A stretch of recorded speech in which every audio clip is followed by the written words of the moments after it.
There we go. Classic microphone issue at random with no prior warning. Apologies for that. Hello, hello. It is Friday. We're just going to get rid of that. How are we all doing? Impromptu, well, semi-impromptu Friday stream. I know it was a thing for a long time, but I'm going offshore on Sunday, and I want to get Alaska finished. So this is not the typical 3-hour Snowrunner stream. This stream will end when Alaska is finished. I have 9 outstanding missions. 9? Yes, 9. 9 outstanding missions. 10%. I thought I'd finish Northport. This was up here. I hadn't actually, even though I've been to the warehouse, I hadn't triggered the actual race to spawn on the map. Really annoying. So yes, we've got that to do. We have Cargo Apocalypse 1 and 2, Order Master Supreme, and then the rest of the missions are in Mountain River. So we've got 4 there, and 1 in White Valley, which is another contest. So it's mostly contests, but the missions will take a lot longer. So, hello to Chrissy, hello to Kim, hello to Roberto, and Zatanna. Hope you are all well this fine Friday. Is everyone ready for Season 12 Public... Oh, is that what it's called? Public Energy? That's a weird name for it. Yeah, Wednesday. What'll I be doing on Wednesday? I will be arriving at the work site just about on Wednesday. Travel Sunday, sail Sunday night. It'll be about 2 days. Get there stupid o'clock Wednesday morning. Get cracking. Get probing the seabed. So yes, right. What we're gonna do first is this: race down to flags. So simply reach flag 1, flag 2, and flag 3. It's like the missions we did over these mountains. It's going to be very slow. Basically, it's going to be a slow bloody 10 minutes. It's, well, 7. At least, you know, I don't have to navigate through trees much. Apart from to get up to this first one. So, right, let's collect some nuclear waste. Yeah. Right, so off we go. Oh, hang on. I turned the volume down. The day, whack that up to, I think I have it set at 60 normally. That sounds about right. Hang on, which one is number 1? And number 2. Right. As you can tell, I'm well prepared. Oh, the FEM, but I was gonna do a FEM review, but before I went away. But you never know how much they're going to tweak. It's still hella powerful, and I have all my footage from when I did that stream before Christmas. Alright, let's get over this. I think it's going to be a bit like Marmite with the way it handles, but it's something you get used to. The speed is, I think, the speed of the steering has actually, I think, increased since I last used it. Oh, this isn't going well, is it? We're a minute in, and I'm barely up the slope.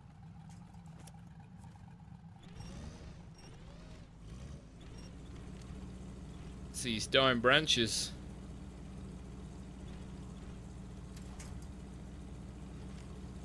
So, in a weird twist of fate as well. So I go away on Sunday morning. I have to book a taxi for about 7:15 to get to the airport.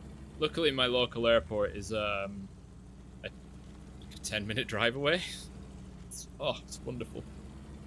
But my partner is going to visit some friends this weekend, which has been booked in for some time. So we've actually had to sort of say our bye-bye, see you later today rather than Sunday. So I'm in the house all weekend just on my own. Well, me and the cat. Right, 2 minutes. Oh my god, 2 minutes in, and this is progress. Oh man, I wish I'd hype low plus. I'm not particularly fussed about getting gold in these, but I mean, the speed I'm going was at 8.5 minutes. Like, why did you think these were a good idea?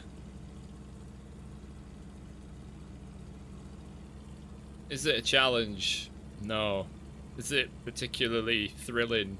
No. Is it boring? Yes. You're limited to walking speed.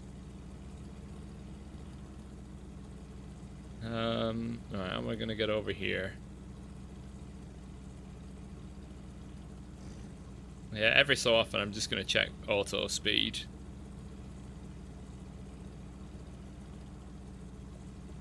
God, this is... Contests suck. They really do.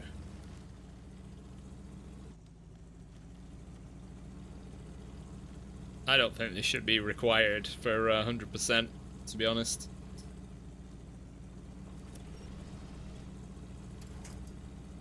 Annoyingly, I've still got 3 more of these to do, which is a bit annoying. Oh my god, come on. I can't even like zoom out. And the camera typically hates you going up big slopes anyway. That bit, no. Oh.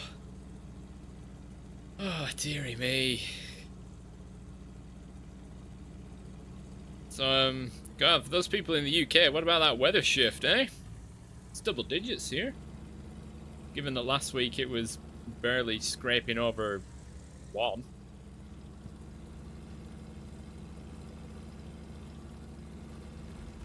What a shift in the weather. Right, I got 4 minutes to get back down the hill.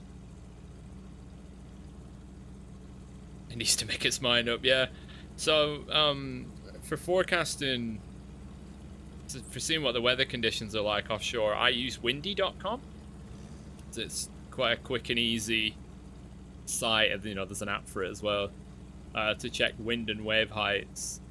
And the Atlantic is on, well, I say on fire right now, but like wind and waves into next week, you're looking at like 9 meters. Luckily, I'm going to be in the North Sea, mostly sheltered from it. Although the rain... It's not... Oh, wait. Hang on, do I have my email tab open? If I do, that's really stupid. Second. Yeah, I do. Why do I have my email tab open? Arrgh. And... Let me just... Where's WhatsApp? I should be able to see its icon there. Anyways. Yeah, windy.com for easy forecasts. Right, ooh. That's where the magnifying glass is there. That rocky feature, that ridge, that sharp ridge. Known in, I don't know, easy speak as a knife edge ridge, or a nun attack, which might be the Gaelic word for it, nun attack. So where you'd have the 2 glaciers back to back with a rocky ridge between them. That is your nun attack with your arêtes. High school geography making a comeback. Gotta talk about something while crawling at 5 miles an hour across this stupid mountain. Come on!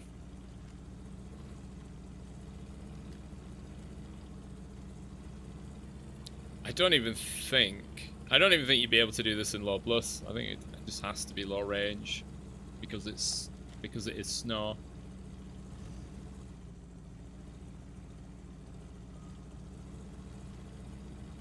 Ooh, up and over. Ah!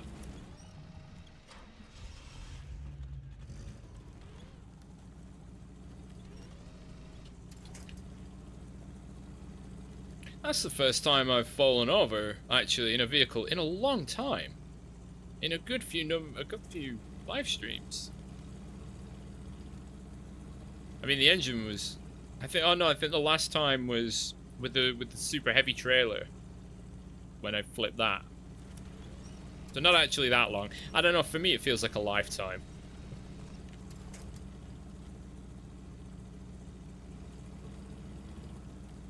I've gone the other way. A lot of trees here. And we've got a minute to do about 10 meters. You should just be able to get out and walk.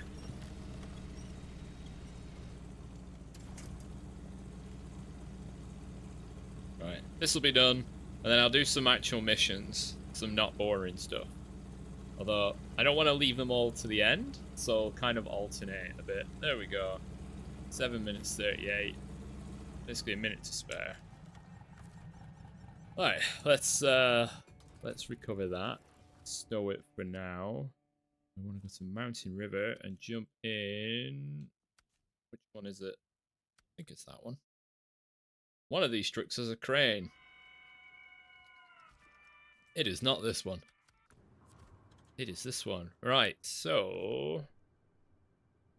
bricks in the river and working stiff. We have another truck ready for working stiff, so bricks in the river it is. So, as the name would suggest, we've got to get some bricks out of the river.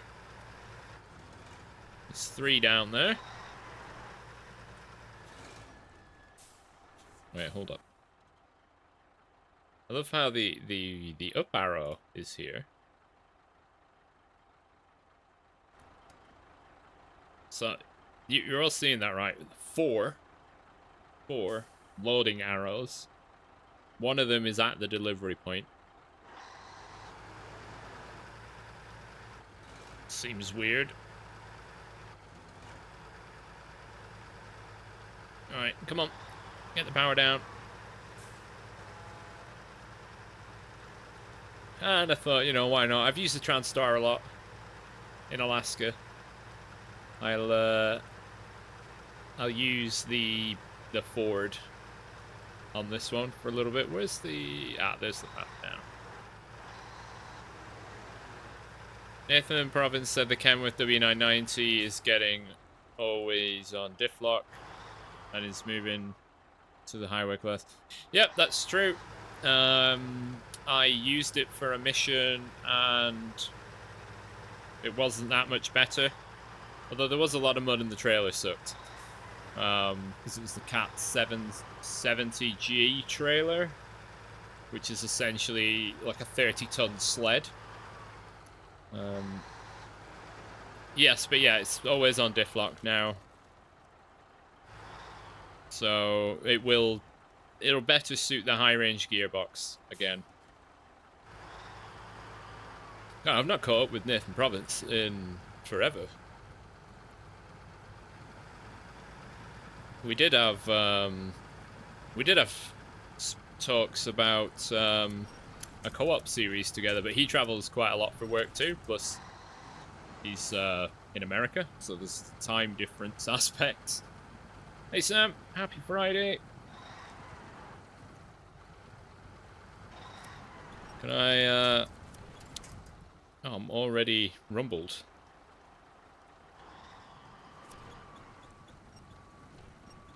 Come on, get me out of here.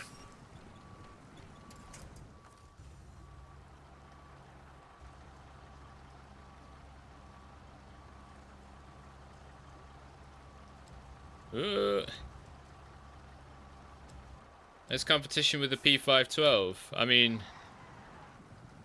I go with the P512. I still wouldn't recommend actually buying the W990. It's a single truck in a pack. At least with the P512, you get the Paystar as well, and a region.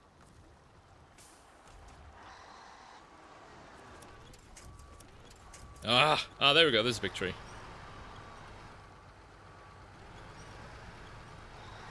Alright, we're going to deviate a bit. Go down the river.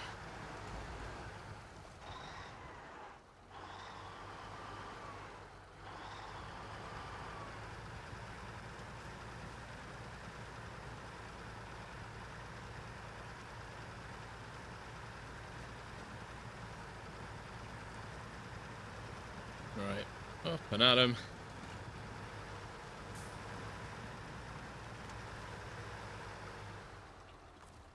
Right, can I use... Yes!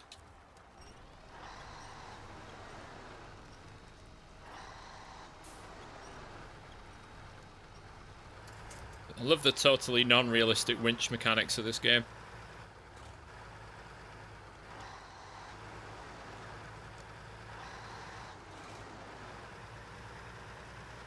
You have the pack already and the Jack of Treads. I mean, the Jack of all Treads pack is good. For big muddy boys. It's not really useful for this kind of truck, but for scouts and big mud tire users, it's pretty good.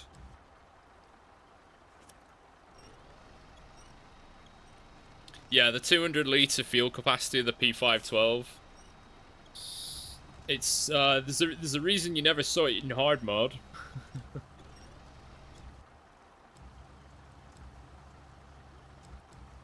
Oh. Oh.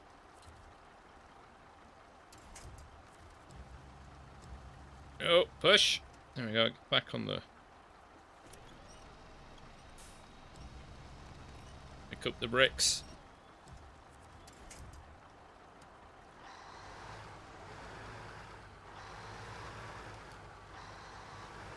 Need to get some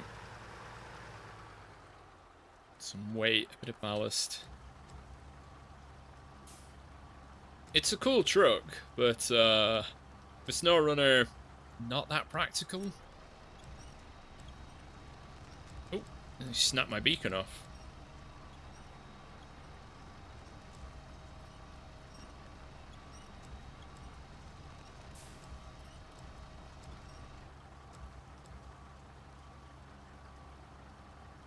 Oh, there goes the sun visor. Ah,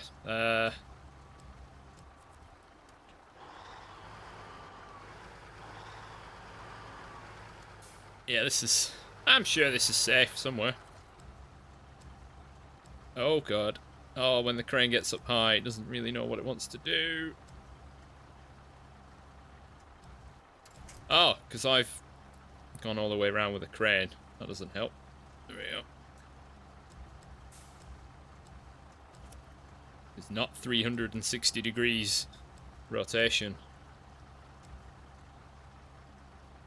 Oh, come on. All I want to do is pick up bricks.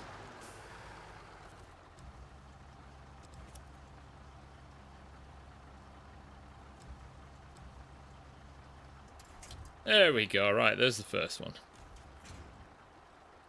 I don't know why I'm going up the road. I need to go down the river, really. So, and all that struggle was kind of pointless because I just needed to be in the river.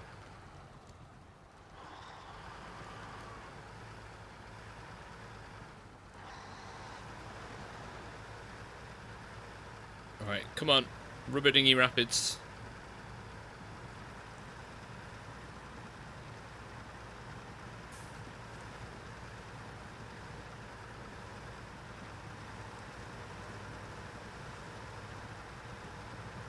It's getting there-ish.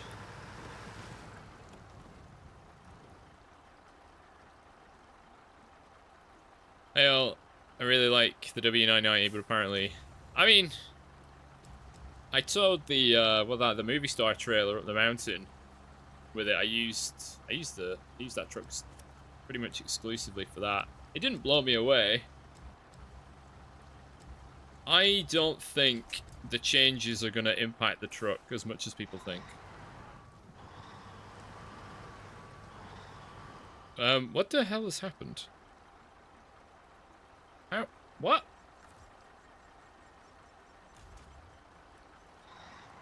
Where have I accidentally driven?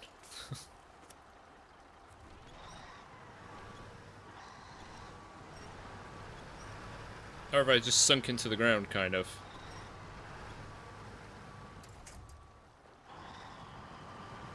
It'd be handy if I could get on this ice.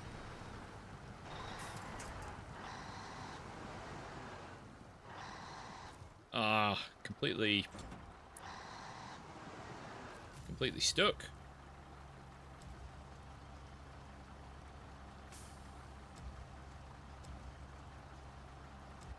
Oh, no, I just want to go forwards, to be honest.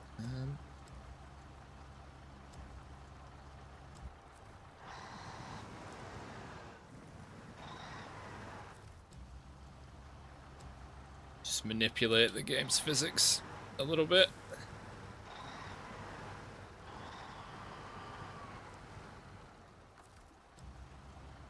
Oh, what? What on earth? There's some weird stuff going on in this river. Well, I've got the other ford. That one. Is there a quick way down? Yeah, there is. You know, I was saying earlier about not having like tipped a truck over in a while, and I've just done it twice in 20 minutes.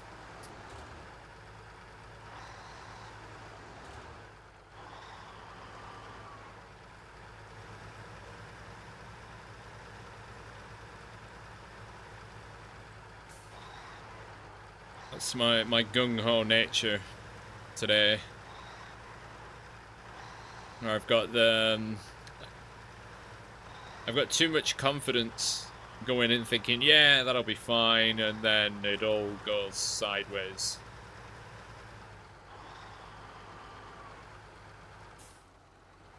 Maybe that's the thing that happens when you get near the end of a region. I remember it happened in Michigan a little bit. I only had a few missions left, and I started making some pretty basic mistakes. It was that 100% anticipation issue. Like, yeah, I've got this. Smashed it, and then boom. You're on your side.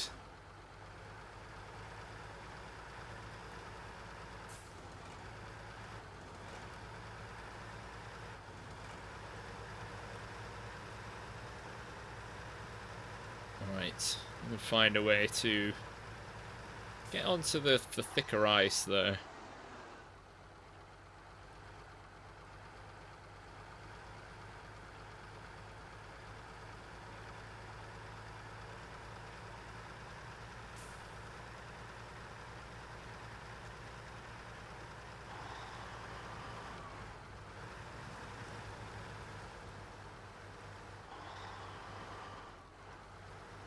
Oh.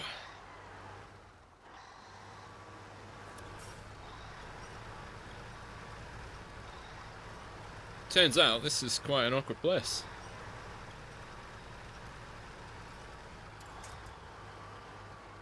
The ice is making sure of that.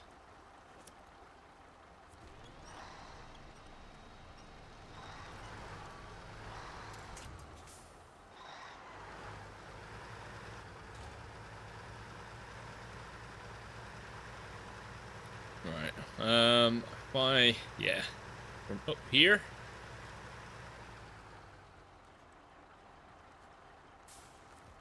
Try and pull that over.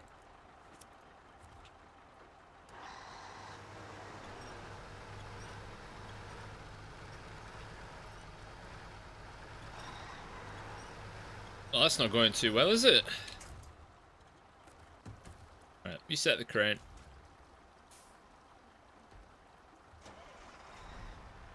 Oh, hold on.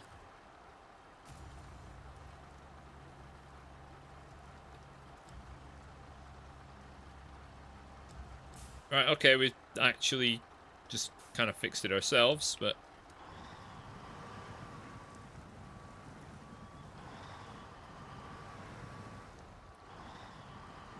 But I still need to get out of here somehow.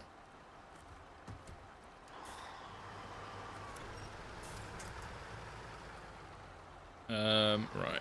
Reverse down. I feel like I'm making a mountain out of a molehill this mission.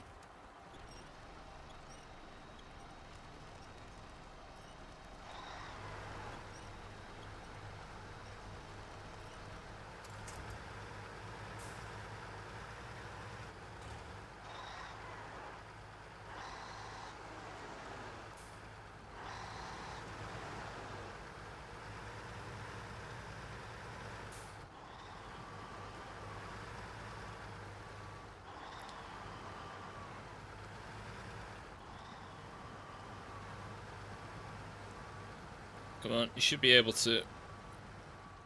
Oh, they're quite In a rare twist, oh, I could go there. There aren't many like there are normally a number of trees in a river. I seem to be struggling quite a bit. Maybe the Transtar is just that much better. Right, I need the back end more over there.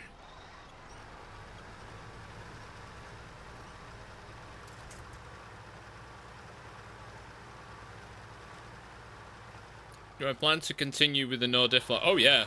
Oh yeah, after Alaska, we're going to Tamir. Oh yes. Oh, we're doing it.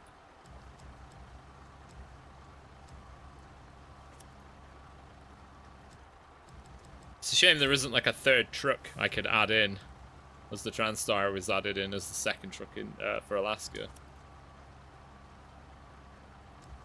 Tamir is going to be one hell of a fight.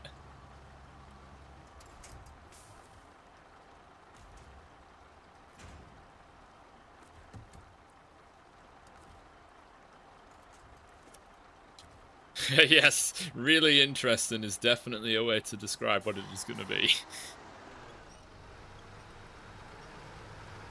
I'm picturing something more like Hell in a Cell.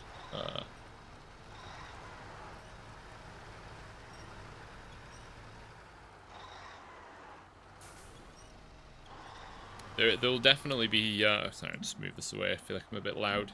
There will definitely be a number of routes that I just strictly cannot do.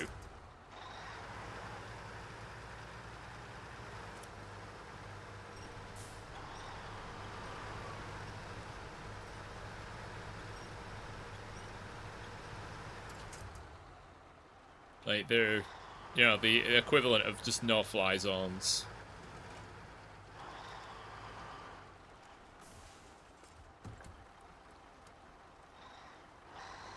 Alright, let's into a decent position, and keep my wheels in the snow as much as I can.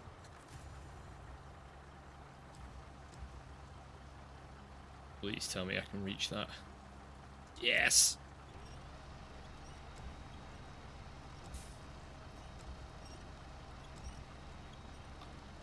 I suppose I could technically pick a truck that has those options, say like the GMC. But then, you know, I tend to do quite a bit of, like, behind-the-scenes prep, you know, like moving trucks into certain locations. Obviously, I don't do any of the missions off-screen.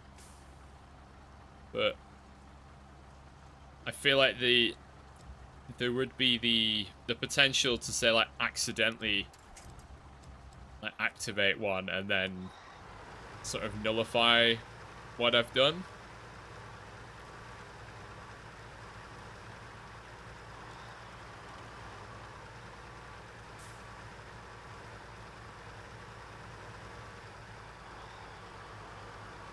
Come on. I suppose that's why I chose the Apache, because with the Apache I can't do any cargo delivery. I could maybe do those missions, you know, where you have to tow a trailer, like the current side of trailer, from A to B, but not that I would. God, that would take forever. But I want, like, the mission trucks to purely be, you know, this style. But at least in Tamir, there aren't any, as far as I remember, there aren't any of the I guess the heavy duty trailers. You know, there's no 8-slot trailer, there's no construction semi-trailer or anything like that. Everything I can do with a sideboard bed. You know, I mean, oh, and not install them. Oh, I see. Yeah, oh, yes, I'm with you. Yeah, I'm with you. Just don't actually have them, like, on. Yes. Yeah, sorry. Yeah, I misunderstood initially. Yeah, oh, I could have a look at that, actually.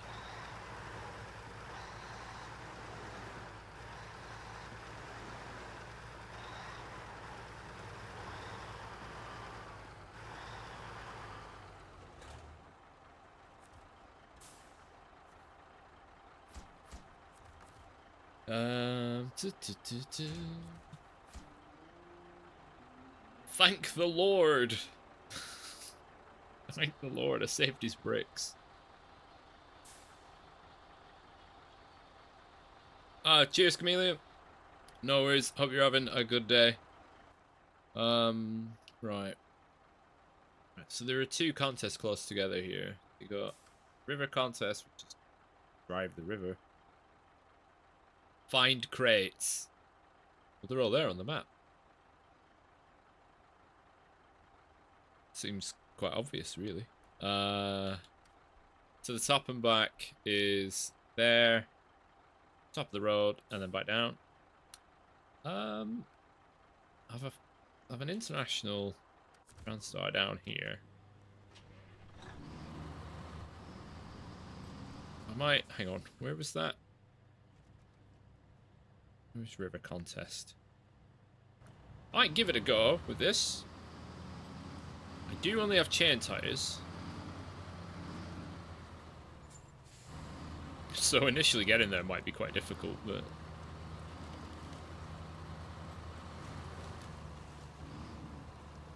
Oh, there's one of the crates. Oh, fine. What I'm gonna do. So I've got work emails open on my laptop, and the odd thing keeps popping up. I'll just close it.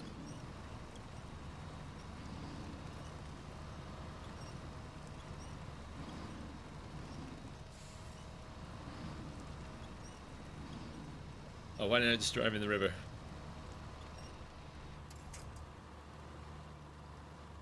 Hey, the epic bear. How's it going? This is not going well. This is the first bit. Luckily, it's going to be a river driving contest.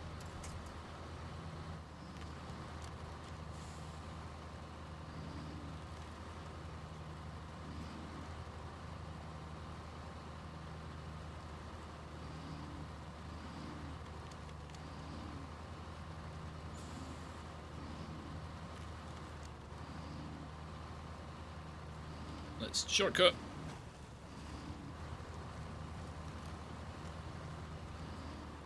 In fact, I'll see how we do in the rest of the sort of the river area. So we got the chain tires, we can actually use the ice.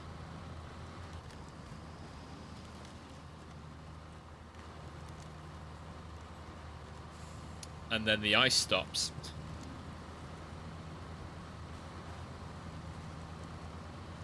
Oh, we're going to be able to do a contest at more than 5 miles an hour.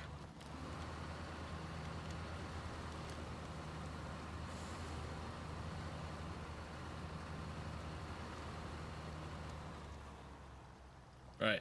Cockpit view required. 3 minutes 20. Let's go.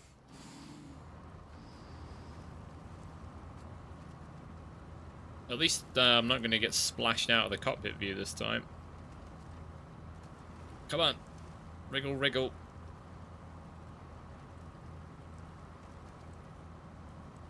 We'll get a bit of traction now. Oh, God. Alright, there's number one. Apologies if anybody gets motion sickness.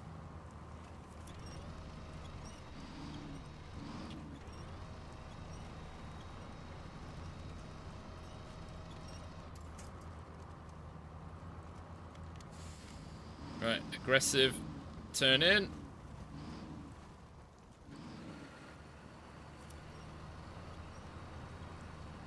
Because we're a bit big for that gap. If you continue the no-wheel drive, Tamir is next. Oh god, right, how am I going to do this? I'm not. Right, I'm just going to try and forge through. Is there? Oh, there's one to the right.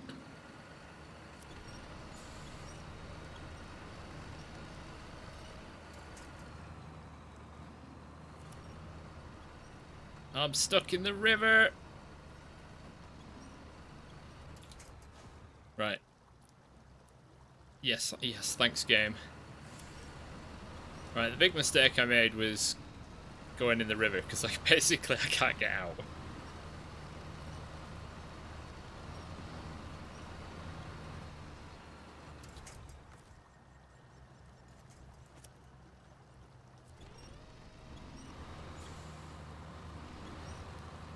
Oh, it's there. So you've got... What was it? We're there. At which point I should come across to there.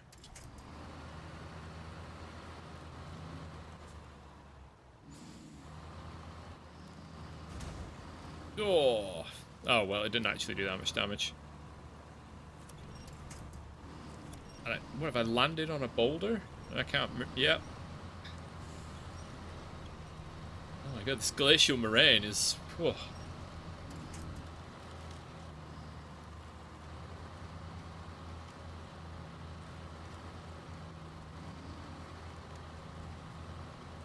Something else. Right, let's give that one another go. But yeah, it's... this stream is happening because I'm going offshore. I'm going off to work on Sunday, so I wanted to have Alaska like wrapped up. Right, let's go again.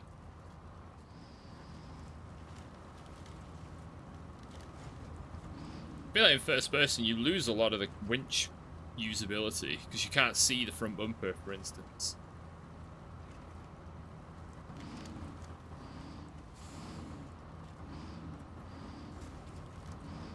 And the need to drive like a lunatic because it's forcing you into a race.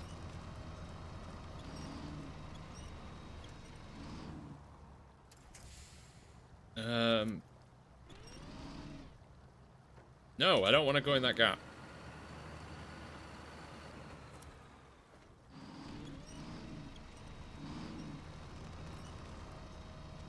And I can't. Oh my god, why am I struggling? Ah, there's the ramp. Come on.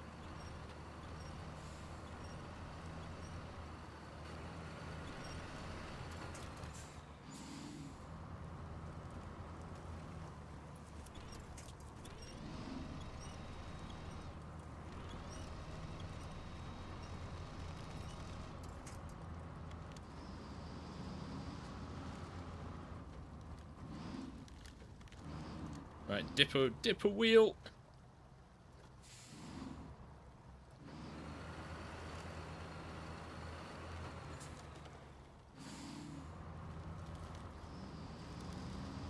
Oh.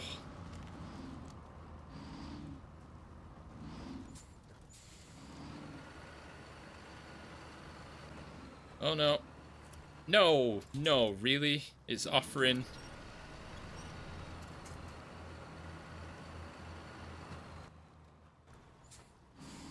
Man, this one's actually close.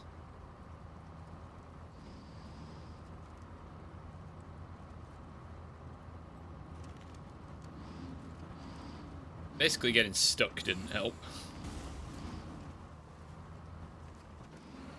Oh no, I'm not gonna get gold.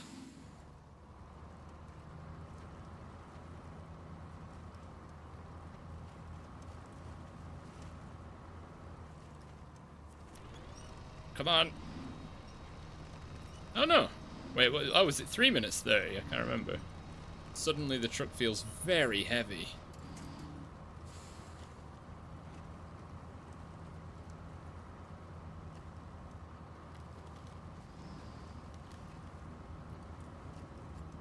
There we go. Oh, we did get gold. Oh, it must have been 330. Right, that should be the last of the first person stuff. Right, I am gonna need the what's it call it? The Apache. Now that chaos is out of the way. Get out of first person.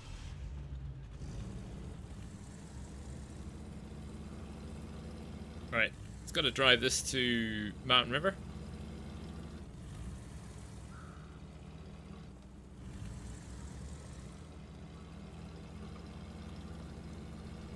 Whee!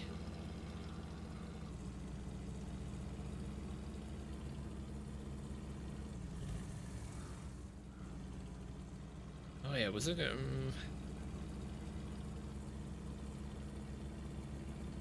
So I don't think the highway or the off-road gearbox, or whatever the equivalents are you can get for this, I don't think either suit the truck at all. Or it's just, I don't know, it's just something wrong. Its sixth gear basically doesn't work. And the off-road box, the whole thing is just then so slow. Like, slower than slow.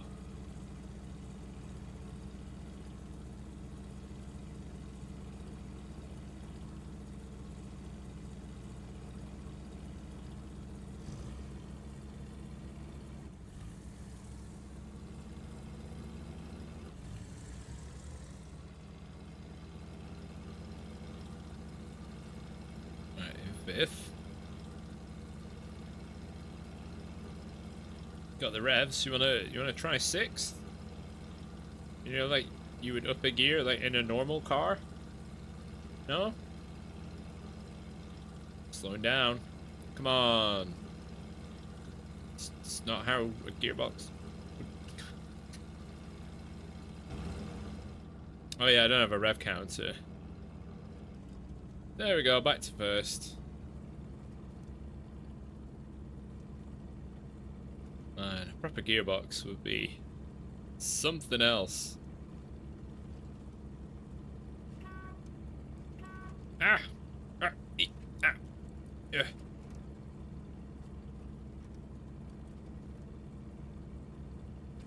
Oh god. Yeah, so what's it called, the next one? Up and down again. Which is... yeah, you gotta drive up a little gully and then back down. And then the outstanding contest is in White Valley. Excuse me, where there's the van body trailer and you have to like drag it uphill.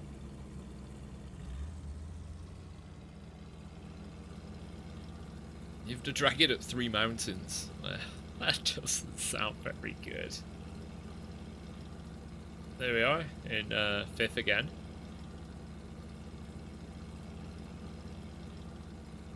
And it just... basically fifth is its top gear.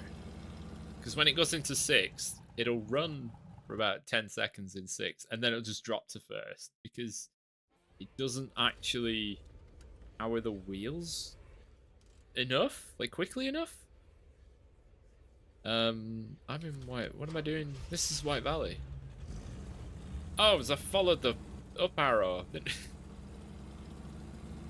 I thought this is where I did the achievement for going gateway to gateway, full throttle. Because you come out of Northport into White Valley and just turn left. I'm full throttle. I'm not going very quickly, but I'm full throttle. Oh, because all-wheel drive's not on. Duh. And then you're... there you are. Full throttle from one gateway to another. Achievement unlocked. Although I think I did it at the time with the Cat CT680, which obviously is a bit of a flyer when it comes to speed.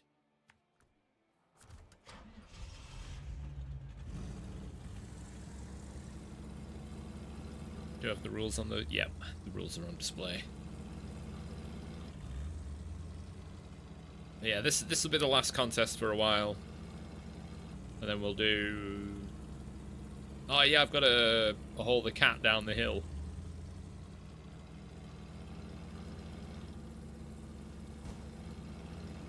Luckily, the Cat runs. You fix it and it runs, so at least it shouldn't, in theory, be that difficult.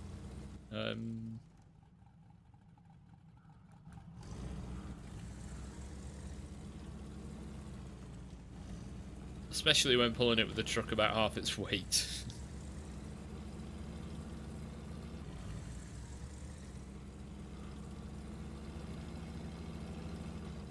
Yeah, so this is the gully I've got to drive up and then back down.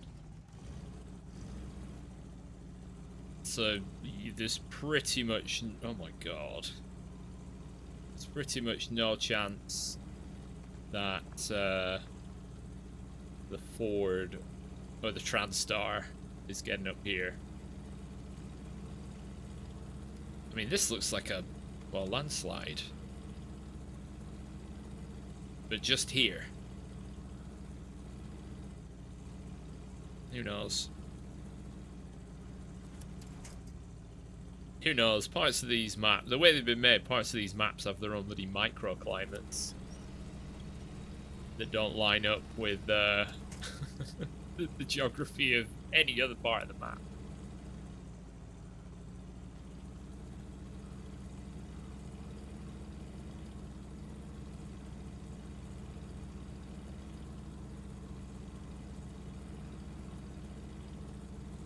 Right, there is the contest. Just go over, yeah, bang the, okay. I don't know why that was engine damage, it was clearly, if anything, I should have damaged the fuel tank. Engine's still running.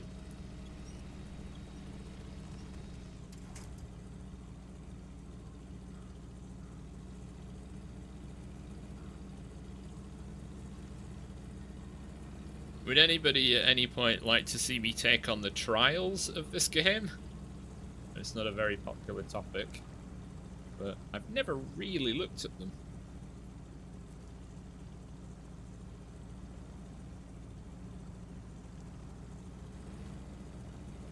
Thank God for that tree there, actually providing a bit of traction. Right, plan our way up.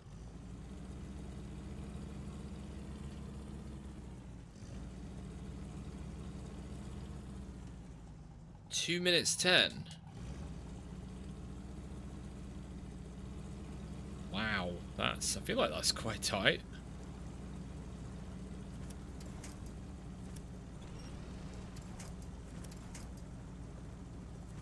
Nope. There we go, that's the one we wanted. I'd like to see that. I've tried a couple, but they can be annoying. Better if I did them. You can do it vicariously through me. No, not there. Jesus. Come on, game. Oh wow, this has been a wonderful start. Nearly a minute in and I'm not even on the hill.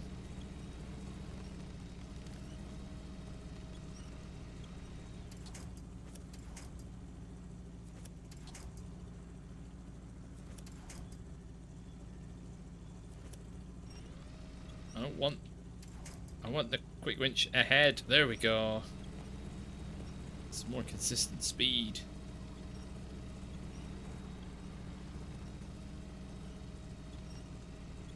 I mean, yeah, let's go to the top, but I'm not gonna get. I can't even get up the hill in half the time. I'm not gonna get back down it.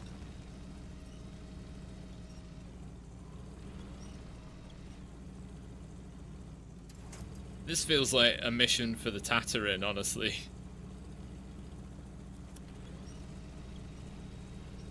I've got a minute left and I'm not even at the top.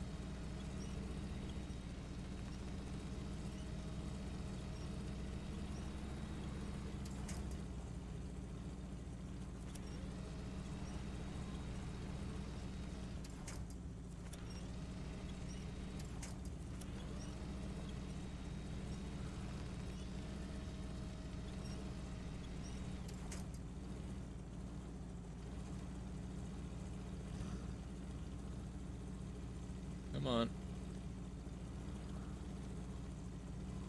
A little more. Come on. God, contests, man.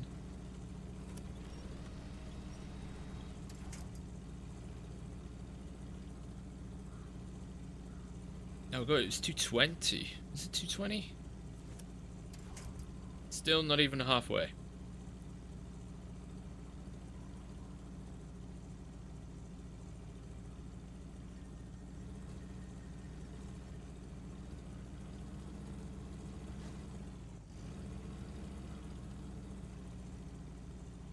It might actually be faster to take the road and drive down. Can't, there we go. Can't get the angle I want.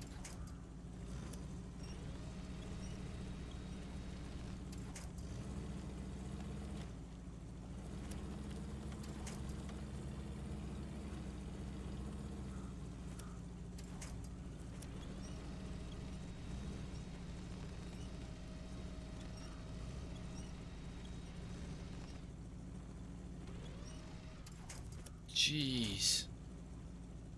This terrain is just awful.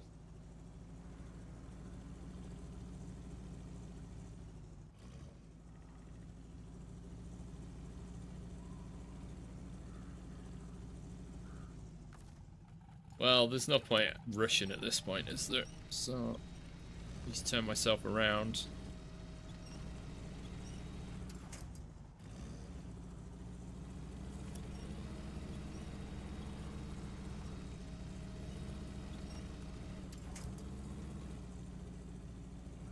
Yeah, this definitely feels like a Tatooine level mission.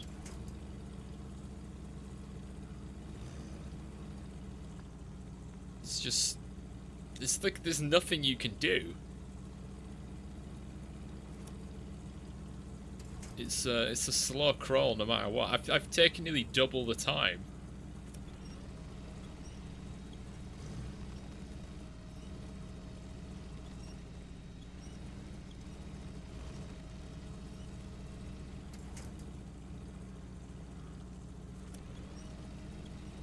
Am I even going to register a result?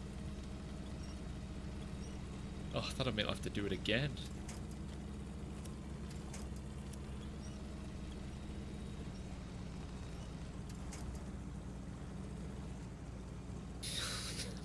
I have more than double the time.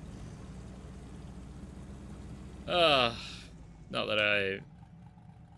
Oh no, it's 330 plus. What? If you do have gold in that one, please let me know what you used.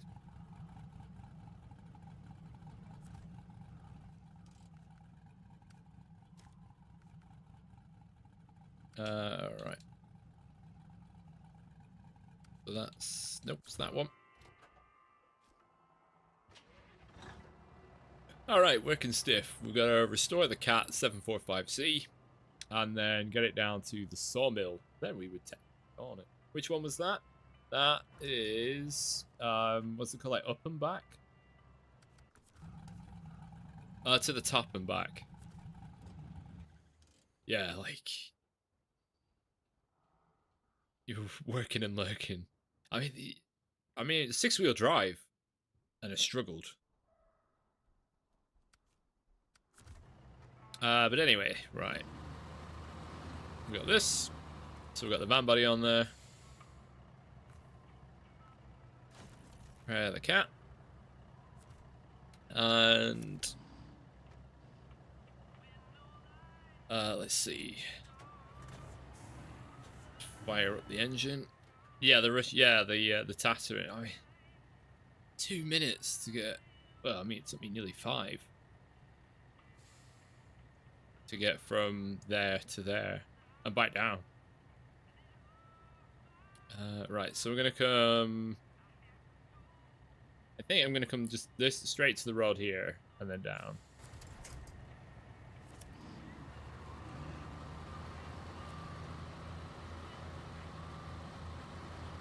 We shouldn't have any issue pulling the cat because obviously the engine's running and it's much more capable than we are in the snow. So if needs be, it should be able to push us.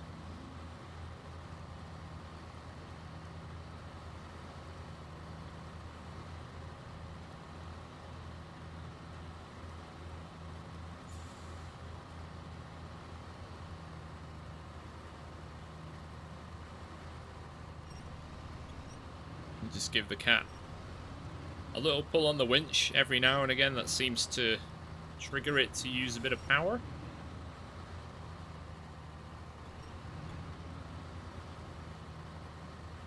I'm not really making it around the corner, am I?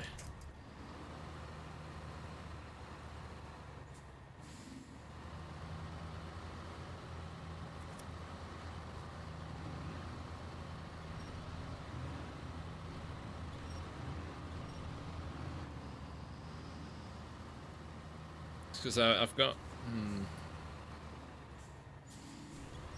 the weight. Oh god, the weight of it is really reducing my ability to turn.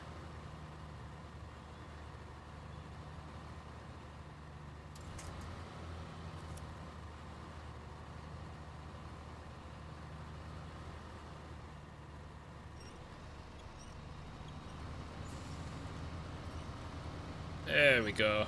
Come on, big cat.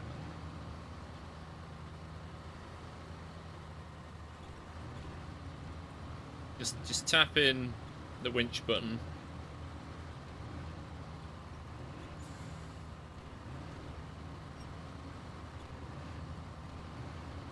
Come on, output a bit of power.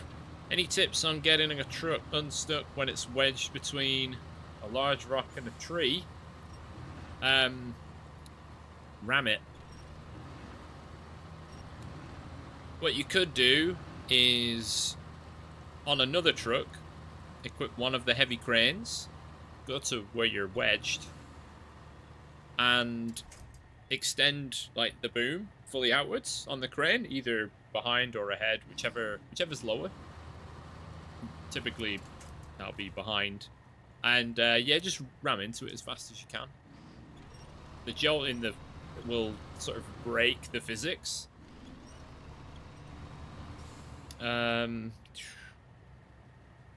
If you wanna, there's a link in the Discord down below. If you wanna like submit a screenshot, it'd be easier to try and diagnose. I can understand that you don't just want to hit recover. You like a challenge. But yeah, ramming into it is always a good thing to try. Or use what I call the bungee method. So instead of just sitting there and trying to tow it free with a winch, you get a bit of speed up, and then you connect the winch when you've got some momentum, and like the shift of force will like jerk it forward.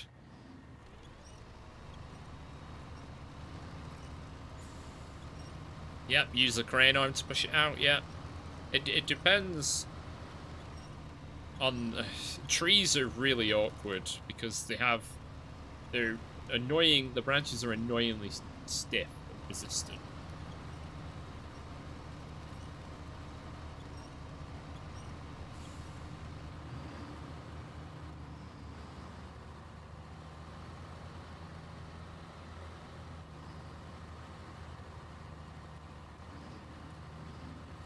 Oh god. Oh jeez. No, we're good. I knew it would be fine. But yeah, if you need any help like that, feel free to check out the Discord below and like post a picture. We can formulate a recovery plan.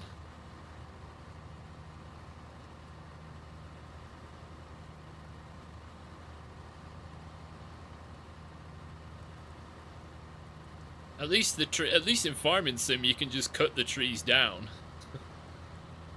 Roll with it. Nearly. Right. Oh, I'd left. Sorry about your fence.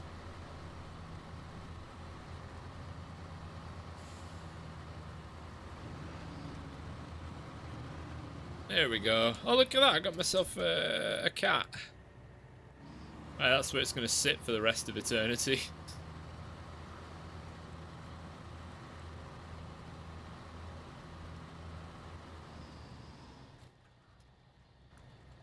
So what are we at? 95%. Oh, that's only taken an hour. It's alright, the big stuff is still to come. Right. White Valley. No, not the Derry terrible horn. The Derry crap horn. I tried to do the White Western Star quest early in my playthrough and managed to do that while dragging it out. Oh yeah. Yeah, that is a bit of a mission, getting that up the hill. Doing that with the Ford was a lot of winching. Right, weather forecast. Drag the trailer to the 3 meteor points. I like, what? There, how? That makes sense. You can see the little structure. There's nothing there. There's nothing on that. And then there's just like one in the woods. Right, which one? I suppose I should try and do this one, but how am I going to get down the hill in one piece? Right. Nope. No, I don't want that. I don't want a waypoint in between. Because it's a bloody trailer as well. It's a tall trailer that just likes to get stuck on everything. How long do you get for this? 7 minutes?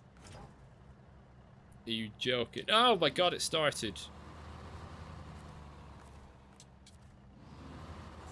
Oh. Well. Alright, I've just lost 12 seconds thanks to it resetting the trailer.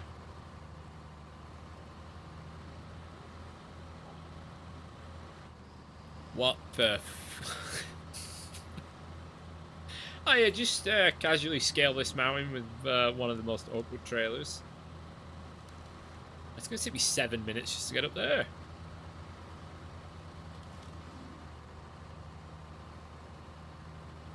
I can't even cross the road.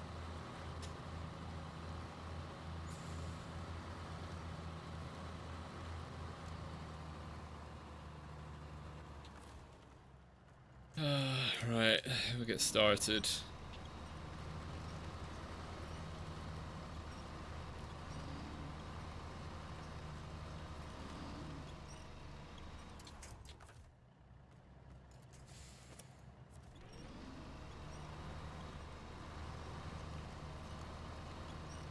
Again, this is kind of another one where, you know, if you had the Tata in, you could just attach the trailer with a winch cable and just get flying.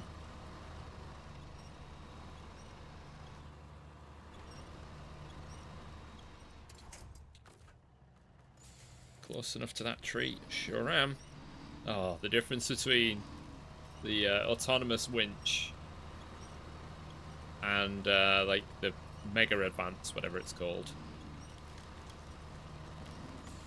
The super duper winch. So good.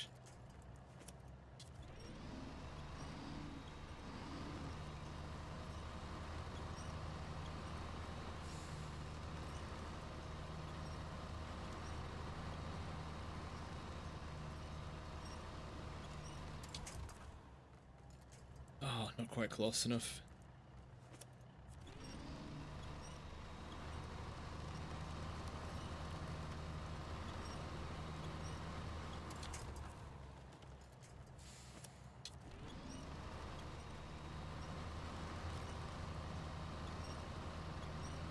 I don't think I ever actually did this. First time I was in Alaska. It seems like a faff.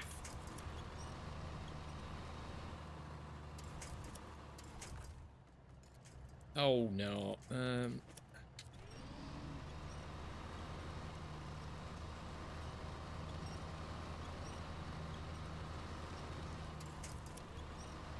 Alright, so it turns out there is something there. How am I going to get down the hill quickly?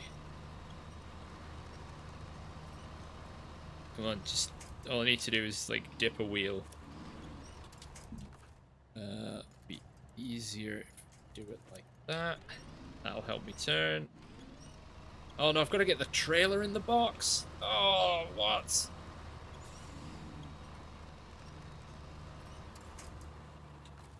Well, this is going to be another bronzer.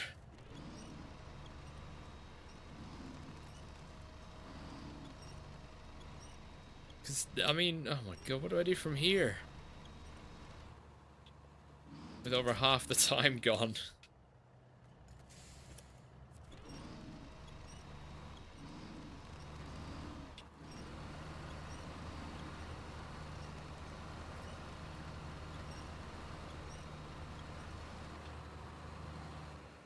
Not really thought about that one.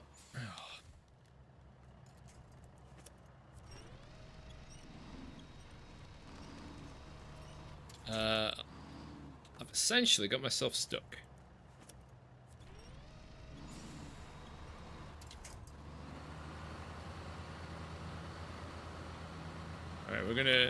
try a turnaround. Oh, the trailer does not like this.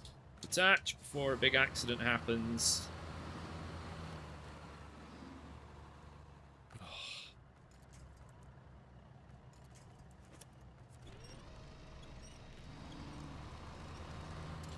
God, this contest is truly awful.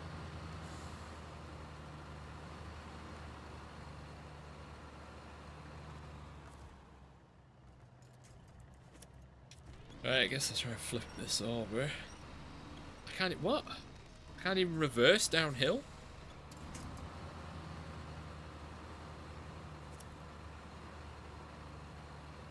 The trailer is too heavy for me to reverse downhill.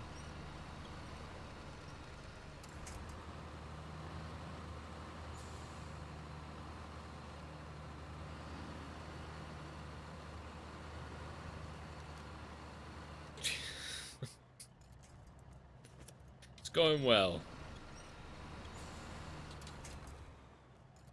This is...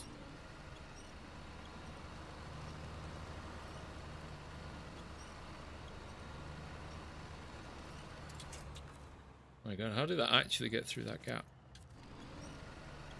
I've still got 2 other points to hit.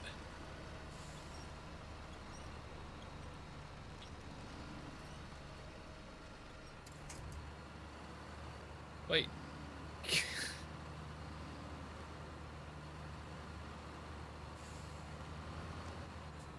This is genuinely like 8-wheel drive territory. Oh dearie me.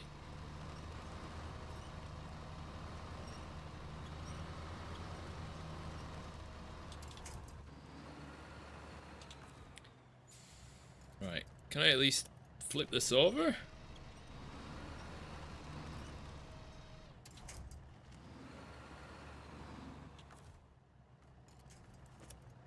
Fun fact, I could actually use the Paystar 5600, fit the rules.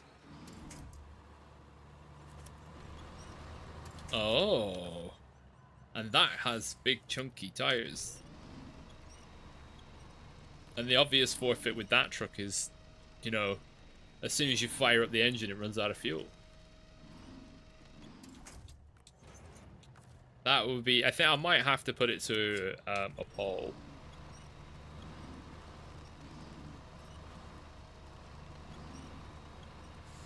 Because that, oh, that'd be so good for logging. Because it can do a crane. Because it can do a crane and a log carrier. Rather than me having to tow a goddamn trailer. Oh my god. Well, I'm not going that way, am I? Oh, what do you know? We're down to silver medal status. I'm shocked. I'm assuming everybody's shocked that I've not got gold in this mission.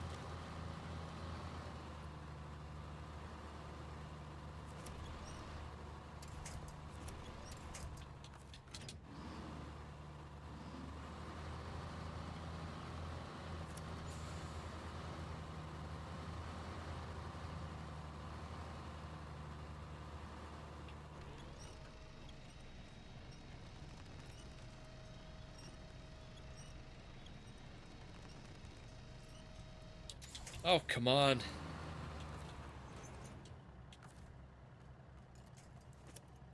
This pure... This is torture.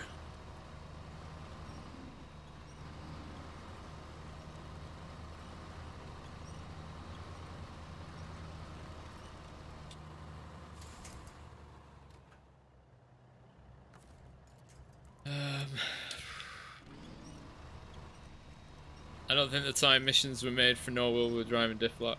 These, the last 2 are the only 2 I've actually struggled with. I suppose the mountain ones I did do with the the Apache, which does have all-wheel drive. But even that one struggled on the big hill. The bronze medal, and I haven't even done number 2 yet. I'm not even near number 2.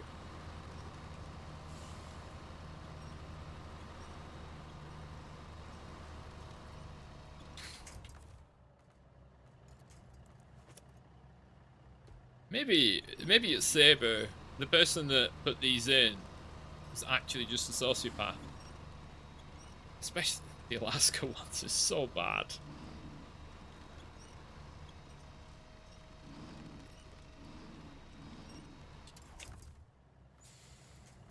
I can kind of understand, like, the, say, for instance, making deliveries quickly, but doing this stuff, like, trying to get people to, oh, do this as fast as you can, it's like, it's not, well, to me, anyway, it's not fun.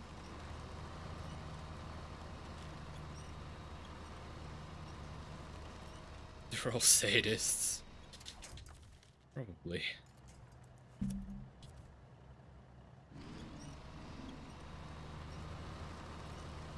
I mean, people call me a lunatic for doing this challenge anyway. As in just, like, no all-wheel drive, no diff lock. But I find it's a fun challenge. This is just, I am just winching myself through the snow because it's snow. You can't go any faster.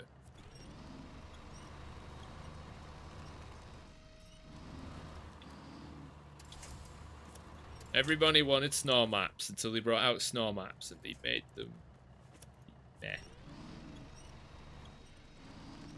Well, it should probably be in reverse. How the hell am I going to get out of here? What's a real tree? I can't see. Alright, let's... Which is the real tree? Wasn't that one.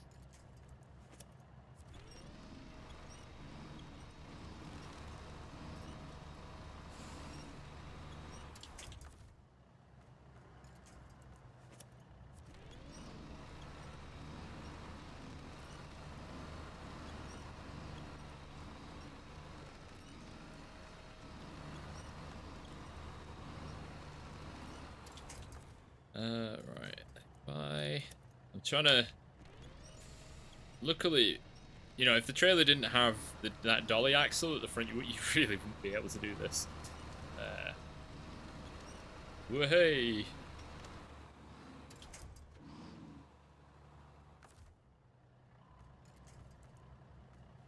Alright.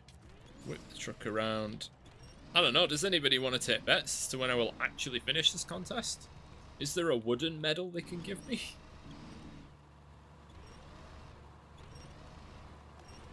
Rather than any type of metal medal?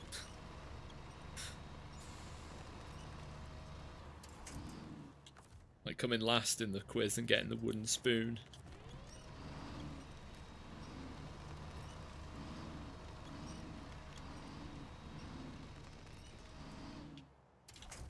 Oh no.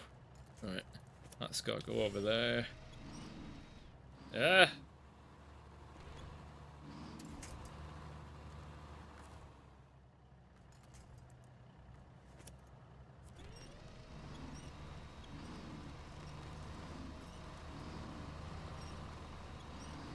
We're nearly down the hill, gang. We're nearly there.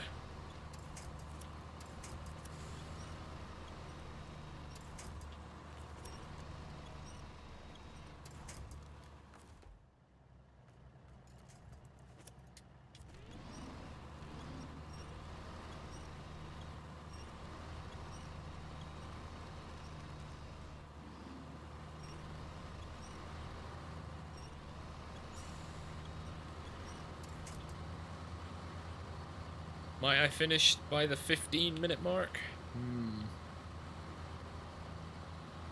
I guess only time will tell. Well, I might as well stop and have a look at the map to see where I've got to go. That way. And then, yeah, just follow it along. This part of our journey is over.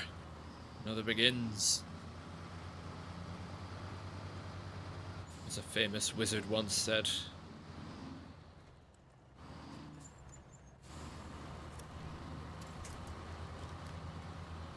Oh, that was some rally-esque cornering.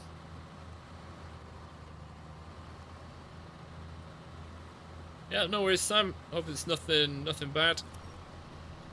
Catch you later.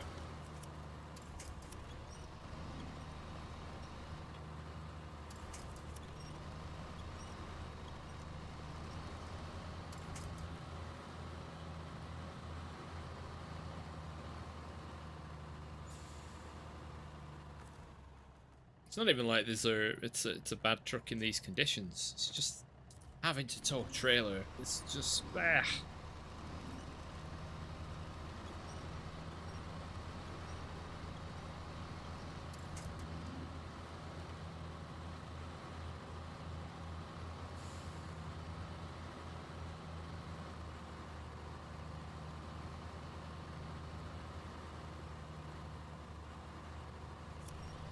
Oh no, I didn't get there by 15 minutes, did I? Really, it's 16. Oh, there's still a long way to go. I'm gonna have to use the... I can't just dive into the snow, as I won't make it. I'll end up stranded.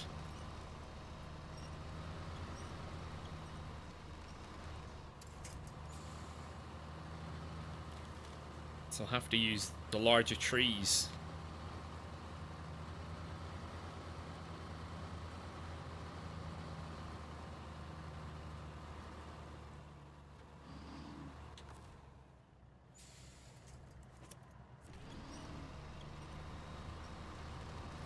Nearly there. I might get there by the 20-minute mark.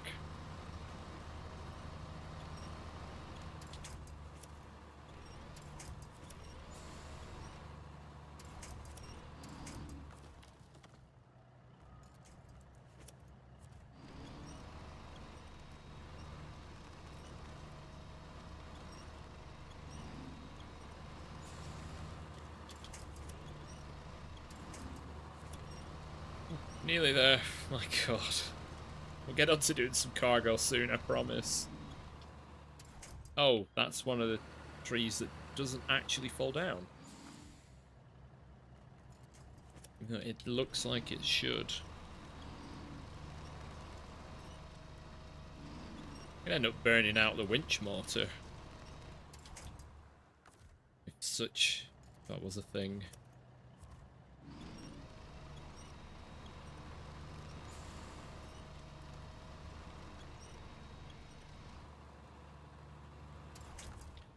Alright, can I... Yeah, straight to that big tree.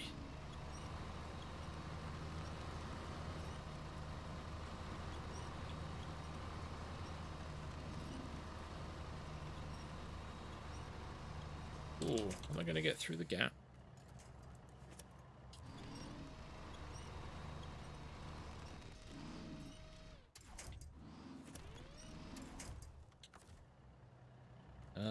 Oh, drat. Oh well, reverse.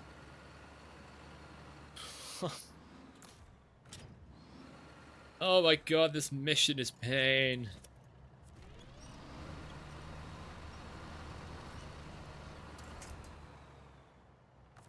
Right, oh, I know what I'm gonna do. I know what I'm gonna do. Take the truck this side of this big tree. All you have to do is get a wheel of the trailer in that. There we go. 18 minutes, 18. You move some cargo instead. Right, recover. So, hang on, let's just double check. Yeah, 3 missions left. 3 contracts, cargo apocalypse, 3 large pipes, 4 concrete blocks. Cargo apocalypse 2, 8 bricks, 4 concrete slabs, Order Master Supreme. We're gonna be going all over. I think we'll end with Order Master Supreme. It's alright. Cargo apocalypse, 4 concrete blocks. Those are the big ones or the little ones? Blocks. Slabs the 2 cargo? Blocks the 1? I can never remember. I think either way, we would switch to a... So I'm gonna put a crane on just in case. Blocks are 1.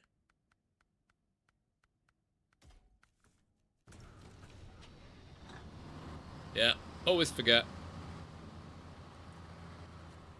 Because even if that's so, even the illustration is wrong. Because it shows it as like 2 things.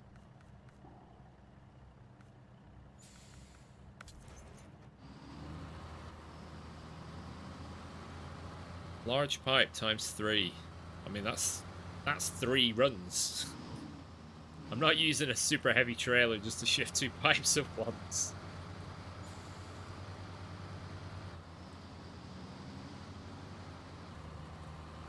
Now, that would be madness. But at least that's all of the contests done. So what are we at? 96%. I don't know, maybe the stream will end up about a standard length. Where are we? Oh, maybe not. We're at an hour and a half. I'm in no rush to finish up. So these are going to the warehouse in Mountain River. So this should be a fairly straightforward drive, really. Oh, what am I going to play after this? Got a bit of free time today. Tonight. Then tomorrow is going to be hacking, plus sorting out a taxi for an early start on Sunday. In the contrast to this slow speed, I might play some Armored Core. Shame I don't have my old Xbox set, so I'll play 4th gen. The real speed. More Baldur's Gate. I've played a lot of Baldur's Gate this week, probably about 35 hours. Oh. I think I'm into Act 2 now, I think. It's hard to know, to be honest.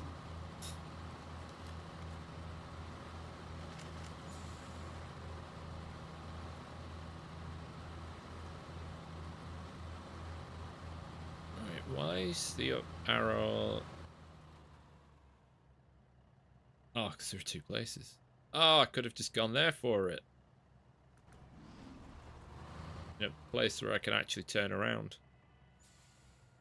Oh, well, we'll make do.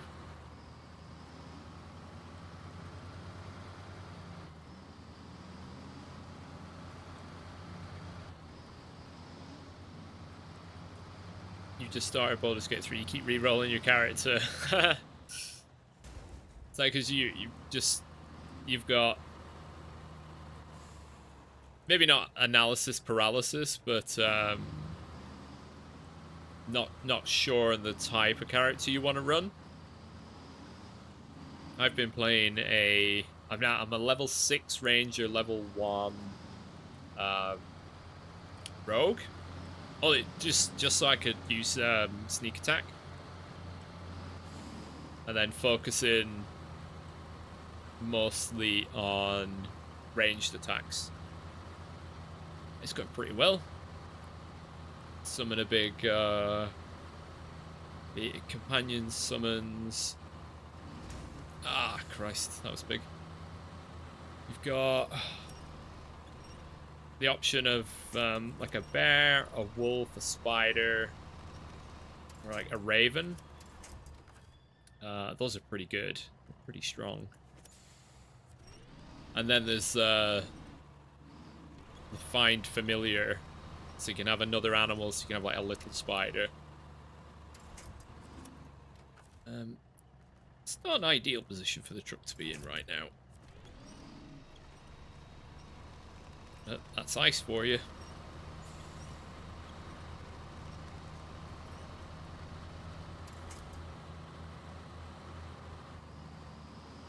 I'm the same. It's my first Baldur's Gate as well. I do own Divinity Original Sin 2, but I've never played it.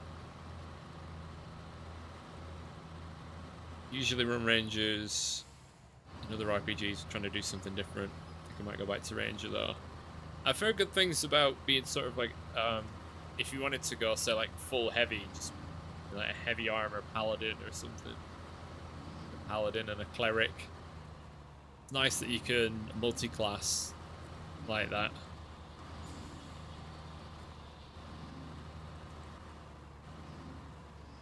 But I did find yesterday a web page where you can do like a character planner for Baldur's Gate 3. So rather than sort of going in blind on what your hello, what the hell are you doing, trailer? So you're not completely blind on like what the level up things are going to be. Sort of plot it out quite nicely. Oh, lodge pipes are also here.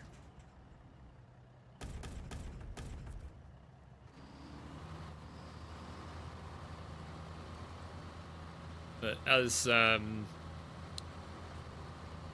I've set up a character for my next, I guess, playthrough, because this one I'm the Dark Urge, which was kind of an accidental pick. But you know, there's some interesting stuff in there. So really running the fine line between Paragon and Renegade, for sure. I definitely live on the morally dubious side of things in Baldur's Gate. It's like, oh, there's a problem. Oh well, guess everybody dies.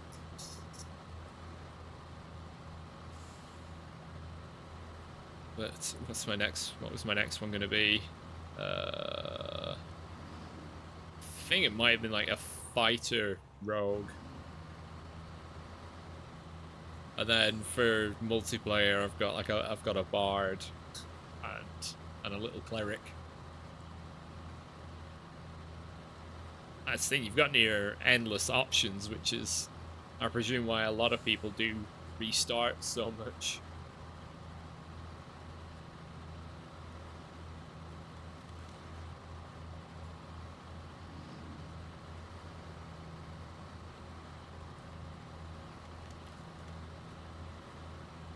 Right, so previously, when towing a trailer behind the truck, it's normally had, say, medium logs in it, we have struggled a little bit on the hills around here.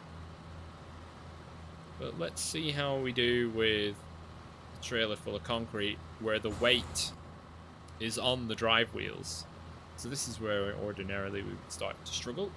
Steeper section through the rocks up ahead.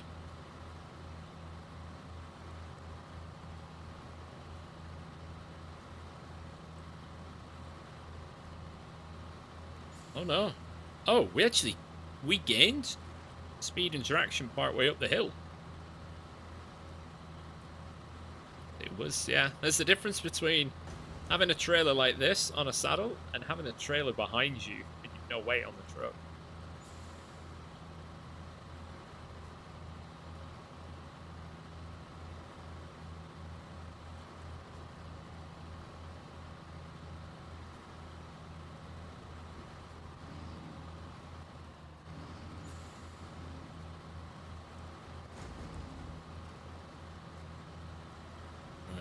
Warehouse.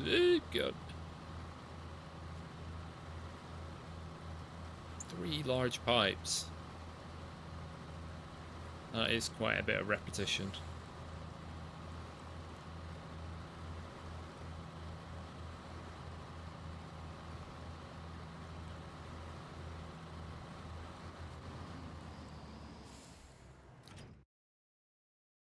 I've convinced you're gonna play.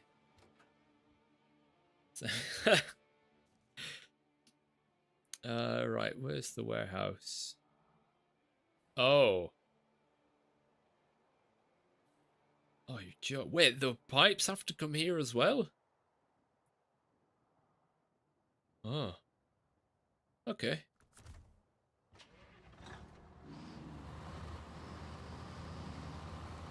Yeah, in the future I might run a like a co-op game on the Discord. If people are interested in doing that sort of thing. I think that would be pretty cool. Everyone bringing their own unique RP and aspects.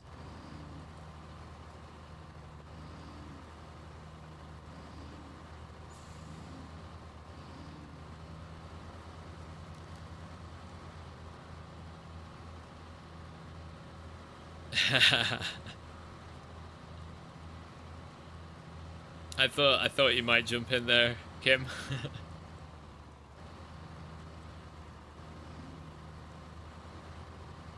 But no, I don't see why I could run some co-op sessions. Oh dear. Although I've got to say, I'm not very good at the game.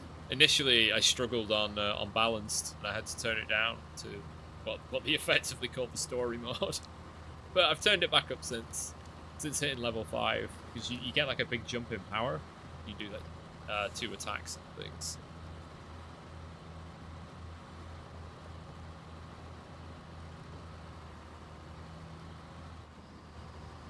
Come on, what you get? You're nearly there.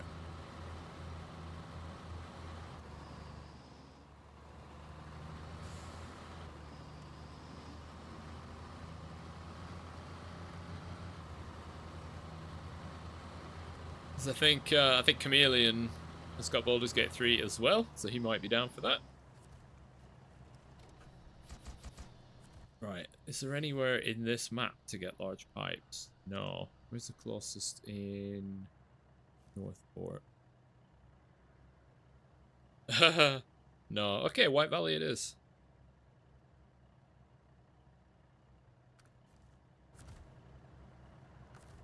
Right. Let's move this. It's kind of in the way.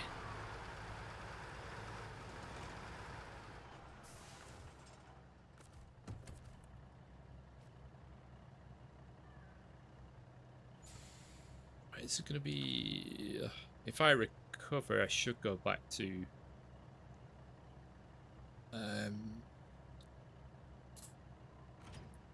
White Valley. God, I know the names of the maps.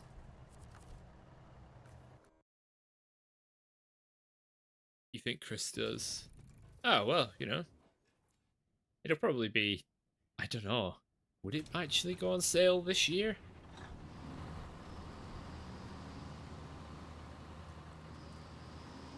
One thing co-op can help out with as well is improving your ability to play the game as well, because there might be some things that you hadn't realised, or some spells that you didn't think were any useful, and you see someone use it, you think, oh my god, that's just...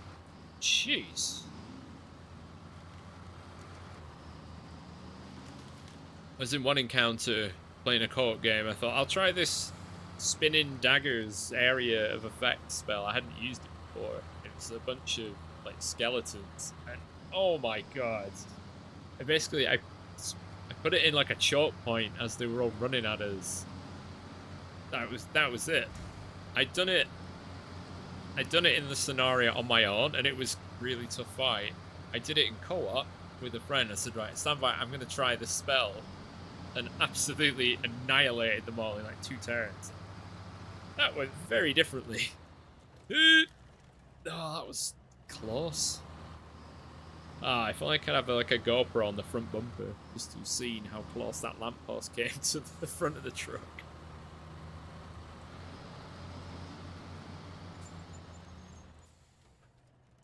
The pipes just from there.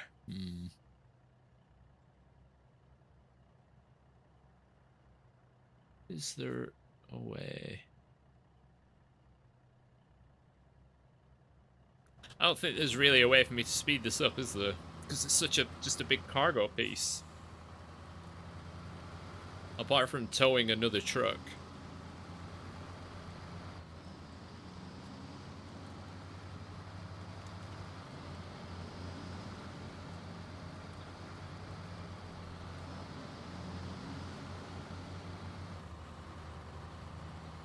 Yeah, I'll definitely keep a mental note of various games we can play through the Discord. Get a bit of co-op going. I'm all for co-op.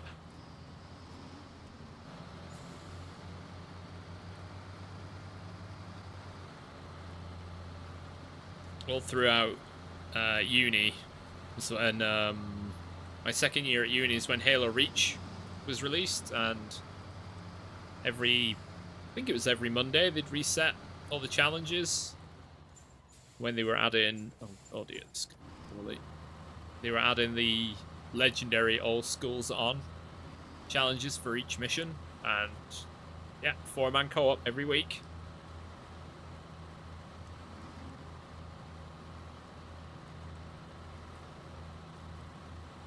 So we do love a bit of co-op.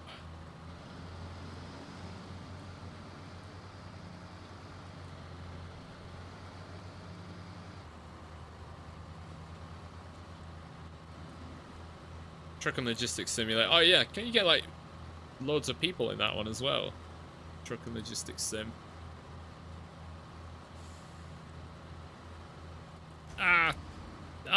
Pretty much in the exact same place as last time.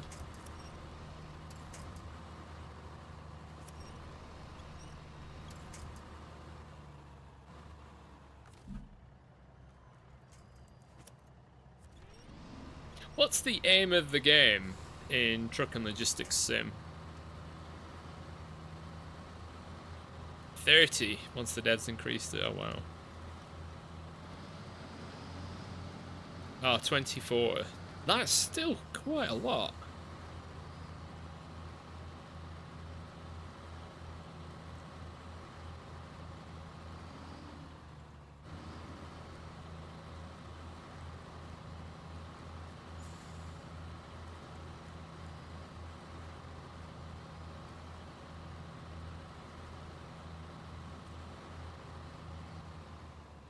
We're actually going to add the caravan racing as a feature. Alright,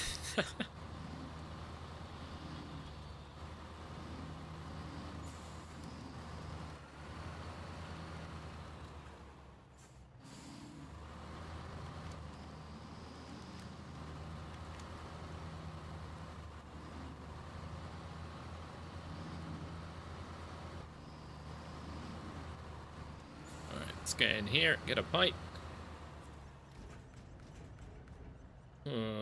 Yeah. There's really not a way to carry more than one, is there?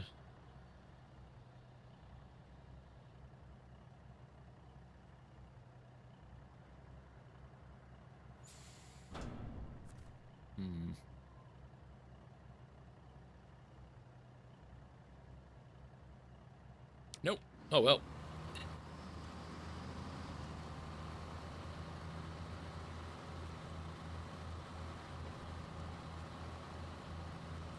Yeah, I think you did share the link in the Discord of the caravan race. I think I did watch a little bit.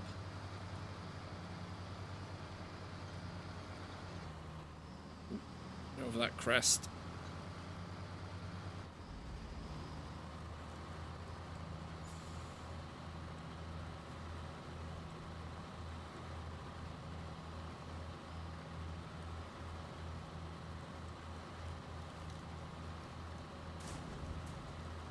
Oh, that was a huge boulder.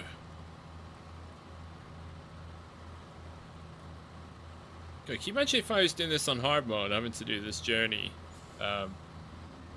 4 times in total, not being able to like just freely buy and sell trailers to drive, having to drive around in a driving game? Oh, disgusting.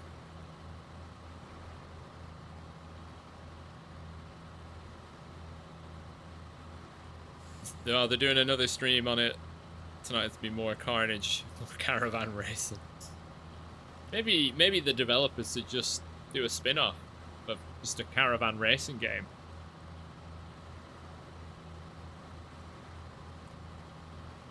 You start off with a little Father Ted style little caravan and work your way up to static caravan race, and we use a tractor or something.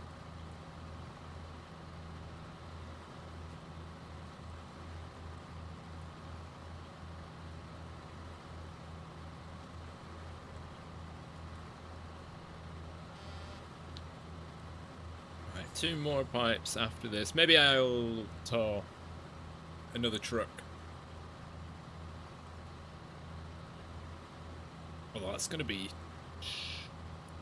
tight working conditions.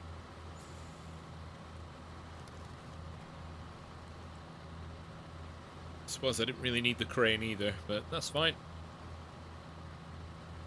Always good to have a just in case. The aim of the game is a little like Euro Truck, but you load the stuff yourself. Yeah, that was always that's what always kind of broke the immersion in Euro Truck was, especially early on after its release. You know, you would move a low loader that had a digger on it or forklift trucks, and you would drop it off at a loading bay, like a food factory. Like, that doesn't make any sense. Like, how would you get the cargo off the trailer? I mean, the digger you could spin it and drive it off the side, but you just kind of strand the forklift trucks. Some of the cargoes did lack appropriate delivery. Until you went to like the quarries and stuff.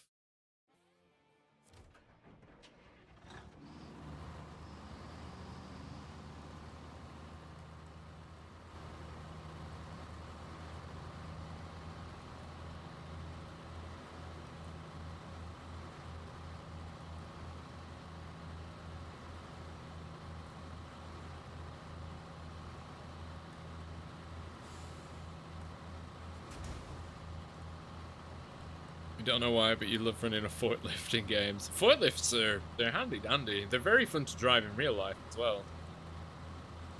I mean, maybe you might not say that if you're a forklift truck driver, but I grew up driving them every now and again, and it was always just nice and fun. That's what I did for my work experience during high school. I was a forklift truck engineer for 2 weeks, like a forklift mechanic. It's great.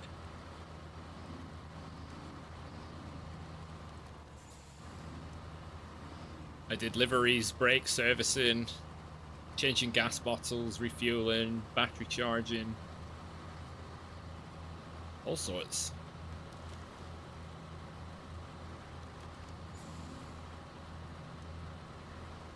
Whoa, whoa, whoa, whoa. Darn. Oh, luckily we've got this. This is just here.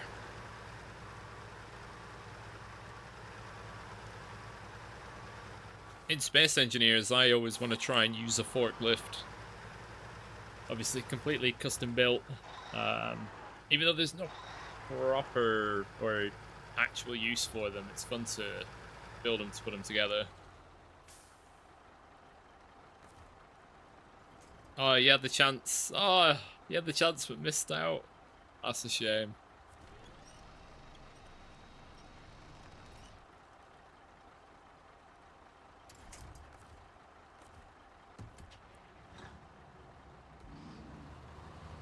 Well, good thing I have the crane. This is gonna be interesting.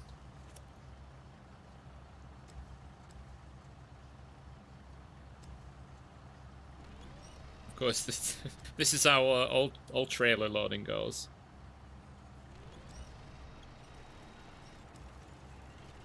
Oh my god! If I saw anything like this offshore, oh my, there'd be there'd be so much waving, yelling, stop the job. Luckily, it's a game, so it really doesn't matter.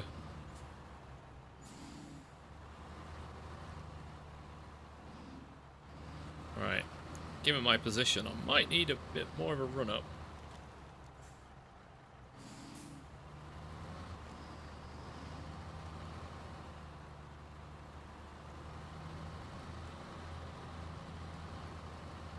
Bit more on the safer side. Seems to be struggling more with this, what is essentially a giant plastic pipe.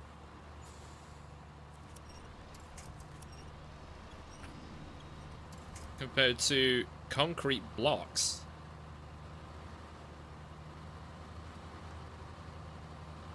Maybe the pipe is heavier. I don't know.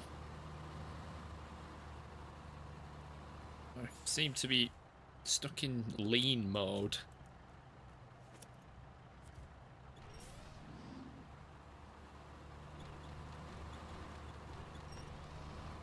Come on.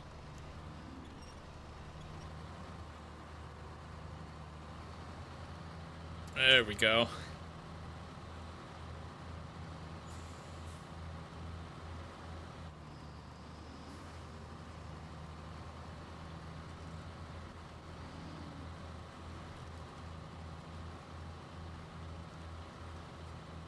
Oh, interesting. Could I get two of them side by side on the 5-slot high saddle trailer? Is it worth me testing that out? Well, I'll probably struggle to get it up that hill.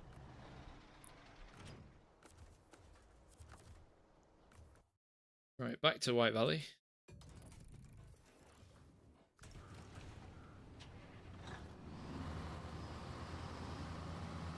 I've only got to do it twice more.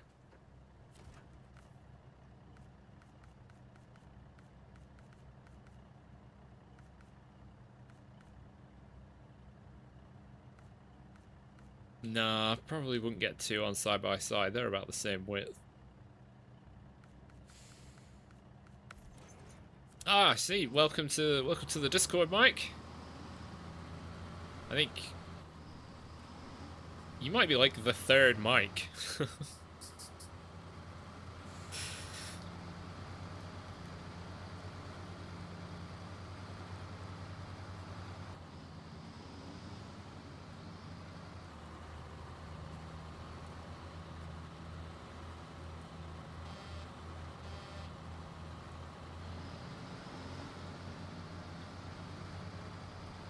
Right, off we go again. Will I take the same 35 damage in that one spot on the road to the warehouse?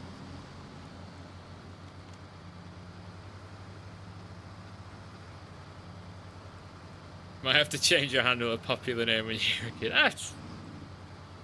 Oh, that was nearly a huge crash. I mean, it kind of wasn't. I mean, if that had happened in real life, oh man, that would have been horrendous. Mike's a good to have. Yes, I can't imagine why you would say that, AGL.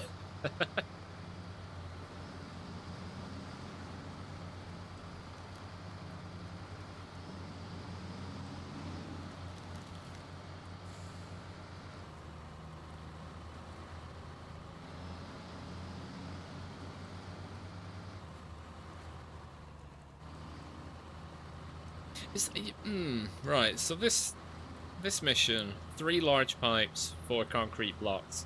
Is that really cargo apocalypse? I mean, total, it's 7 bits of cargo.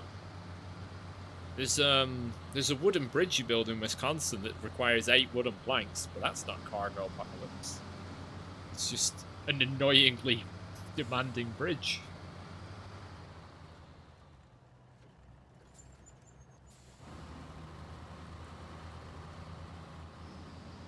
I think Cargo Apocalypse is maybe the wrong name for this mission.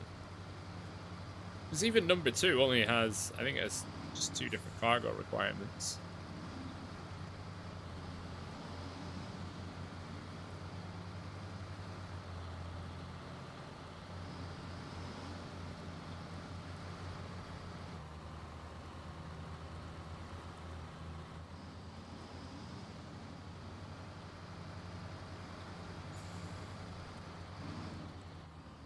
Oh! I did it again, but worse. Oh.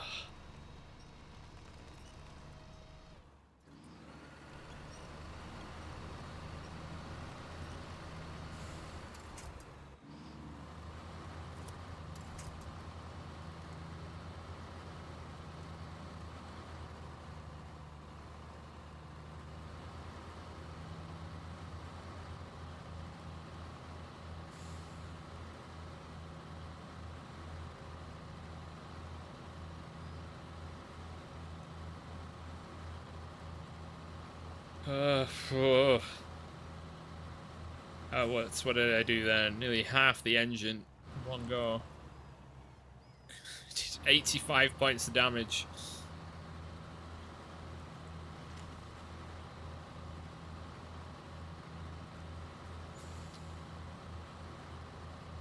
It's probably a good thing I don't live in an icy region. Although I obviously wouldn't drive like I do in Snowrunner.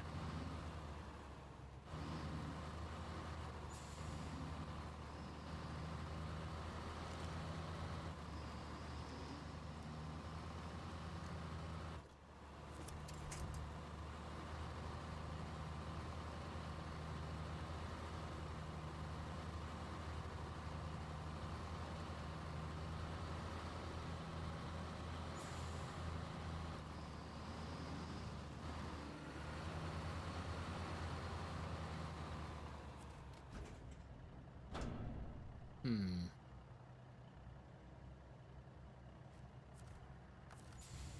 I've got an idea. It's just to reduce having to drive down this road another time.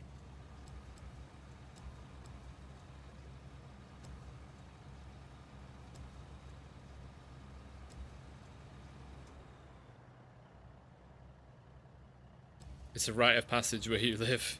I did, I had a driving lesson a few, like, way back.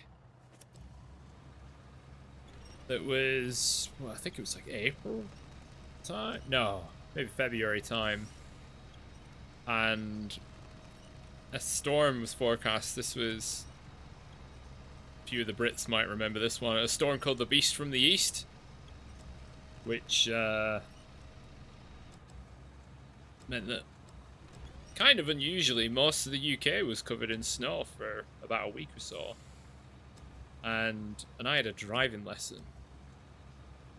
Which, yeah, it was interesting, to say the least, especially because I was doing like dual carriageway stuff. And the instructor said, right, we're gonna see if you can find out how you know where the edge of the road is in the first lane. And it becomes quite obvious where the edge of the road is because you start to hear the rumble of the tires over the thick white line on the inside, like, well, I guess on the outside of the road. And as yeah, I found it.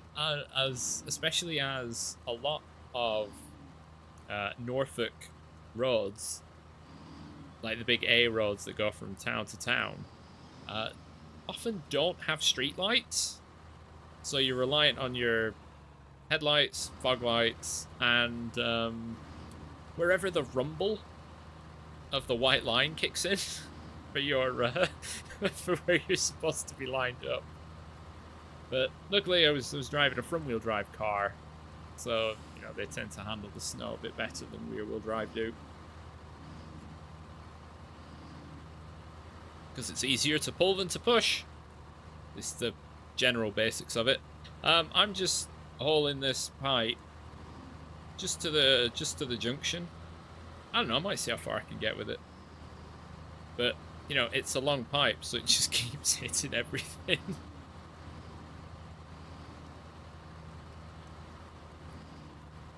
I could... ow! Oh. Jeez, I've just done the suspension in one go. Now I get the occasional rumble. Now, it might not look like it's affected the truck by that much, but when I try and do this up and down in White Valley, it's going to be quite bad. So I am going to need to bring some repairs. What else is damaged? Ooh, nearly wiped out one of the wheels.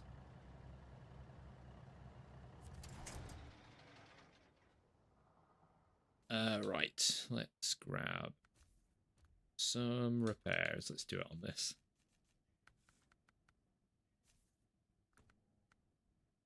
Or because it looks a bit more proper.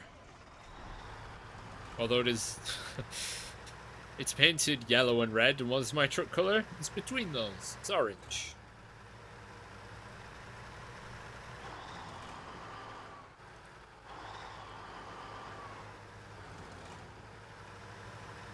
Right, so we'll get repaired up and then we'll carry on.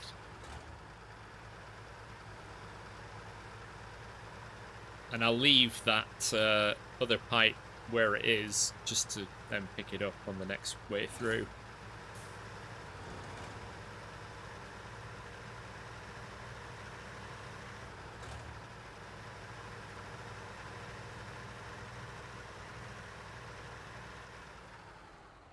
Way. Oh!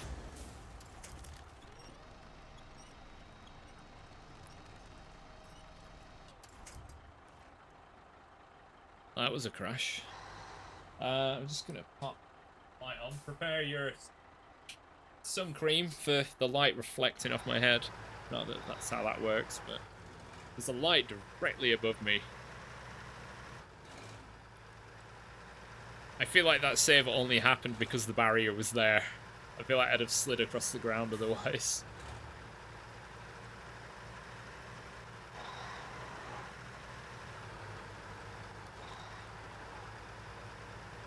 I don't know, sometimes I've just got the need for speed.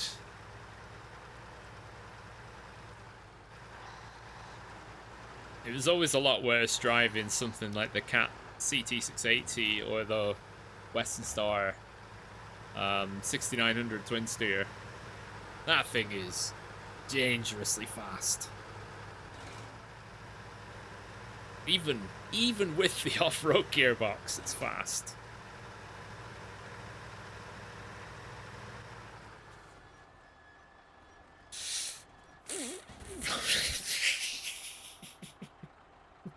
Parked it on the rail.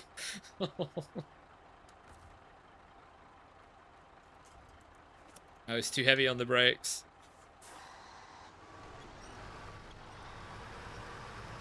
Oh, there we go. Recovery truck needs recovery.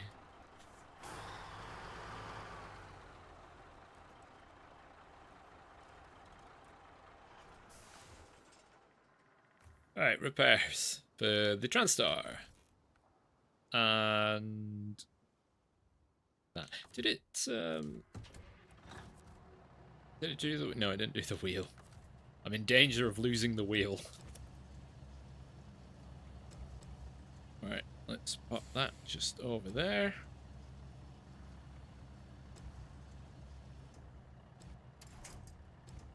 Plonk it down. Restore.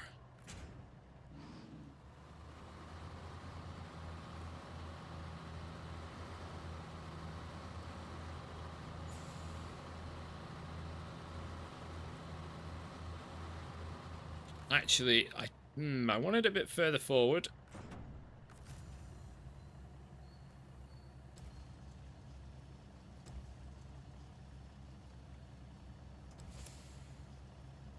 Let's bring that into there.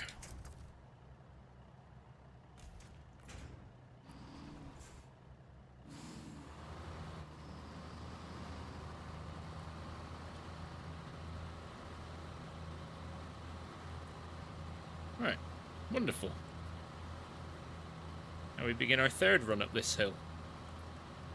How are we doing for that? Yeah.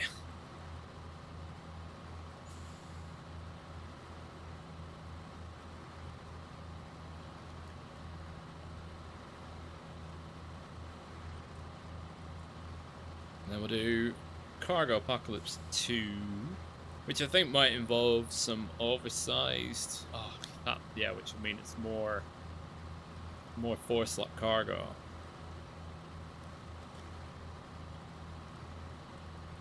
Unless... Ooh, one thing I could do is use a... If it's mostly road driving, I could use a ramped flatbed trailer and tow that behind me. So it'd be sort of hitched onto the back of this. Now there's an idea.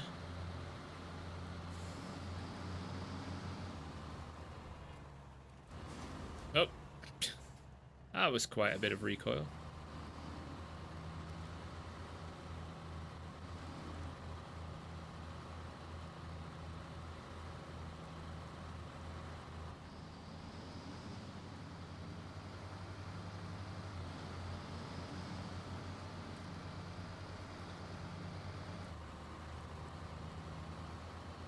Alright, come on, up you go. You know you can do it.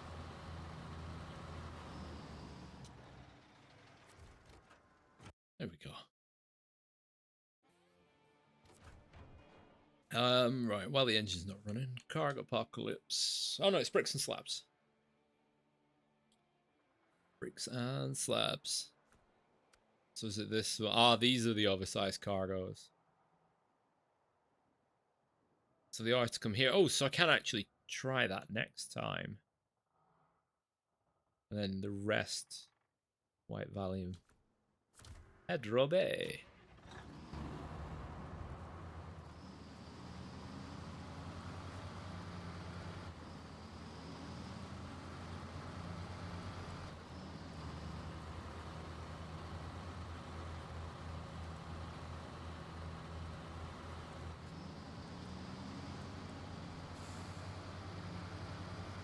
Alright, hopefully we don't have the same tipping issue as we did with the first pipe. That was a little unexpected, gotta be honest.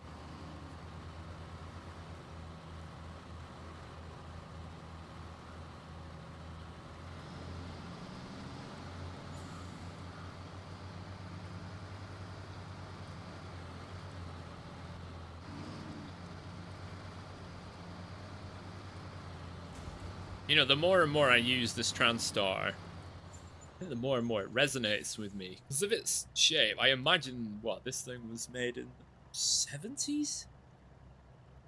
70s, 80s? And so my dad is a trucker. And one of the first trucks he drove was Volvo F88 model. Which, they're very similar in the design, sort of rounded front. Both cab overs. Sort of, I'm going the wrong way, it needs to go right. So I think I just get that childhood memory of that nostalgia in my head of the old, they had two old F88s. And it does just remind me of those. Oh, nice. Alright, let's try being a bit more up the left side this time. Nope, not again, not again. Cargo's gone, but we're okay.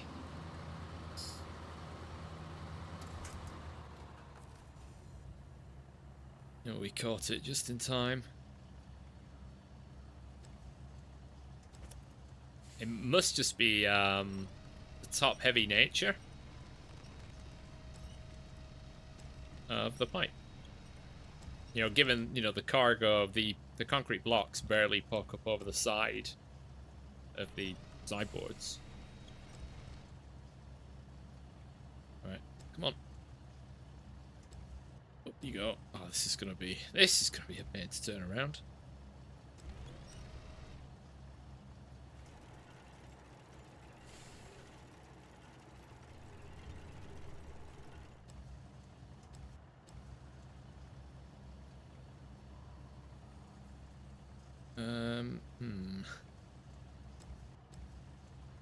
Oh, maybe that might just do it.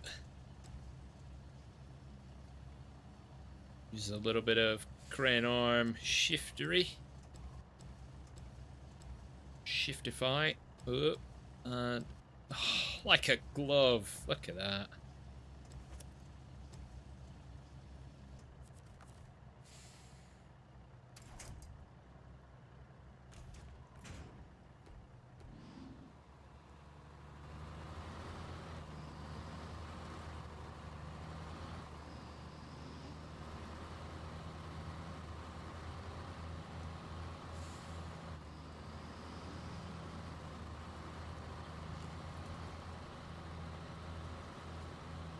Alright, that's number 2 delivered.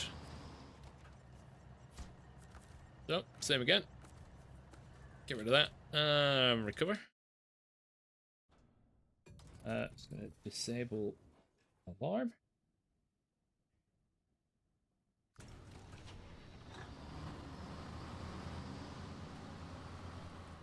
And once again, buy a trailer. Well, it's not even really buying, is it really? So. But at least I don't have to crash into the barrier. I get my damage from other places, such as small dead trees in the road.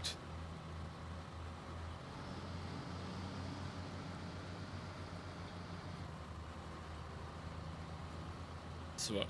Cargo Apocalypse 2 is 12 slots of cargo.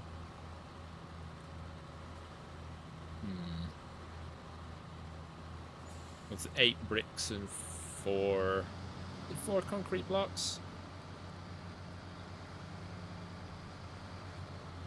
So that's 3, well, I mean that's 3 journeys. Because there's no 6-slot trailer. I really do feel like that. I might just use the step bed, actually, do it that way. That should be a 6-slot trailer.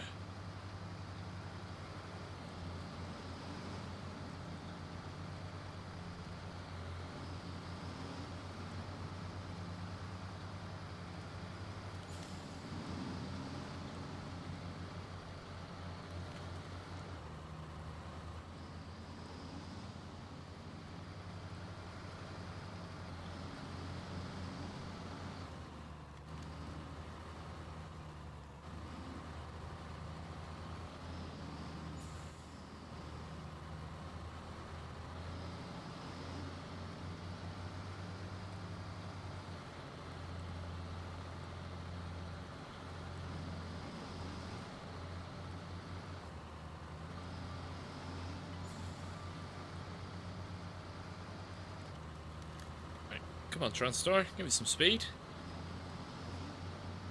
Sound like you're struggling.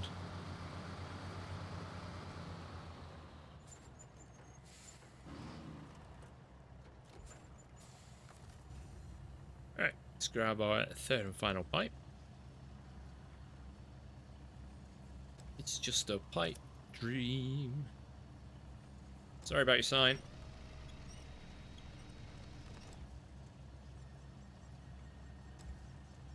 Come on. Up you get. Up, up, up, up, up, up, up.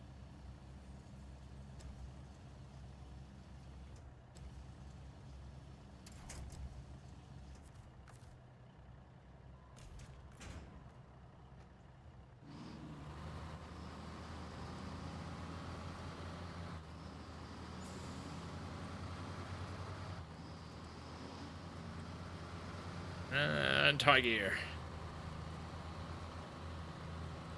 God, what a time saver high gear is.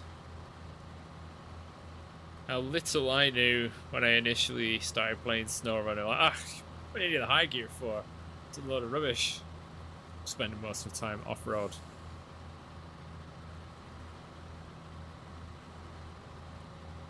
Little did I know at the time.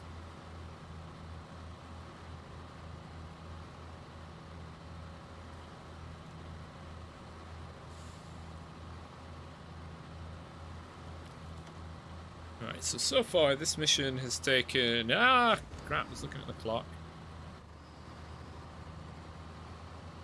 Nearly 45 minutes. Which is not too bad. Not for something listed as Cargo Apocalypse.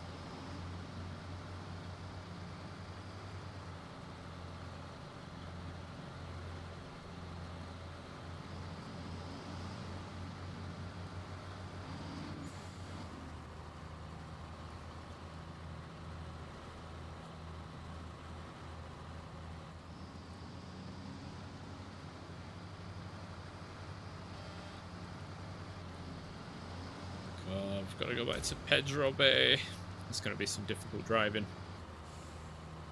I think quite a lot of the Order Master Supreme, quite a lot of that does go into Pedro Bay, which is a bit annoying. Hey Bryce Pro Gaming, I'm well, thank you. Hope you are too. Hope you're having a lovely Friday. Welcome to the weekend. If well, I suppose it depends on your time zone. If you're West Coast US, it's what, like midday?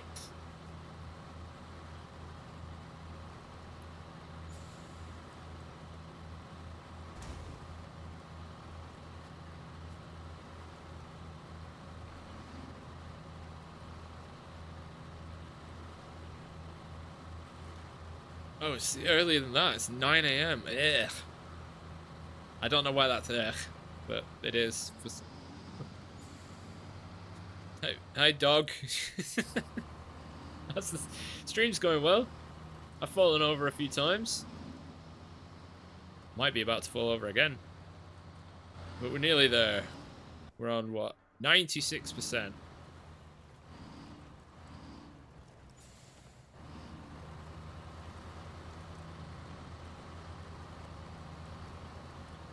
And then I'll have to do a little post on Reddit to show that I did Alaska with nothing but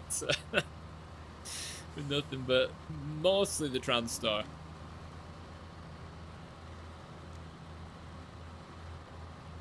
Oh, I feel like it's going to tip over again. Oh, no, it's going to go the other way this time. I wish this thing would make its mind up.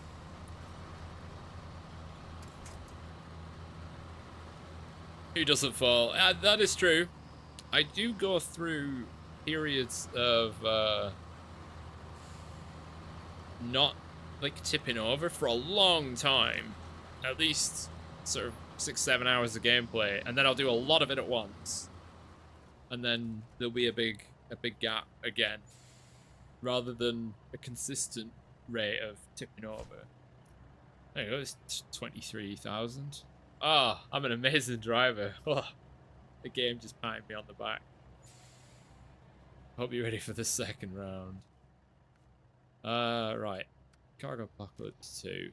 Delivered to the warehouse in White Valley. 8 bricks. 4 concrete slabs. Can you get any of those in White Valley? Oh no, deliver them to that warehouse. I see.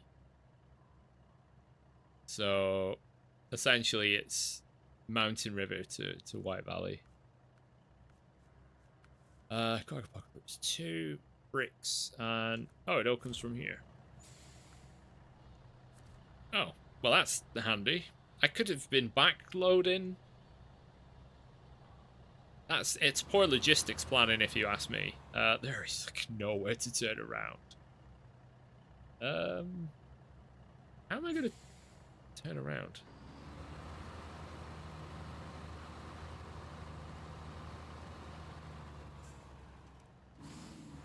Right, have to. Maybe there's enough space here. Oh, that hurt. The Apache's nearby.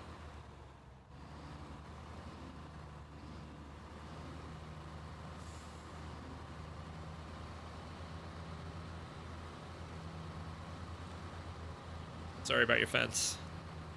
Not really. Oh, 4 concrete slabs. Oh, they're the big ones. So it's not 12 slots of cargo at all. It's 16. Oh, damn. Unless we double up.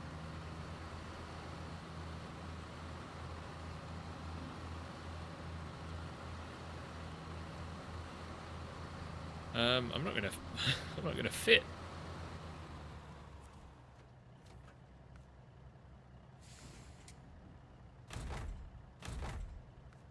Is it worth me just sticking a brick?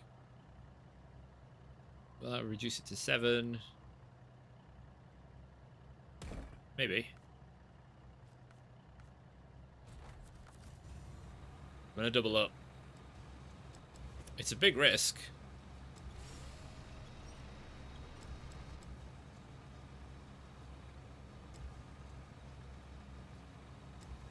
Alright, let's get that roughly straight.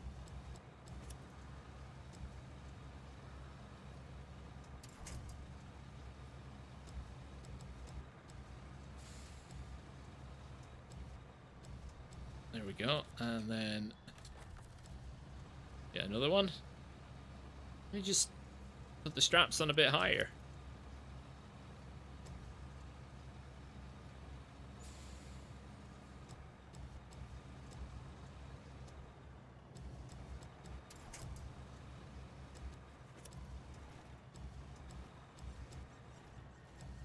Come on, turn the damn cargo. Yeah, that looks legit. It's all gonna fall off when I go around this corner anyway. Restore the crane.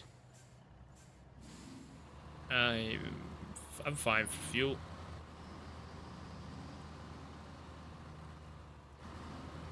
Fine for repairs. I suppose there's no harm.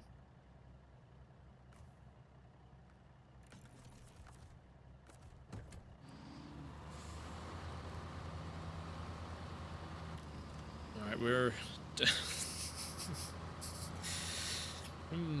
bets on how long it takes for this to go wrong. We spill concrete everywhere.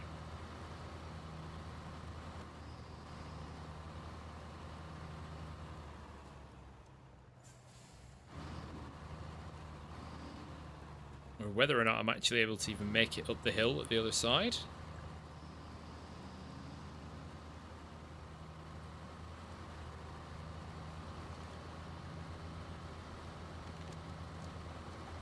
Ooh, it's getting a wobble.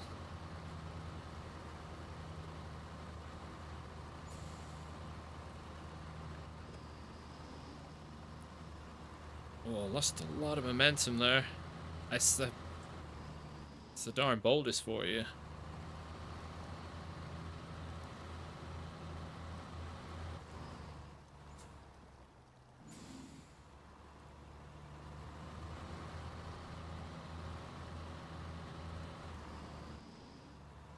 Ooh. Oh no, it's doing it.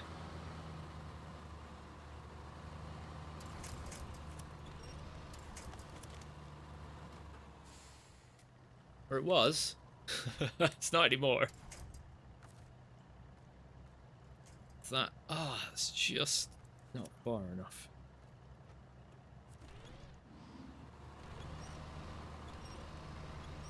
Sometimes you just need a little bit extra. Come on, little Transtar.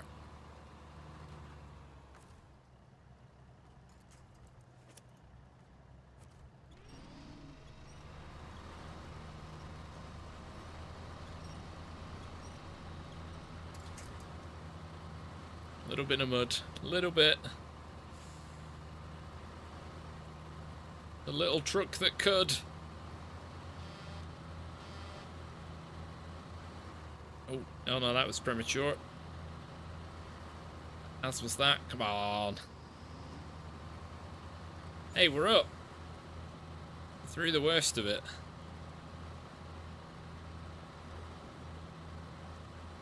I try and do Cargo Apocalypse in 2 runs. By stacking 7 lots of bricks in a 5-slot trailer. I suppose actually this is where I could... Oh, the step deck is so long.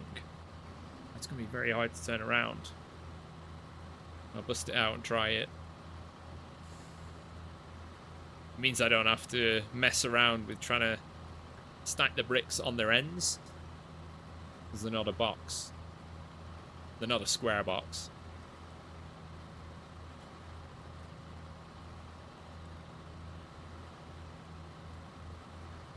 God, the warehouse is going to be so happy when it gets all this cargo at once.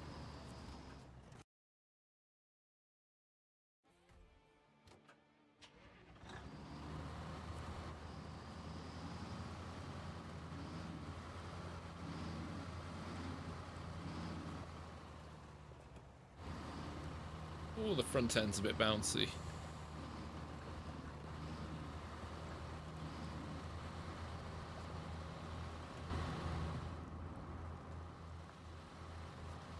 And the cargo, I think, because the lip of the blocks will contact the front of the trailer going downhill. Not really, unless I tip to the side. I'm not really at risk of losing cargo. This is quite nice.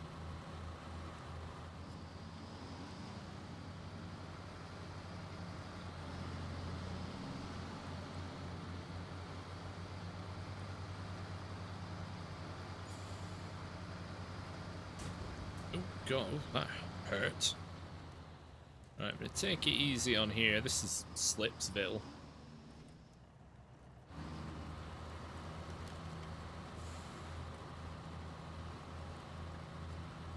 Although, yeah, not too bad. This will be where I'll be able to deliver it to the warehouse, get rid of the trailer, drive back to Mountain River, because there's a trailer store there.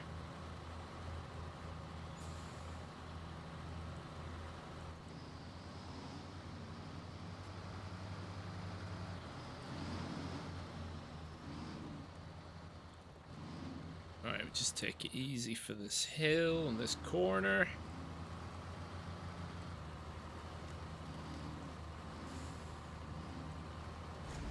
Whoa, the hell? My truck just dug down. Took engine damage for a hole in the world.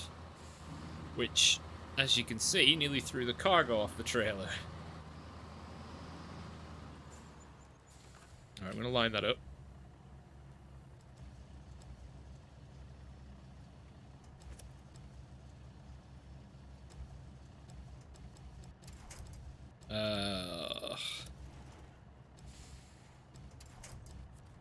Right, store the crane.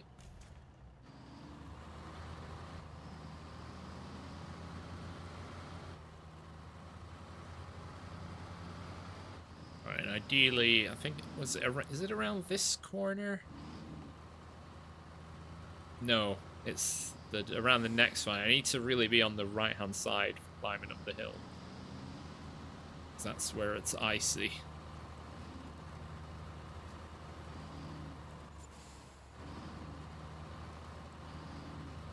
To climb up here.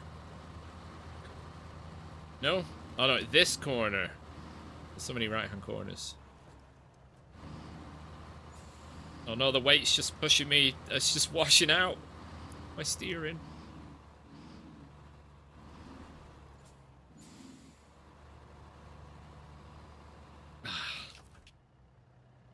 Oh well, it happens. I tried to preempt it, it didn't work, so... Oh well.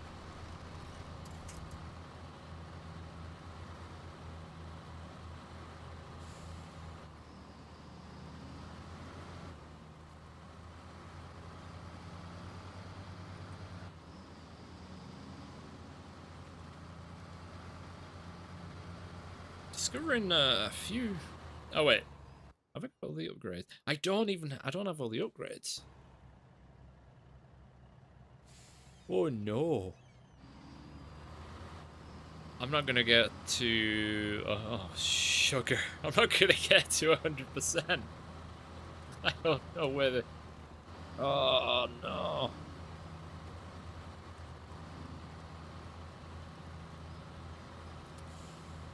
Surely I'd have seen the box. I'm pretty sure I've got that one. Oh no. That's bad.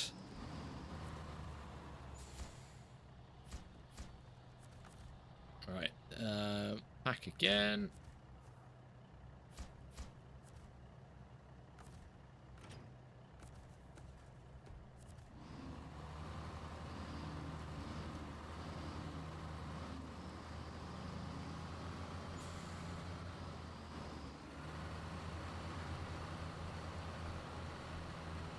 I'm gonna have to consult Mudrunner for the upgrades. Right, now we've got to get back to Mountain River, which doesn't have a garage, so it is a drive. You bored of seeing this road yet?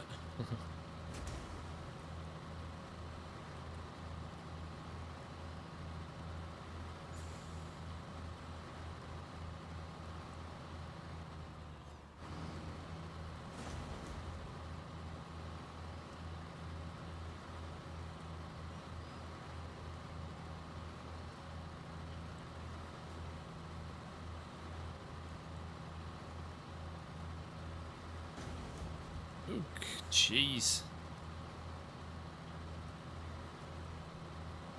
Right, and yeah, we'll grab a step deck trailer and see if we can get all 7 of those bricks on board, which I don't think that'll be particularly difficult.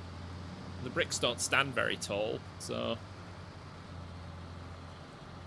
how hard could it be? Power slide.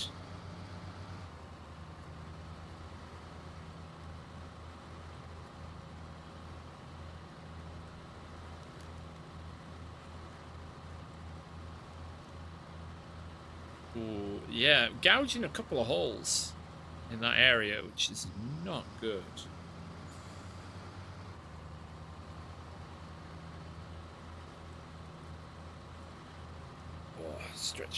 Oh, stretch my back. Oh.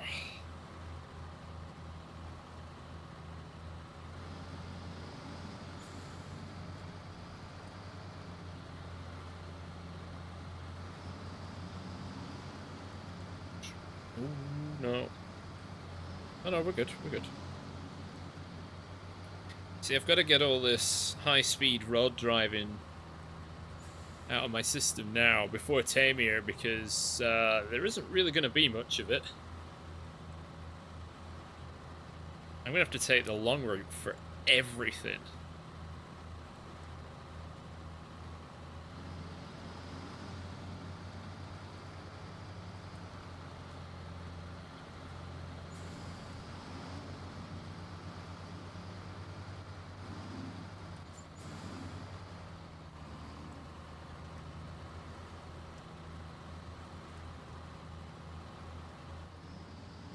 I'll have to check.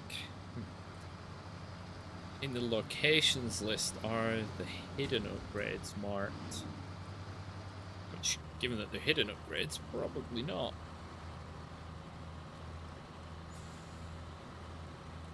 Which means I might just have to check all the hidden upgrade locations regardless of whether or not I've actually been to. Which is a little annoying. Because what? Especially as I'm missing 2 out of 23.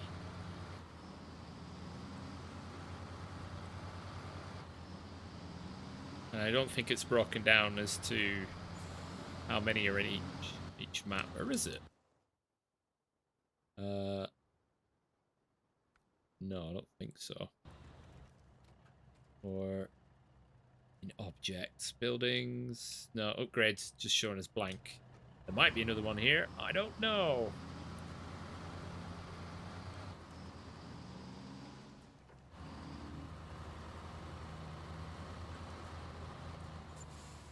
Is this where the trailer store is? No. Entirely the wrong way.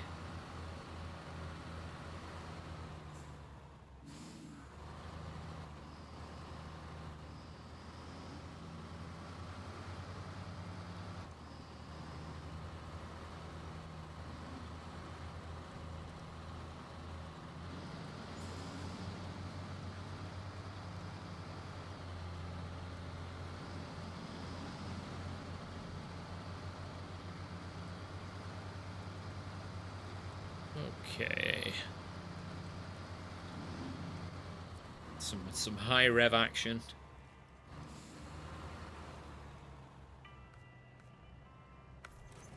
Oh, it's so wide. Why are you so wide?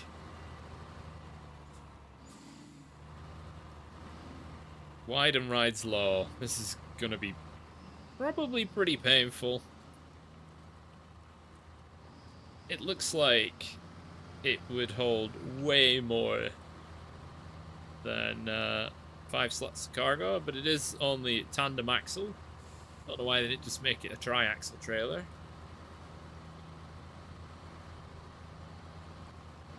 Just leave a kind of weird gap.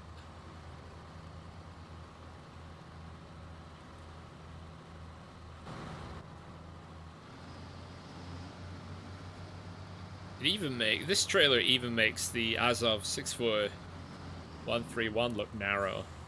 Best truck? Ah, I'm driving it. This thing's beast. Best truck for what? In the game? In the base game? Or the DLC? For logging?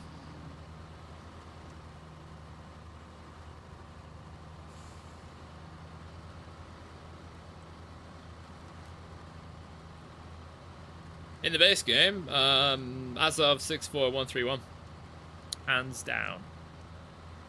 Yeah, it's not the quickest. Best fuel economy, an absolute mad power. Oh, actually, yeah, 73210. Ooh, yeah, that is a good one. It's got, yeah, it might have to be that one now, you know. It's got more logging utility than the 8x8.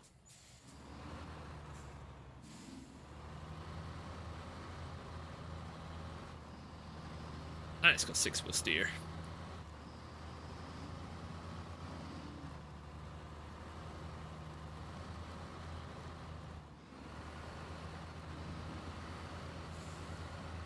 With the Paystar 50, you think the Paystar 5070 is the best truck in the base game? I'm using the Zix 605R. Yeah, that's very good, but it is not part of the base game. That's from Season 4. Amor, or whatever the actual name of that release was called.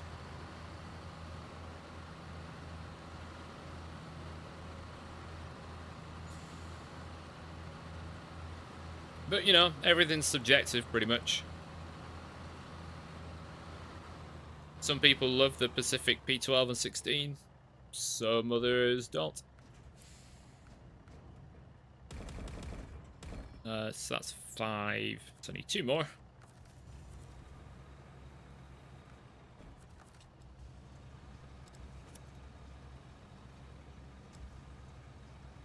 Oh, they might even both go on the neck.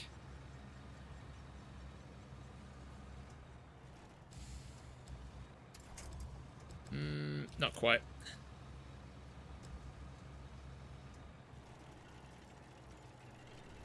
Oh, no, you're turning the wrong... Whatever, right, it's going there.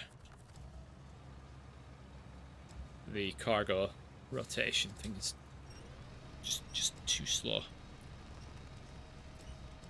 Overall, out of all the trucks, I'd say the 605R is the best in the game. It's just, like, unmatched. In general performance.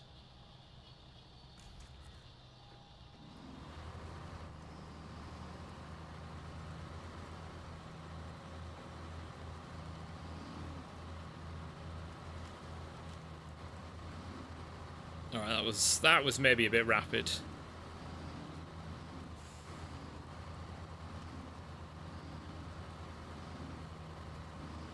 And this, oh, I'm so much quicker and so much lighter than I was with all those concrete slabs or blocks, the concrete.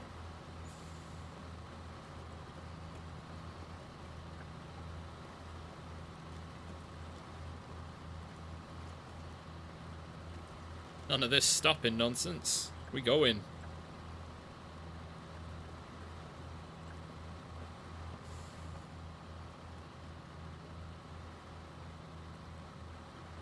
Yeah, so there's a fair space at the back.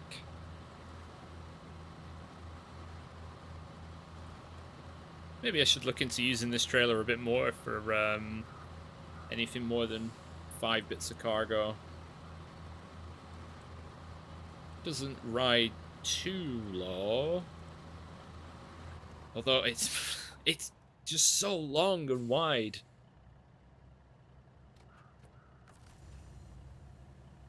Oh, bullying the bricks.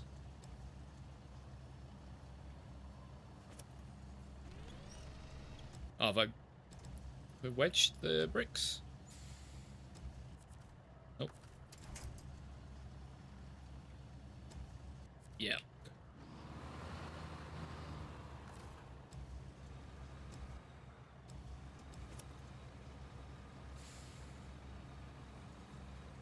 Come on.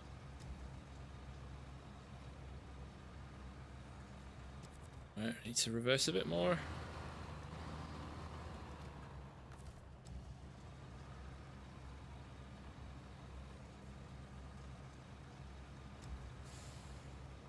Ah, because the crane can't lift anything. Alright. Open on. Right, grab the next item.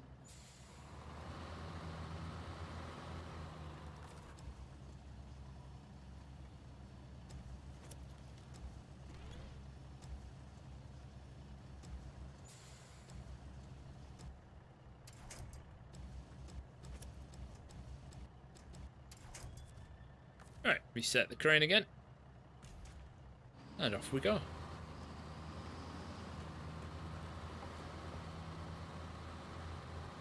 Yeah, because the wheels go all the way to the back,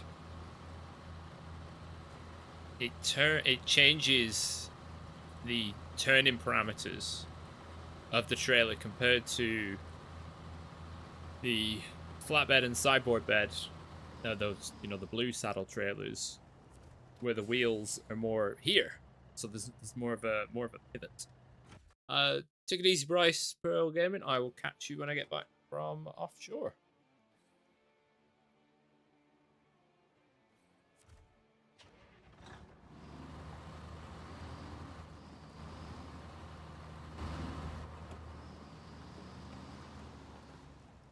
Be careful. I've got to be careful on these corners.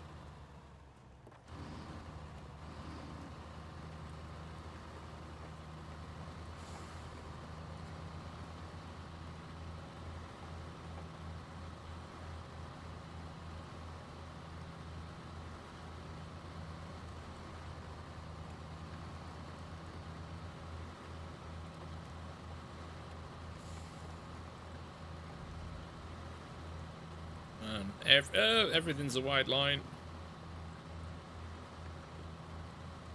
What do you think about the collab? Which one? There are two. The long nose or the cab over?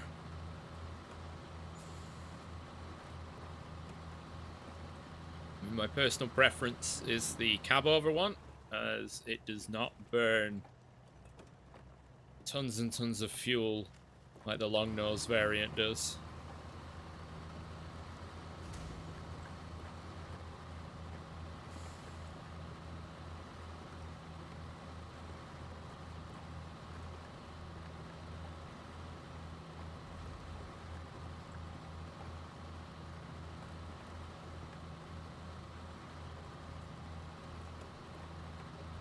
Just hear the bricks creaking. Ugh.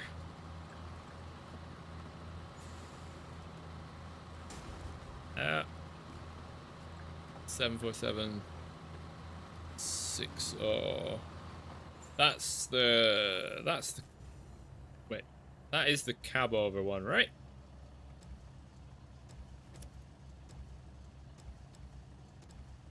The one that has like the train horn.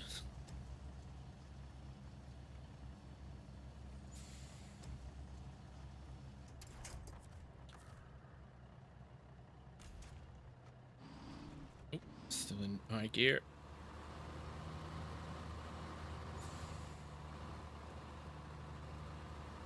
Yeah, I have smashed through this mid ground.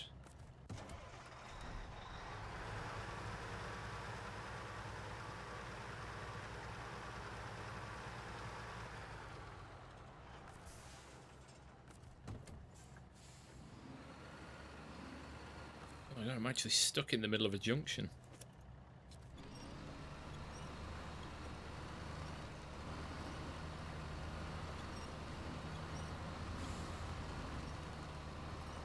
I've never been stuck there.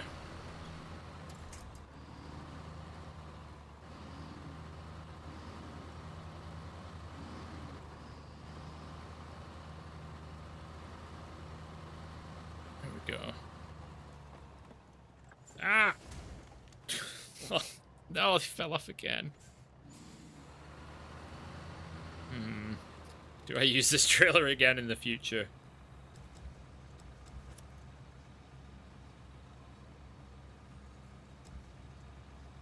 But yeah, if the collab you're referring to is the cab over one, not the one with the long nose, that is my preferential one. It's very good. It's very powerful. I think the fuel economy is fairly balanced for its performance, and is actually capable of a fair amount of speed if you leave it in auto.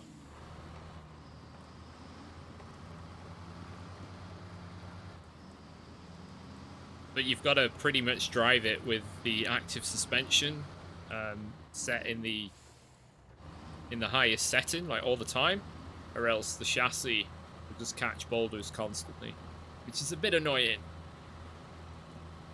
Because you tend to pick something like that for the worst kinds of routes, and they often have boulders on them.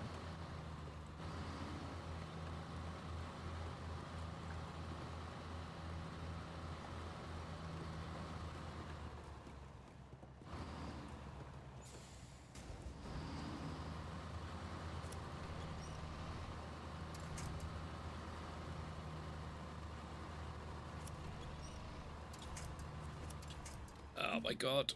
Oh, the bane. The entire Wolfpack DLC can fit the no all-wheel drive. Oh.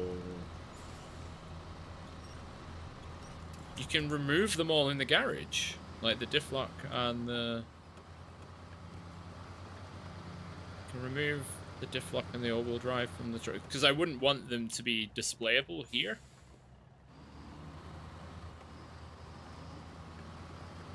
Oh my god, there's so many avenues opening up. I just hadn't realised. I just went for something that just said all-wheel drive and Diff Lock, and it just said no in the box.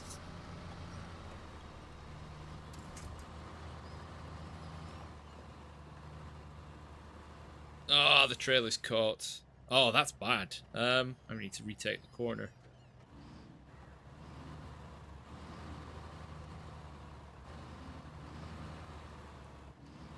Yeah, maybe I won't use this trailer again.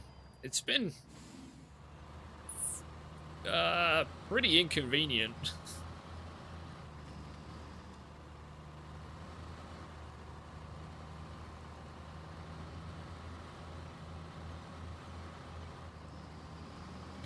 Oh, it's close to grounding out there.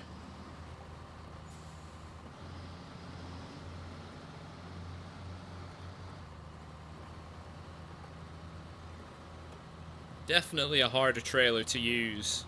Maybe I should do a trailer tier list.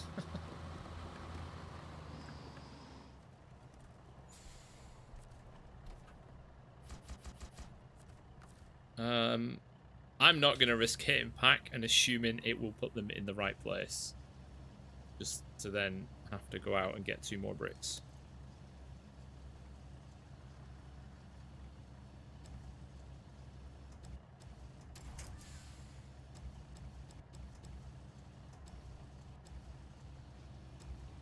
But yeah, definitely some trucks I can investigate actually for, say, expanding the no-wheel drive fleet.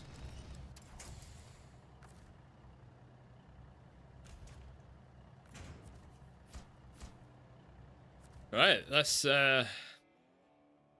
Order Master Supreme constitutes just 2%. While I'm here, open map runner. Just in the other window. Show markers, upgrades. I've got no way of telling what I've got and what I haven't got. Pretty sure I've got that one.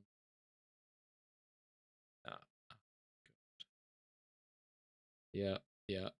Might be missing. What I think I'm missing.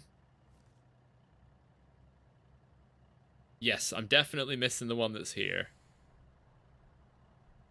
I think it's for the Hummer. God, I've got to drive over there again.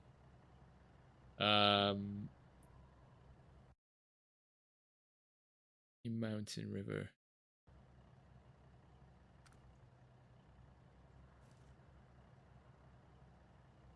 Oh, because I've hit all the areas. It's because it's quite a small map. Oh, that one. I haven't got that one. Okay, I know where the upgrades are that I haven't got. Man, that makes things easier. I know where I've got to go. Right. Order Master Supreme. Delivered to the warehouse. Mountain River. Factory. Nope. Not that one.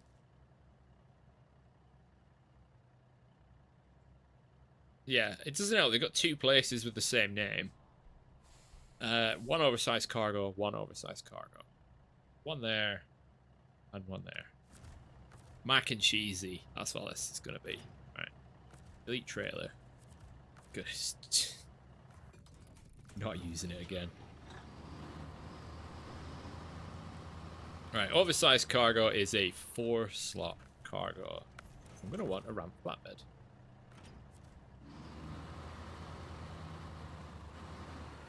And what I'm also going to want, I'm going to shimmy it in next to it.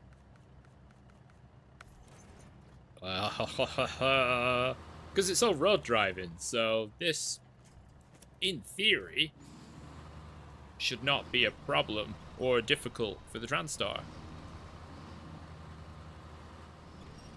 I just need a sign that says long vehicle. Hey, Tack and Gib. I'm finally available to check in stupid long cargo mission time. Yeah, we've done Cargo Apocalypse 1 and 2, which aren't that bad. You just drive the same routes a couple of times. Now we're on to Order Master Supreme, which is all of this. There's quite a lot of containers involved. So we're getting around having to do 4-slot things by towing a ramp flatbed trailer behind a regular side bed trailer. Because it's, as I was saying, it's all power slidey time. It's all road. So why not utilize the road train. I'd be a bit more wary if I was having to do a lot of off-roading, but I'm not.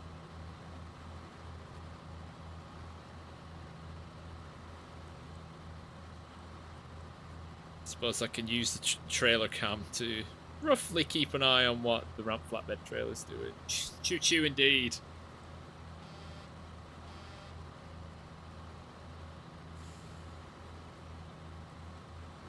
Right, so what are we at? Yep, so I wouldn't have finished this in an ordinary stream because we've been going for 2 hours 50. And this will probably be another hour or so, at least. Ah, wow, that went really well around that corner. Oh, that didn't. That wasn't even really much of a corner.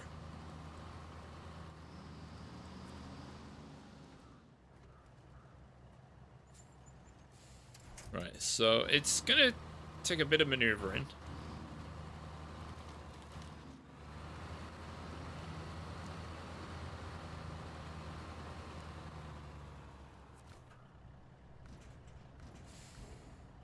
Right, one oversized cargo.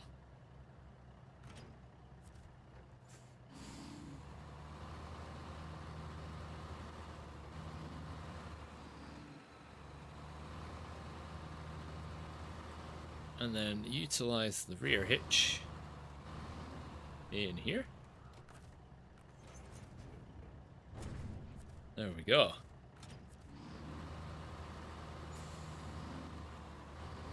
Am I gonna get up the hill though? That's I think the big question.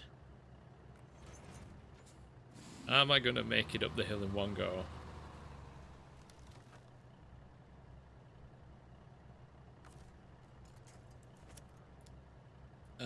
Both trucks from the anniversary DLC fit the bill as well. Driving Diff Lock must be equipped.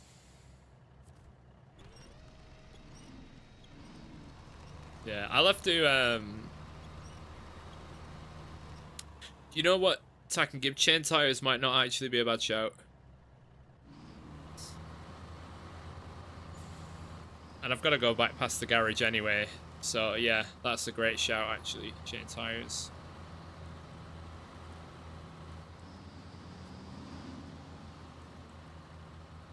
If possible, Sam, I'd probably go for the Cat CT680 over the 681, just to avoid its lift axle.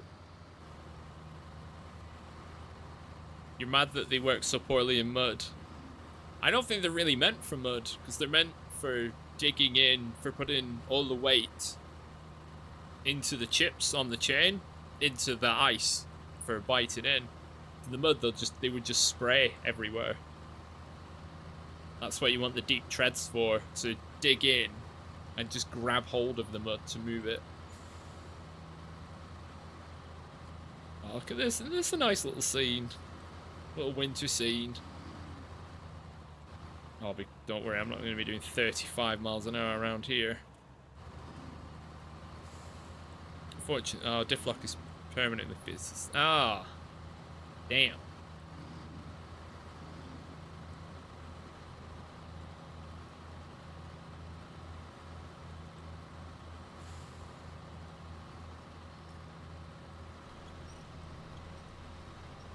Switchable but not removable. Yeah. I'll check out like the Wolfpack and stuff because I do like some of those trucks. Like the one with the 5 axles is actually really quite good at logging. Right, let's detach that cover and stick on the chain tires.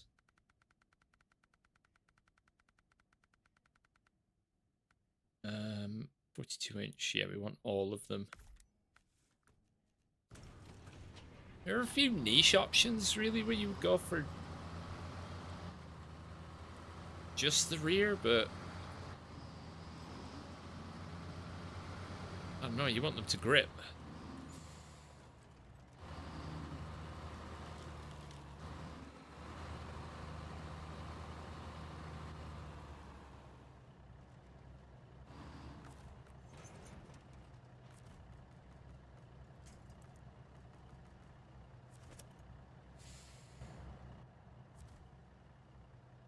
attached properly.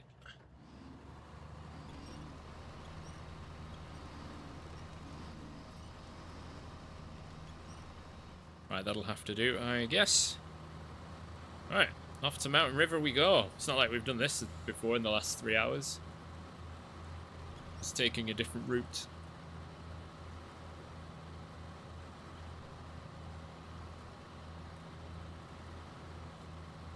And I think because of the weight of the trailer behind is slowing us down enough that I can probably just high gear my way there. So my top speed is limited.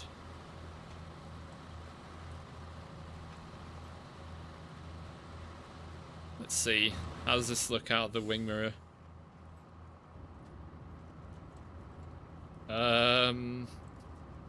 Looks a bit dangerous out the wing mirror. I can only see it on one side. But that's fine.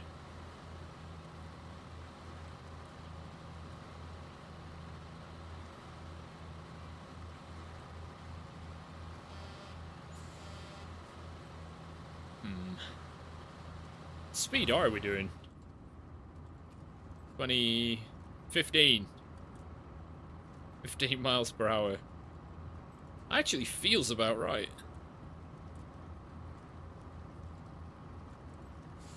500 RPM. That seems maybe a bit low. Whoa, look at that sign go.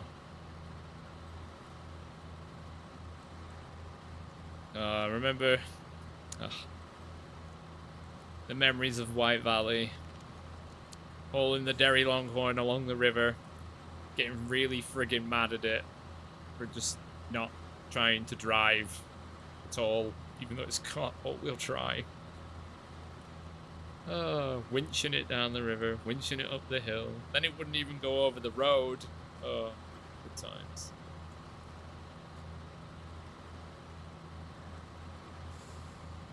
That one's still attached. I suppose I should probably check every now and again that the rear trailer does still have its cargo. Or else being for quite the surprise when I got there.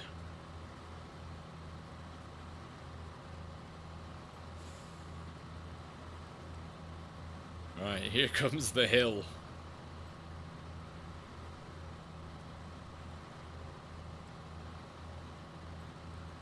Right. Easy right. That's normally a bit slippy if you don't have chains. I might actually break the speed limit. That sign said 15.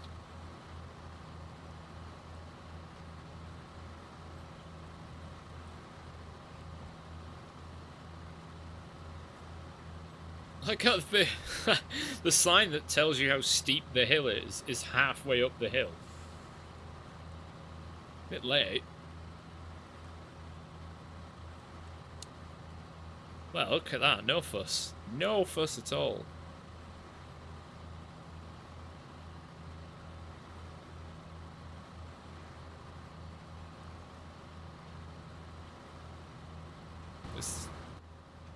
Nothing's going wrong. Nothing's awry. It's just a pleasant little journey.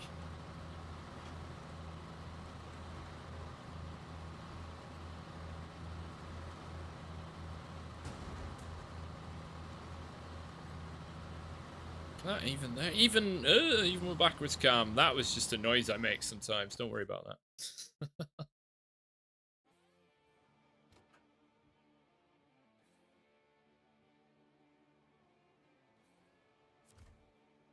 Right. So along here, along the bridge, yeah.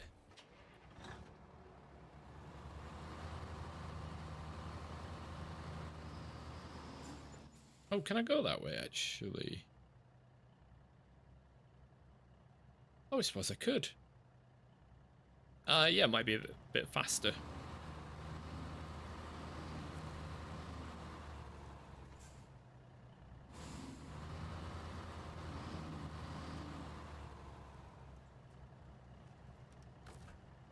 Right, attach up.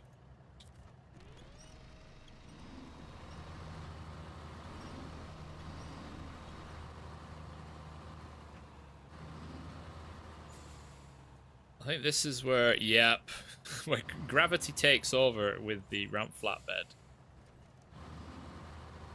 So, low gear it is. One of the few times you'll actually see me use low gear in one of these types of trucks.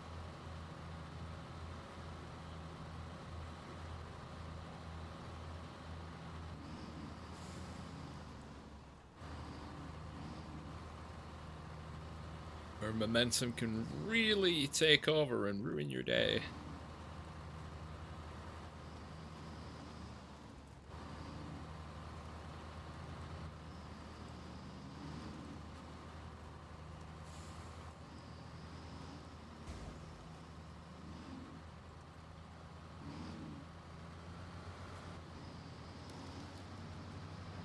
Oh, there's a nice cat there. Shame we can't use it.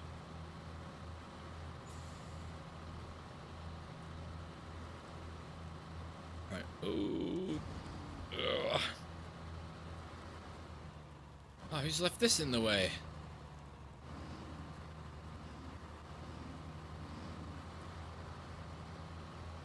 Squeezy through there.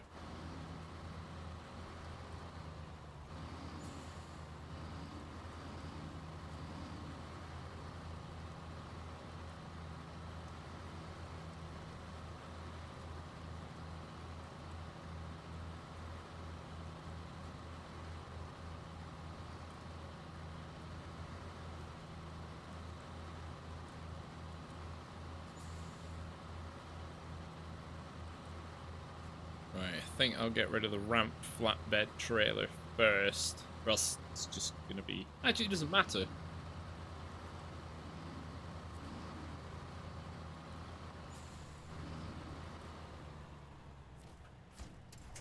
Right, so I can just get rid of that.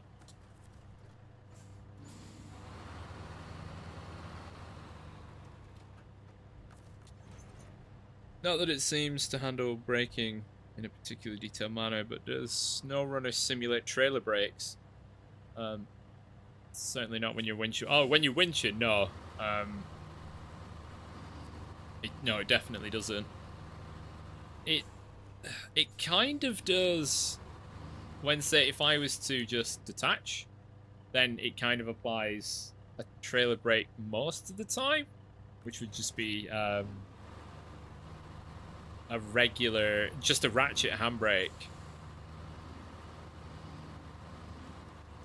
But say, connected like this, I wouldn't have thought so, given the nature of the hitch is very simple. But for a saddle trailer, also, I don't think so either, because say if you're coming down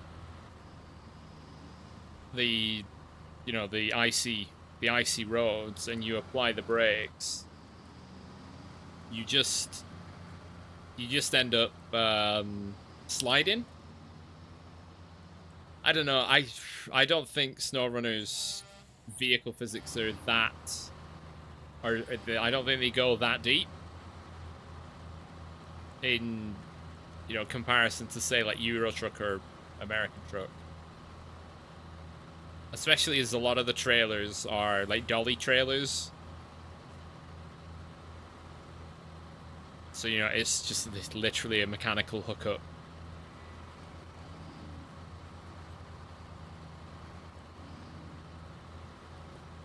Yeah, the trailer drifting is real. Yeah, you build up enough speed and it just starts doing whatever it wants to. Just like, huh? You're pulling it in a straight line. It should just go in a straight line. It wouldn't just start weaving randomly.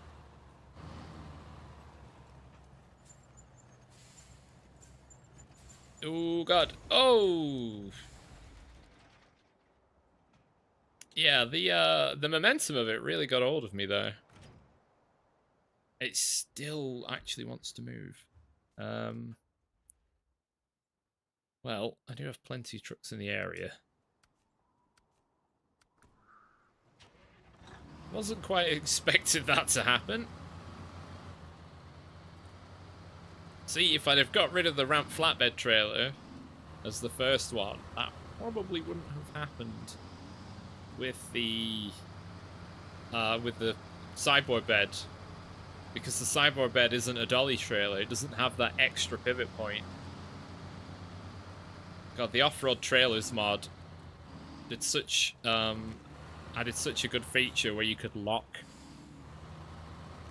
the dolly axle in place, which meant you could more easily reverse those trailers. That's such a good addition. Actually, yeah, I can probably cut through there.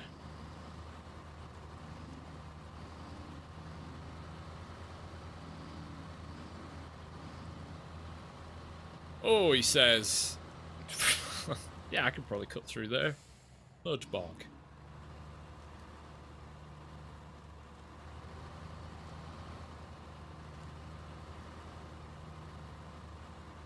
Oh, that's deep.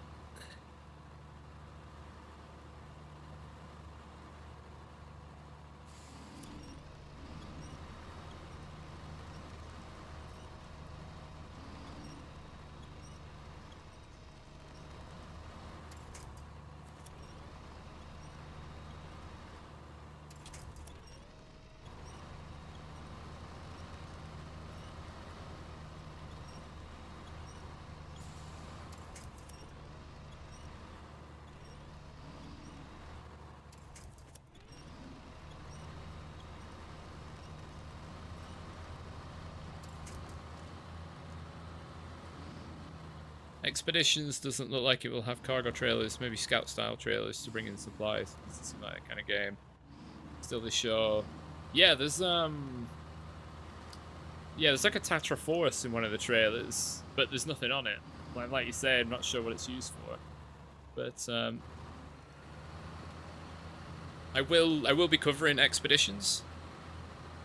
I know some creators got well, I've had an early access build to play. I haven't. I don't know what was it SD1 and Tribe Called Cars. Oh, I haven't checked any other Snowrunner channels.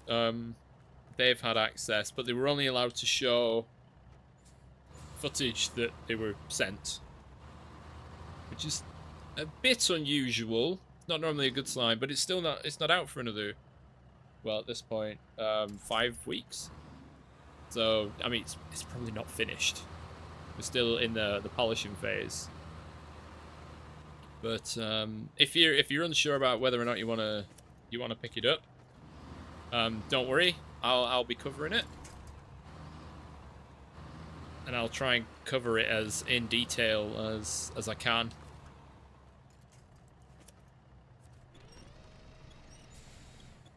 But it does look like it's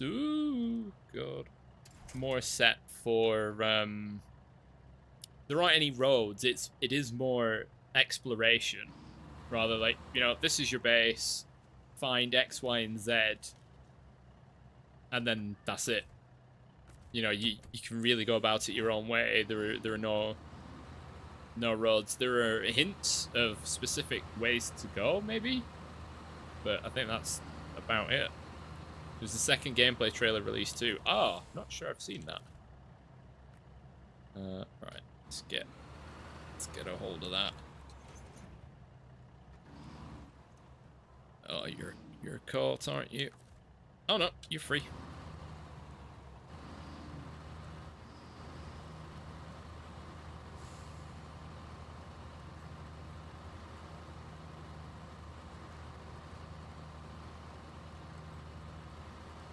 But there's some nice stuff going in there that existed in older games, like adjustable tire pressure, and apparently they've said that they would backwards implement stuff from Expeditions into Snowrunner.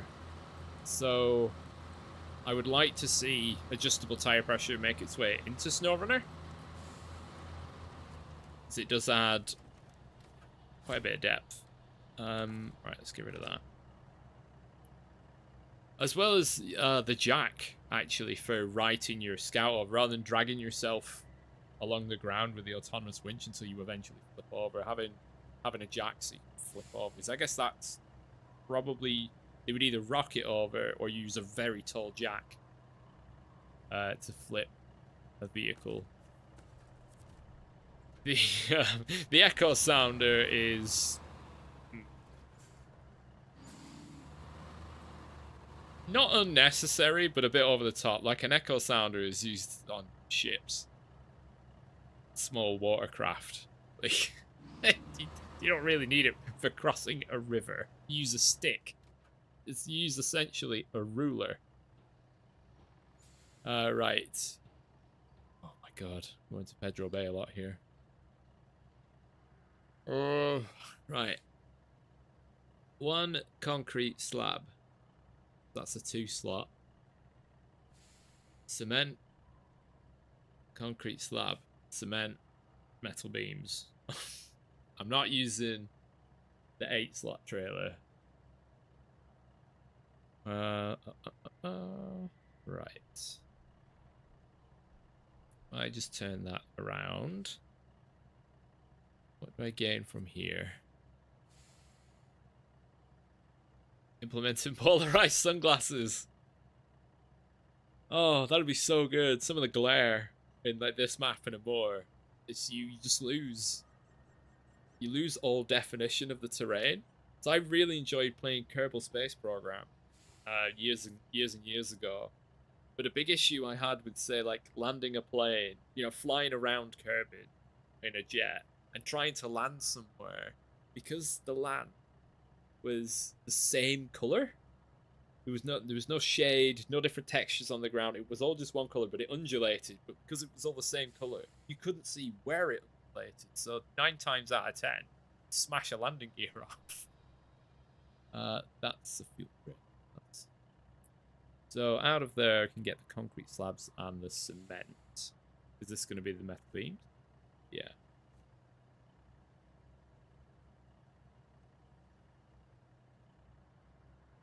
We're going to have to go there for a trailer, and then go back there for cargo, and then back there for other cargo. What kind of trailer are you? Scout fuel.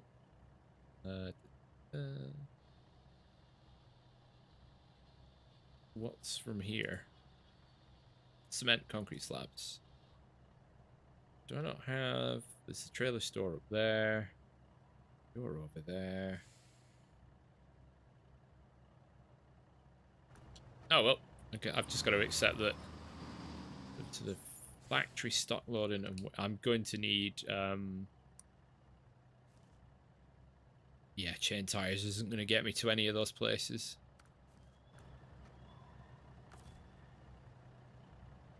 I must have. And nope. You've got chain tires. Ah, want to kind of avoid using the Ford, but it means I'm going to have to recover.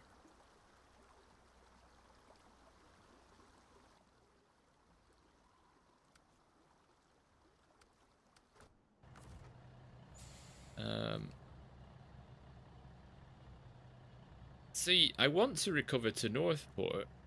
In fact, I don't need to recover. Oh yeah, I do. I might be able to get some of the cargo in White Valley, actually. Come to think of it. Oh, hang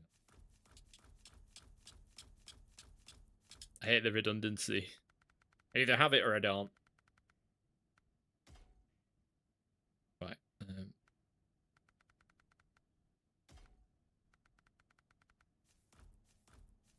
There we go.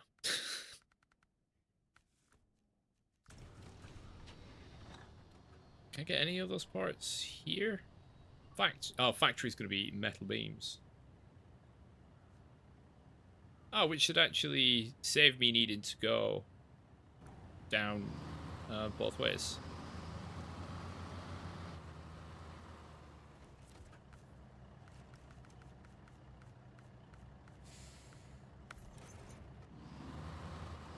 So in this one, so I can get 2 of the locations done in 1 run.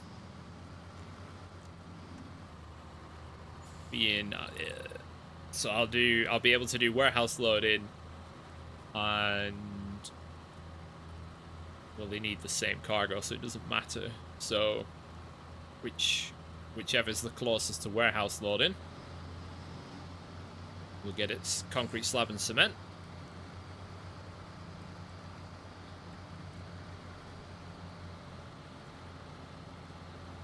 By the way, I hope you're all enjoying this longer than usual stream. Finishing off Alaska. I don't think Alaska's taken that long. I think this is stream 22 of the no-wheel drive, no Diff Lock series. Which, yeah, I'll have to double check how long it took to do Michigan in stream form. Obviously, there is a little bit of time sometimes between streams where, you know, I line things up for getting thumbnails, and just especially when it comes to logging, I shift a lot of trucks into place beforehand, so you're not just watching me drive 2 trucks at the same time.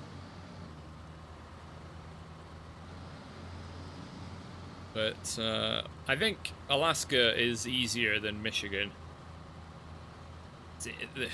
The amount of road driving you do is pretty much the reason why there aren't actually that many paved roads in Michigan. It's mostly dirt road.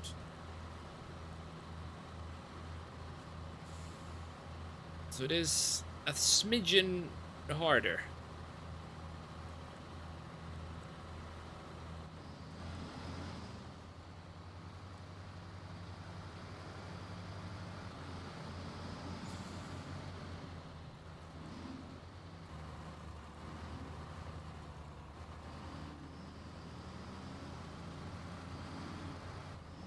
Let's jump into here.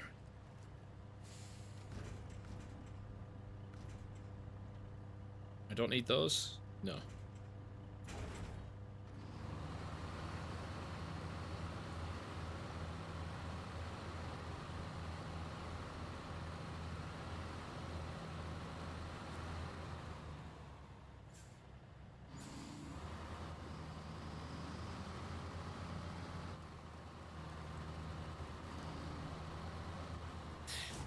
Oh god.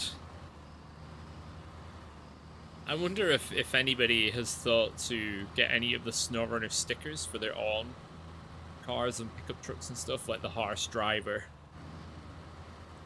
Just like stick it on the back bumper or something, or I know there are a lot of people out there that probably don't realize it, that deserve the I park where I want sticker, where they're taking up 2 parking spaces. Which is then ordinarily a crap car that isn't particularly valuable, and they're like, oh, I'm just going to use 2 spaces. On, say, a Saturday, which is not exactly a quiet day for shopping. But I bet if Sabre did like a release of stickers, that there would definitely be people. I mean, I'd probably buy a set if it had the right ones in. Not to actually put on my car. God, I wouldn't. I wouldn't ruin my car like that. But I'd have them on display somewhere.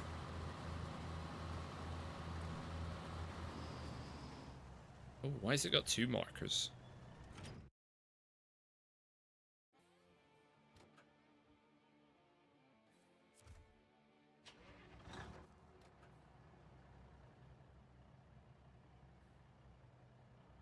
Right, so we're going to head to this warehouse here, which means we're going all the way around the map.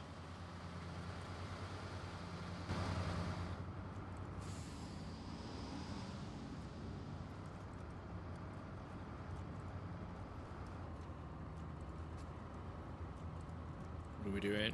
15 RPM's good. I got down to 500. Oh, I've got my walrus.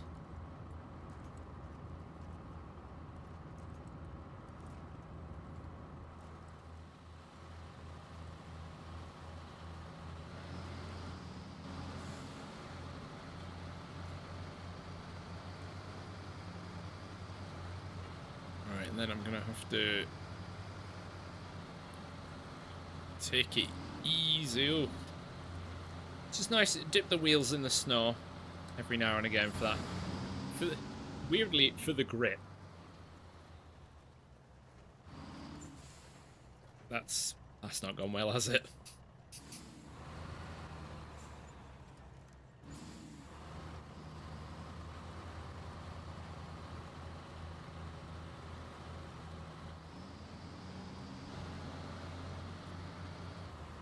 Alright, come on, truck. Come on, truck.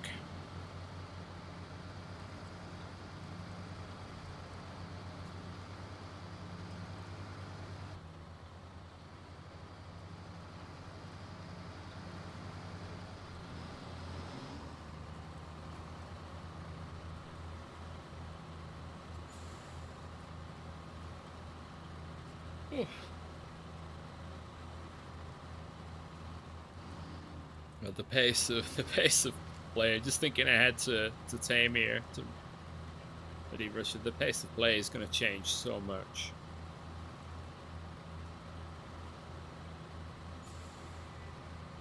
Yeah, that's the true test is coming. Alaska and Michigan, they were just the warm up. They were just the preseason friendly.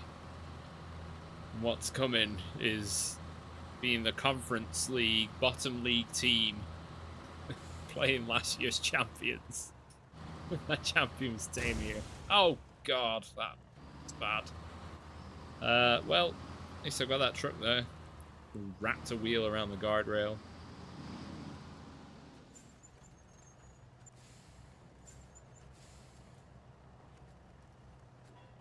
Alright, let me just jump in this repair van. 7 points of the suspension left.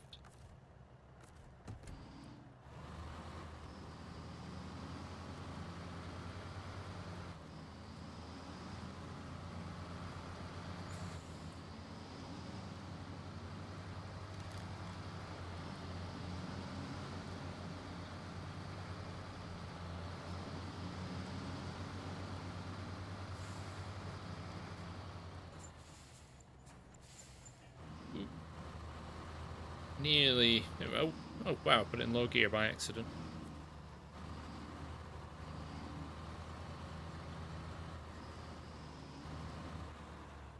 Right, grab some fuel from there.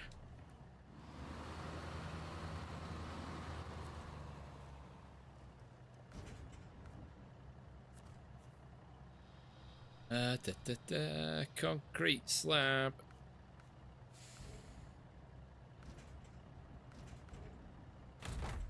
What was the other one? Cement.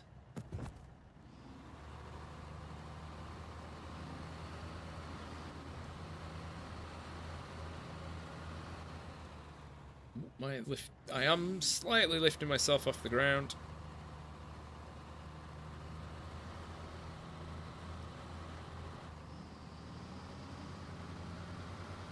Alright, and off we go with a heavy set of cargo.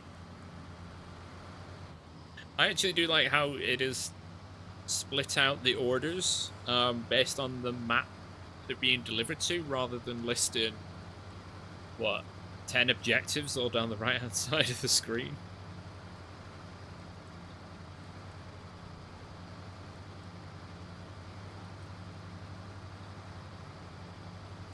Oh, we're struggling a bit.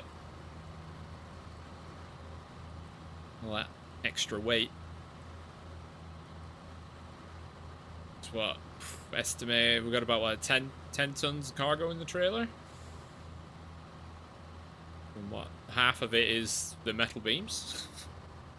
Metal beams are heavy.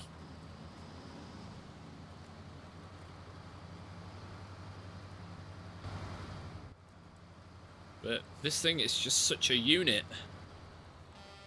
It's been the hero of Alaska.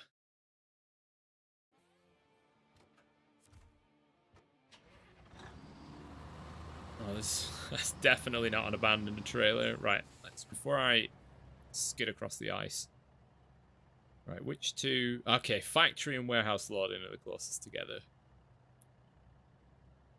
stock loading is a bit more awkward to get to, in all honesty.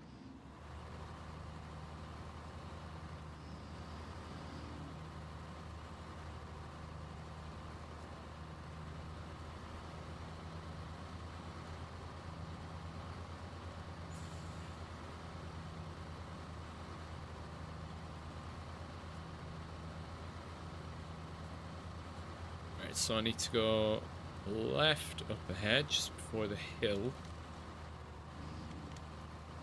Come on, a little bit more steering. Ah, that's a ticket.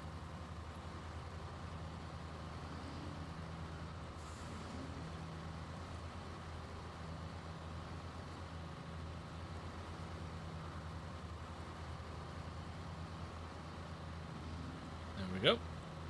Nicely handled the ice.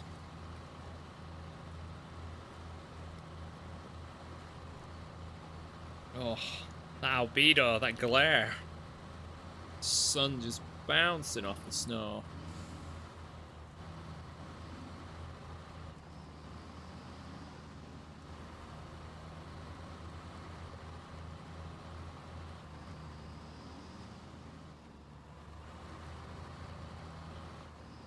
Lovely job.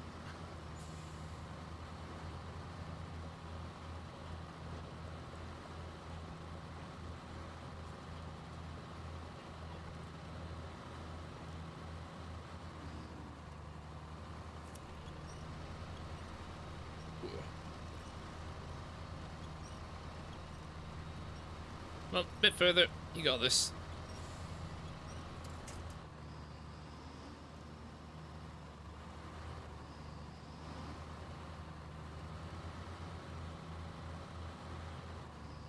Come on. Power down.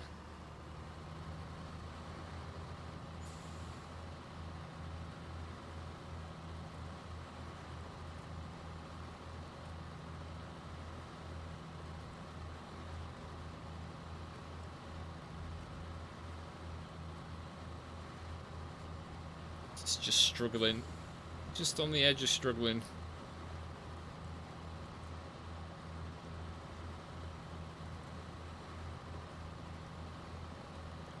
Oh, I hate this bit.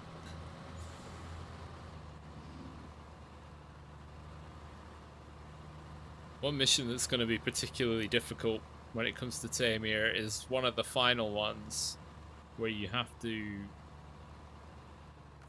shift the drill from the drowned lands up through Quarry and through Zimnogorsk through the deep mud. You have to cross that river. You have to go through the deep mud. Oh, that's gonna be something. Yeah, I think this bit is just all a bit too heavy to be hauling through there. Come on. I have to break this first.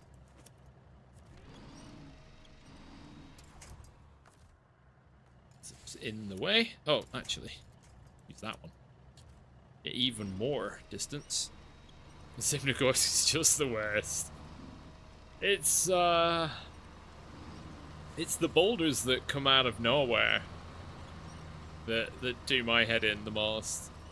Oh, I was doing the hard mode stuff. I went to rescue the Step 310E. I took the dam in there, drove in there no problem. Then a boulder spawned behind me. Like, you know, they rise up out of the ground, which as boulders do, obviously. Everybody's seen it, right? And it basically pinned me in place, and I couldn't even get the dam out on its own. I was like, what? This place is or Quarry with its thousands of upgrades scattered around.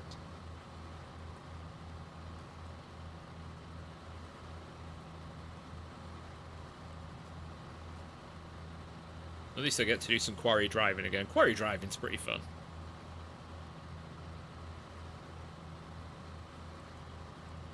Although I'm probably one of the very few people that actually doesn't mind driving in and out of the quarries.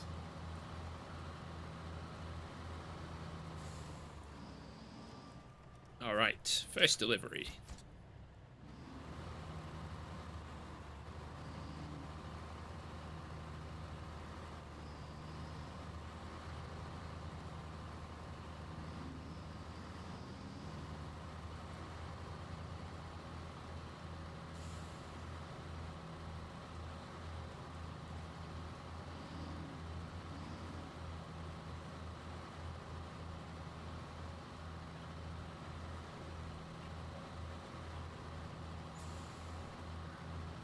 Oh, look at this thing go.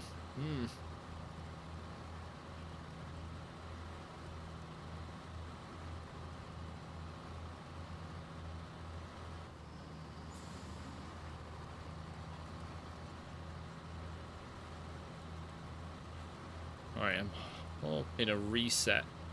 It's gonna send me back. I'm gonna have to do the White Valley to Mountain River Drive again. Once I make this delivery.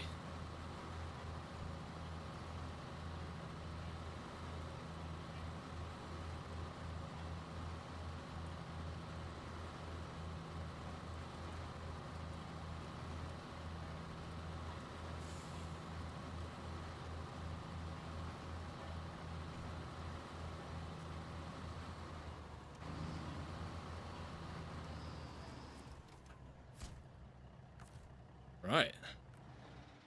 Stage 2 and a bit, nearly there. I don't know where I was going with that. Right, back to White Valley. Again.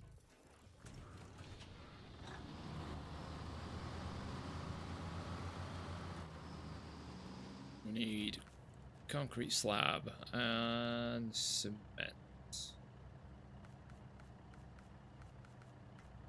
I wonder how many of these trailers I bought, and just straight up deleted. It's gotta be in the region of about 30 or 40 or something, maybe more.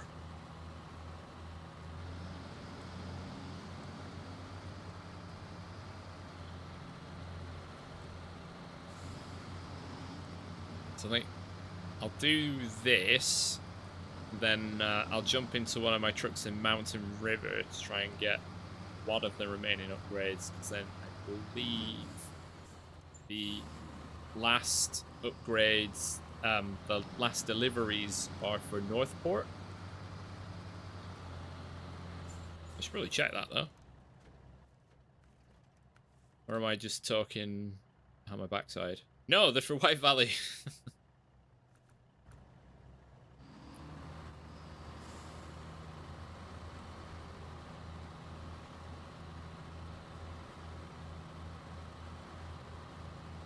But yeah, I'll grab the last 2 upgrades before I finish off the mission, so that when the main mission ends, it should be 100%. But yeah, I don't want Order Master Supreme to finish and then be sat at 98%.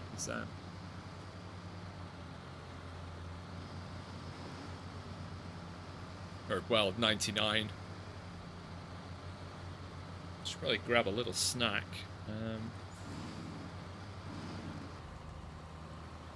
I'll do that when I get to the concrete and cement. I will hop downstairs and grab some lemon drizzle cake.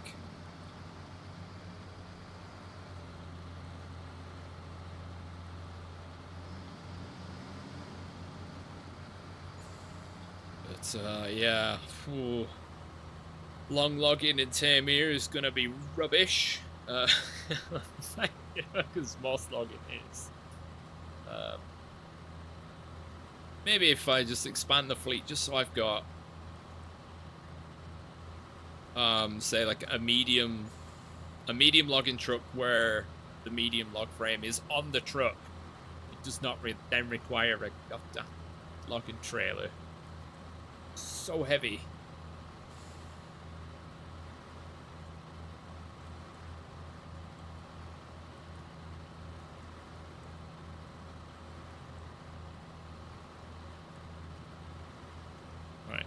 Oh, I was going to say turn in early, but I've just jackknifed. And then the trailer does the weird freak out thing.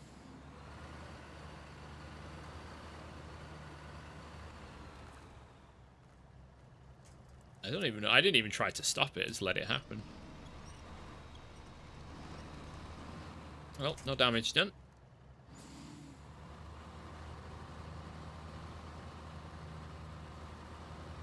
I've lost all my momentum. Alright, there we go. We're off and running again. Sincerely couldn't sit as long as you. I went to the loo before. I mean, I always go to the loo before I start. But yeah, I do feel the need to stand up and stretch.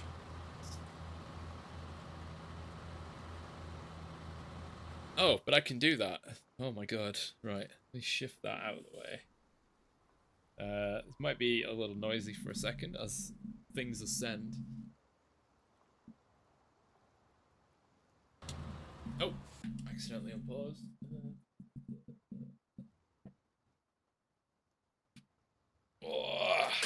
Oh, oh no! My webcam just ripped off the back of my monitor. What? From its ordinary position. There we go. Whoops. Oh, that wasn't supposed to happen. Well, that means it can't go there anymore. Oh, standing desk. Whoops, indeed. Sorry, I check emails just again. We're outside working time now. Oh, right, up the hill.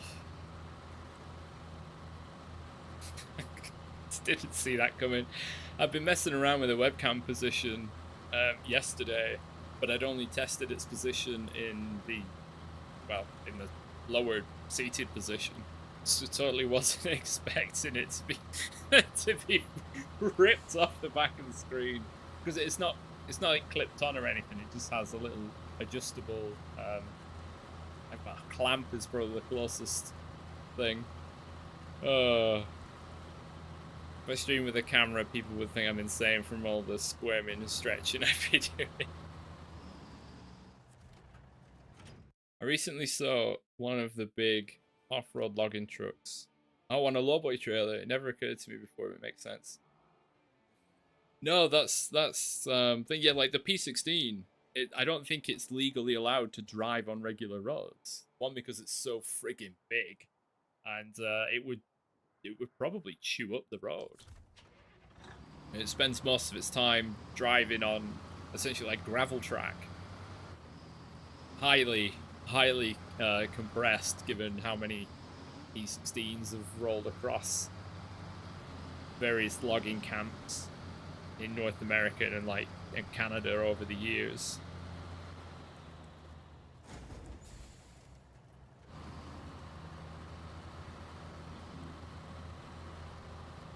But yeah, the people that drive those monsters, massive props to them.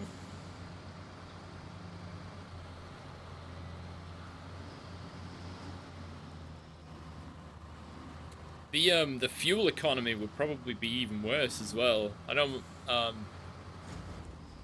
one of my friends does a lot of investigation work along railways. So for all the gear he has to carry, he has a Toyota Hilux, Invincible, and for a time he had essentially off-roading tires. He said the fuel economy was so bad because they were a little bit bigger than normal tires, and the rolling resistance is increased that much more. It's just, yeah, his fuel economy was just dreadful. So I can't imagine in any Pacific truck that fuel economy is probably not even a concern. It just fuel drains, it happens. But on a smooth road, it's probably just terrible. At least with loose ground, you know, you get that freedom of movement a little bit.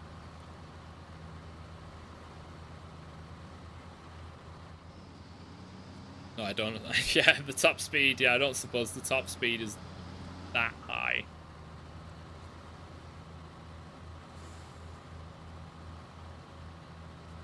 You know, compared to something like this and the Ford CLT 9000, which will probably happily cruise along at 55.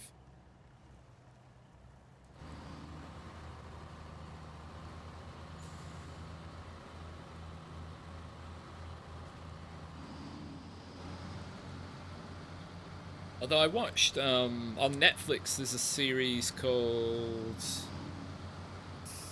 I can't remember, but it's about a guy. It's an independent guy that owns a logging camp, and he buys a lot of gear secondhand and has it repaired. He uses a Western Star, no idea what model, maybe a 47, a 47X, but it's obviously it's got one of the folding log trailers like we should have in this game. So there are smaller roadworthy ones, but obviously it doesn't shift the same tonnage of wood as what, you know, a big Pacific truck would manage. Not in one go anyway. What am I doing?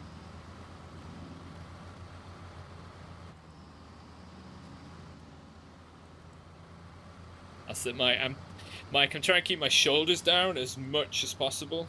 Just rather than, I don't know, it's just, yeah, years of gaming that will naturally creep up into a more square position. And it's terrible. Like I'll show you where I was pressed in a massage on the top of the P's, and it nearly broke me. It nearly damn well broke me, and I had to ask the masseuse to stop because it was so painful. I mean, it was a deep tissue massage, but that was something else.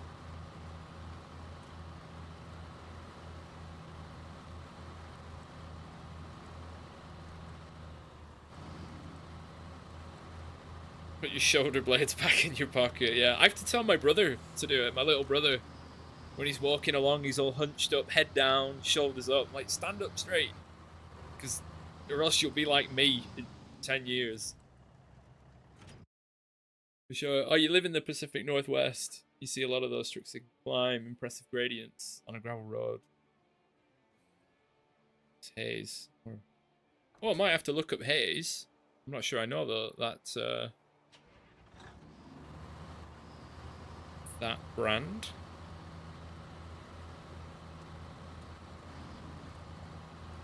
Uh-oh, too much on the ice.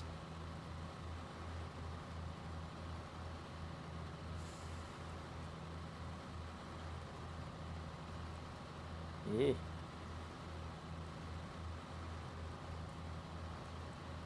Haze. It sounds familiar, but I can't picture. If you want to stick an example in the Discord, I'll have a look in a little bit, and I'll go, ooh.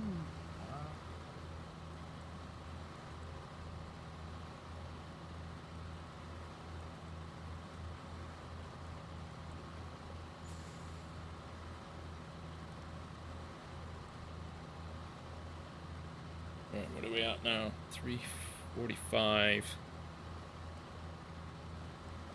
Alright, alright. Oh no, what am I doing? This is not the way. I just autopiloted. Oh, that's a long way to reverse. Oh well. Better get started.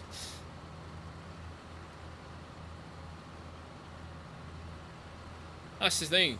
You see, like, the Pacifics can go up impressive gradients, but yet you present any form of gradient to the P16 in this game, and it's like, oh no, I can't do it. Oh no, I can't do it. It's too steep. It's too much. The offset cab just so that the driver can actually see appropriately in the wing mirror.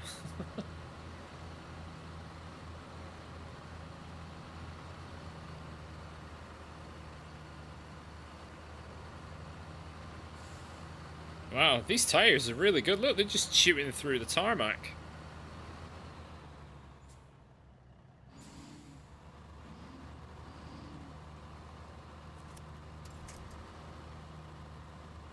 Oh, I'm gonna struggle from this position, aren't I?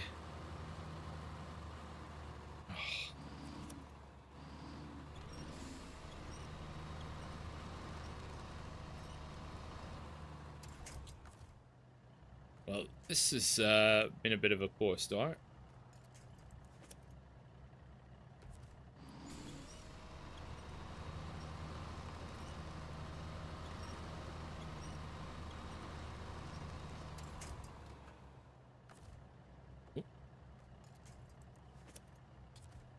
Right, I might be able to just crawl it up the hill.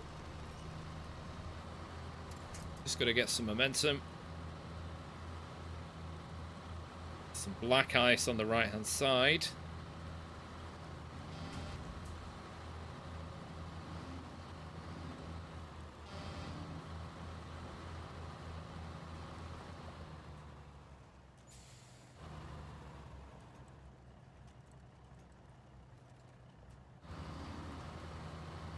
Gearing is definitely not accurate, even for most auto trucks and Snowrunner Civics I've seen videos. Twin shift with a high, medium, low. Yeah, there's a lot of the older trucks. Yeah, you have your high and your low, and your split.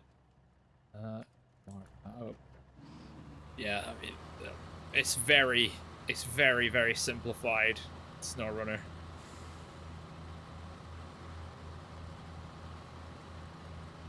I mean, the fact that you can do this, right? So we're in auto. Set off second. There's no way you can do that in a real truck. From the standing start, just be flick, change gear, and then no, not a chance.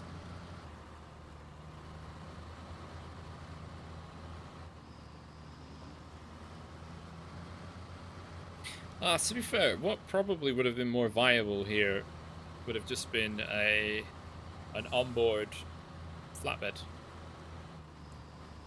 I really need a 5-slot trailer to shift 3 items of cargo. Well, 3 slots of cargo.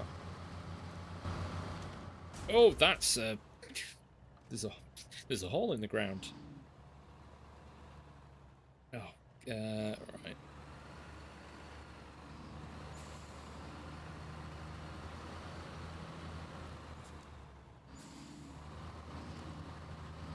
I always forget that's there.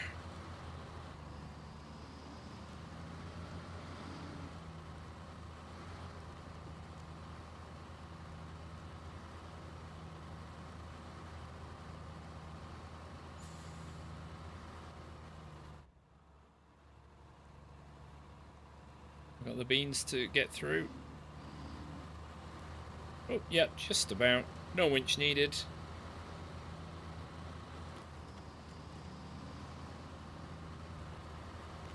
The big issue I'm having here is the bull bar on the trailer catching in the snow. That'll be slowing me down. All you gotta do is get a wheel in the box and you're good. Oh, right, as that is done, concrete slabs, 2 cargo containers. I'm going to get a bit of cake and a bit of a drink, so I'll be right back.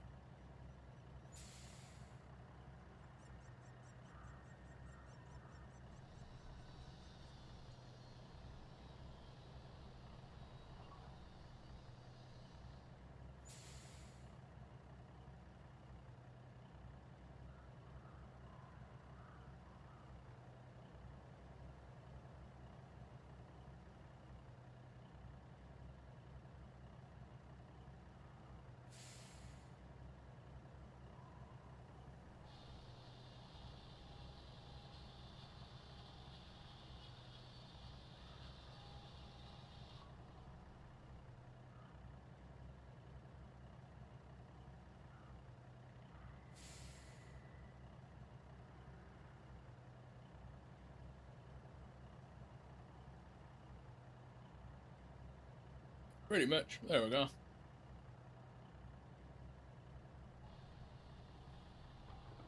Oh, where is it?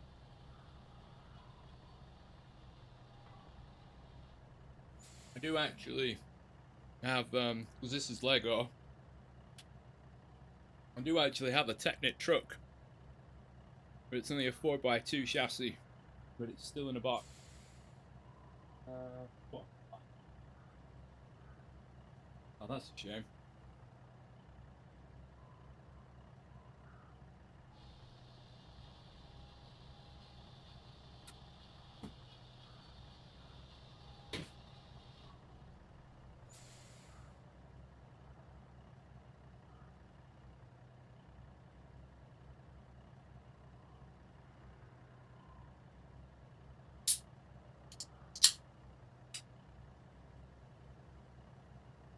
Oh, that sounded like it came through the mic louder than I thought.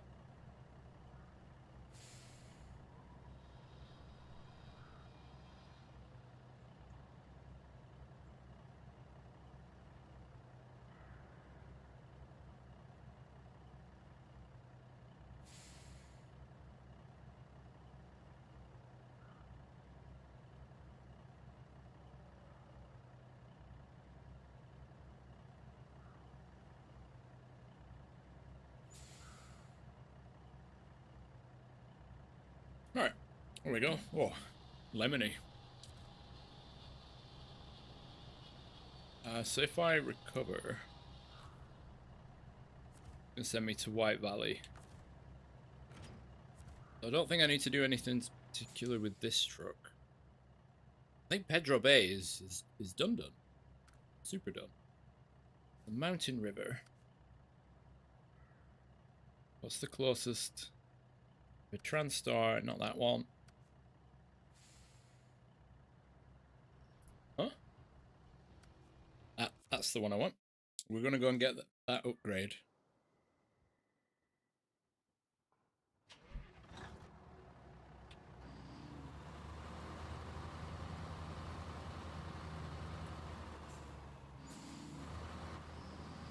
So we need concrete slab. Cargo container. Isn't all that stuff available in White Valley? I seem to recall that it was.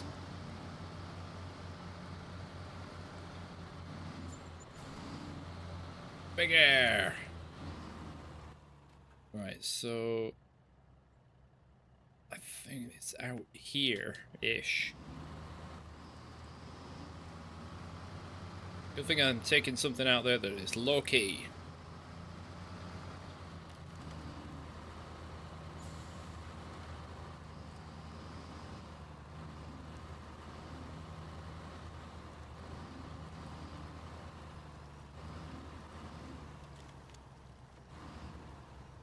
Oh, I see the car. Oh, no, yeah, I see the green box. Ho ho. That was a worry.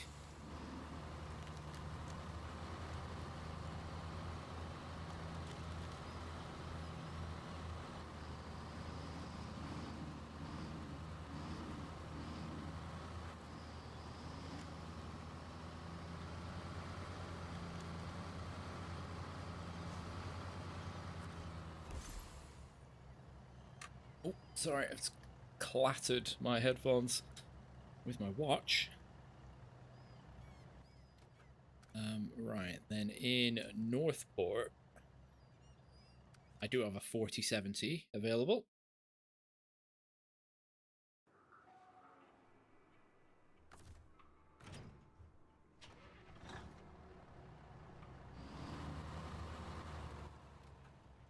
Is any of the cargo available here? No. Oh, actually, yes, from the port, 2 cargo containers. Warehouse in Mountain River. Doesn't have what we need. Oil rig service site. What? Oh, no, that's where I've got to deliver to. Duh. The aerodrome. Ah, no. Okay, so I have to get the cargo containers from Northport anyway. Right, I'm gonna go and get the upgrade in the northwest of the map. The Hummer still flies.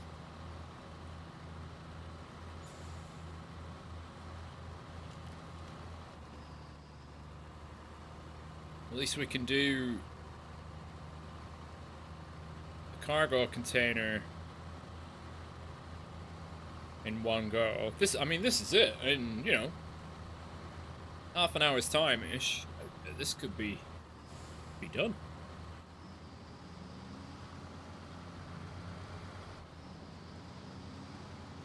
And then this is where I get giddy and think, I'm nearly done, and then I start crashing and rolling everywhere. As is the way.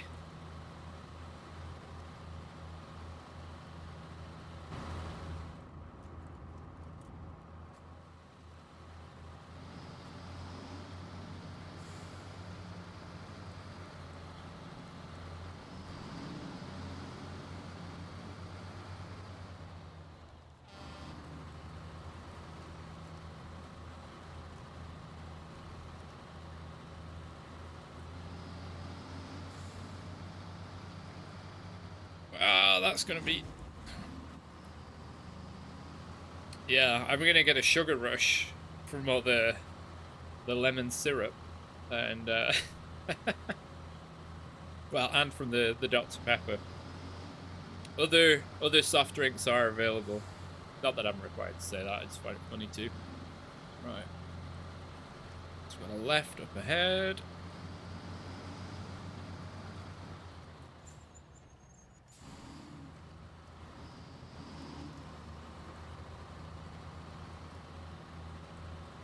I wonder, has anybody tried to play Snowrunner in VR? Not that I would, I think VR is a bit of a gimmick, but, oh, we nearly had the speed bug, then. I had to come off the gas because the truck was accelerating faster than what I was actually telling it to.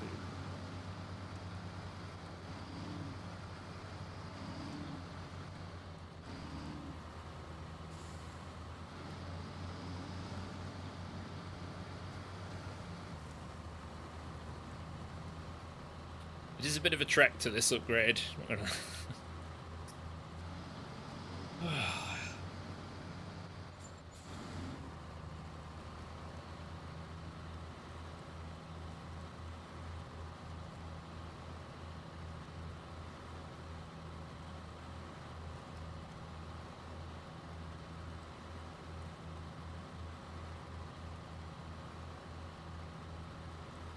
come on. You weave yourself through. Maybe I should have stuck on the flatbed with a little bit of cargo, just to add a bit of weight. For exploring, it's a fairly solid tactic, I think, actually, to put the flatbed on, say, this truck, and then load up with like some bricks or some service spare parts, just to put a bit of weight on the back, because it makes a ton of difference.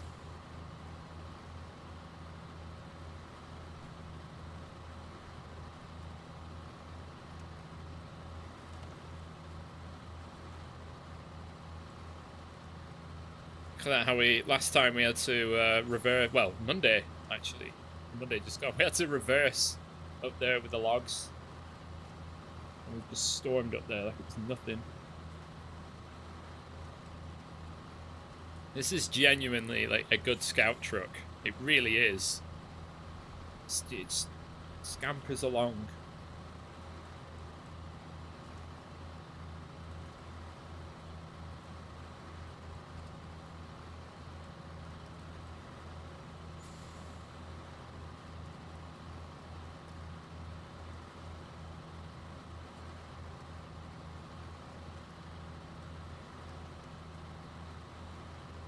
I do now have to deal with this bit, which is pretty crap.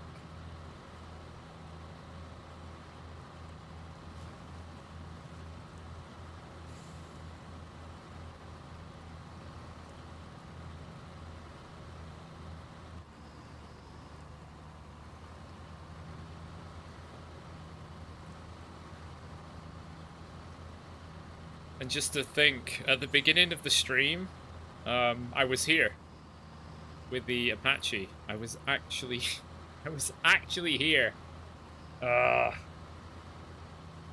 Stupid hidden upgrades.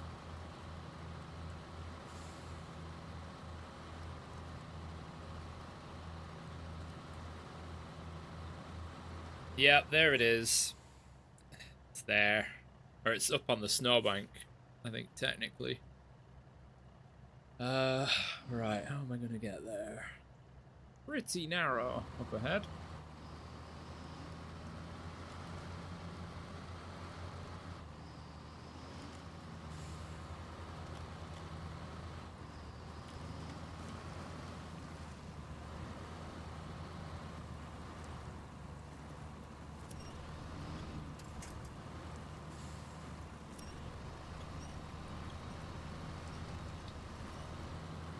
Ooh, God, just I'm driving a truck up a stream.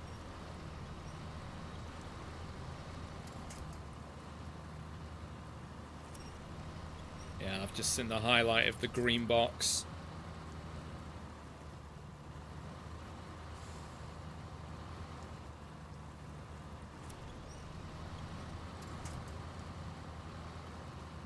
Yeah, it's definitely more a path for a scout rather than a 6x4 chassis truck, but I mean, we're getting there.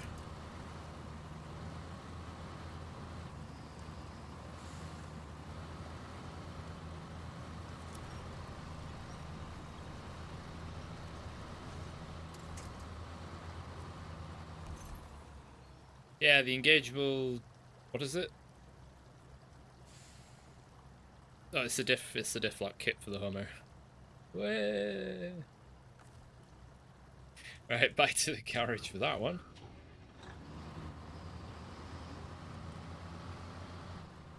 Hey, you never guess what trailer we're gonna use. This one has been parked here for, I think, about 3 weeks.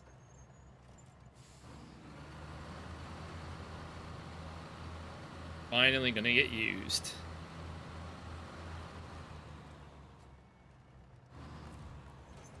Oh, hey, Chameleon. It's close for a mud. Ah, it was reading chat. I just smashed the suspension. A mod had James Bond. Amphibious Lotus. Well, I think that the closest thing we have to that is the Tatarin, AGL's Tatarin mod. It's not... I mean...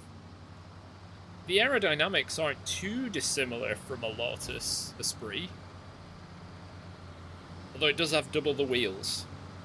And is a tank.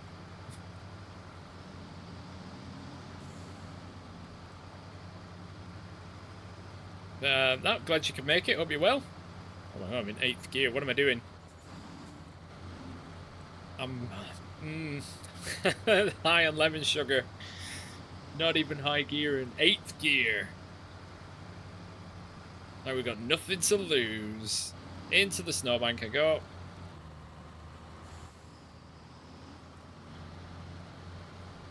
I'll say, oh, are we at 99? No. But I've got all the upgrades. Vehicles found, yes. Watchtowers, yes. So those 2 upgrades didn't even account for 1%.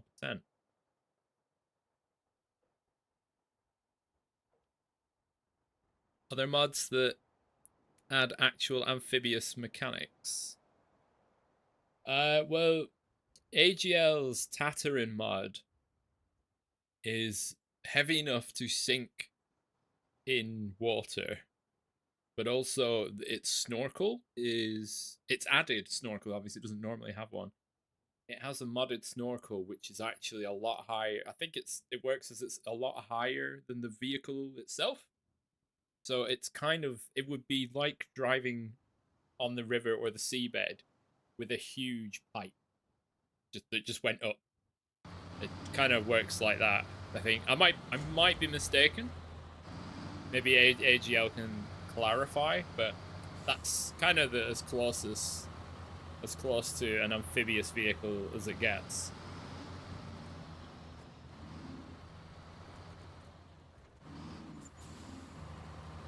But yeah, not specifically a floater.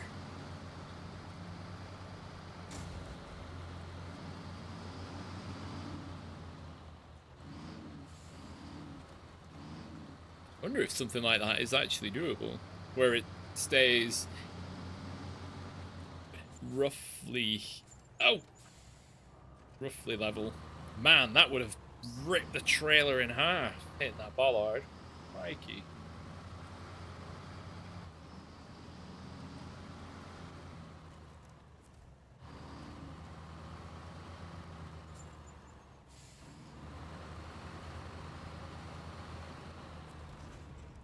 Not a pipe, not a consumables, not oversized cargo, not drilling equipment. Cargo container.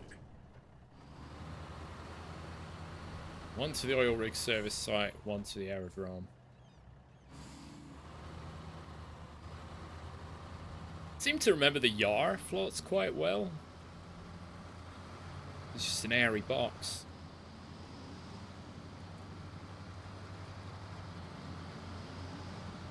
I think if somebody was able to implement something that, you know, a vehicle that say had a propeller on the back. I don't know if anyone else has seen the it was the Top Gear special years ago where they made amphibious cars and attempted to cross the English Channel, and the one that made it was a Toyota with an outboard motor on it, as you do. But if you'd have to have a way for the game to recognize like grip and motion through the water, which I don't think there is anything like that. You know, you get around driving on ice and icy roads by having chain tires, and that's kind of like a tick box for the game, or ignore ice. Sounds like a Colin Firth project. It pretty much was. It was, let's buy an outboard motor, put it on a pickup truck, and fill the engine bay with expanding foam to make it float and also catch fire. Oh. Very entertaining. Yes, the real-life Burlak. The real-life Burlak is such a cool machine. You can mount a drill for, you know, doing what I do for a living, which is sampling the ground. You can mount one of those on the back. You can live in the damn thing. I need to calm down. My driving is, there's too many roads. Oh my god, the trailer ended up in the snow. Getting too excited. 98, about to finish this map. It's because there are too many roads. So I'm overconfident with 8th gear. Which is why, on what appears to be a fairly simple drive so far to the port and back, I've ruined half the suspension and a third of the engine.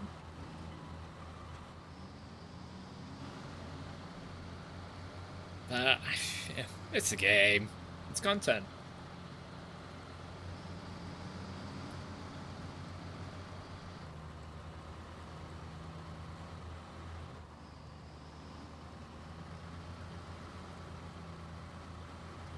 The chassis looks so long now that, you know, the other one has a crane and this one doesn't.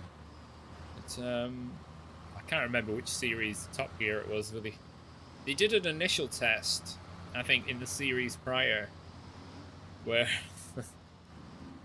they were told to build amphibious cars, and they travelled to my old neck of the woods, around where I went to uni. So they tried to sail on a reservoir near a village called Leek, with Stone nearby, and Kiel.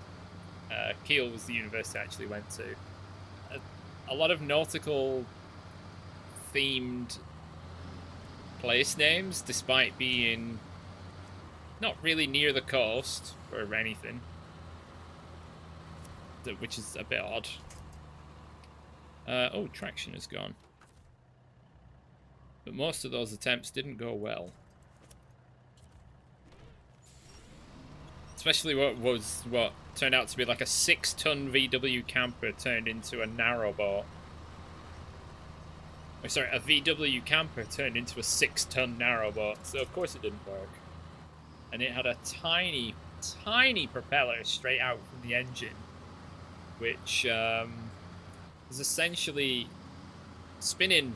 It was active while driving down the road, so it was like driving down the road with a lawnmower going sort of on the back of your car.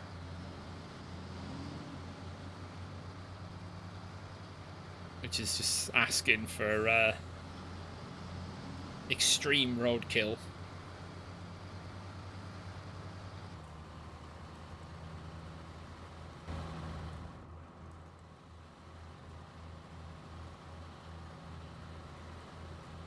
So slab's the 2-slot cargo, because the picture is of 1.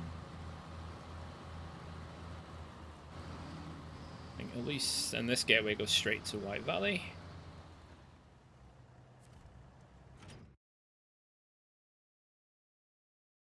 University of Leek, Spring Onion campus chives, but not quite. So I went to the University of Kiel. Leek is about 5-10 miles away, not far from Stone. Where the uni campus is much bigger than the village that it is supposed to be in. You could probably fit the village in the campus several times over.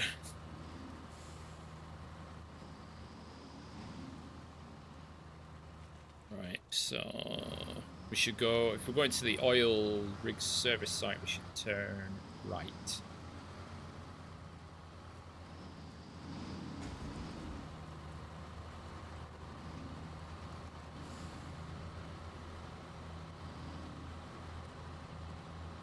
And then a little bit further south of there, you had the Black Country and the bulk of the West Midlands, where they all talk like this, like, and they all say Cly.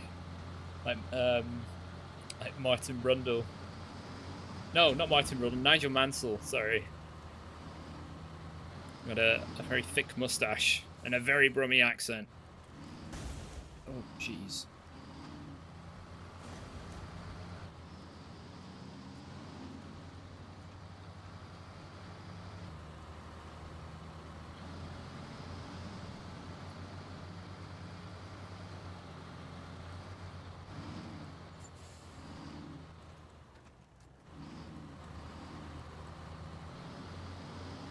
I hope that bit of road has fixed itself. Oh, I forgot about the Ford. That was not a smart place to leave that parked. Oh, like a glove.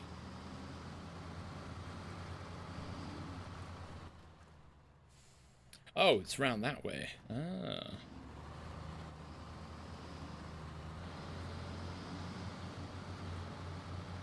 I thought it was there. Oh well, makes no difference really.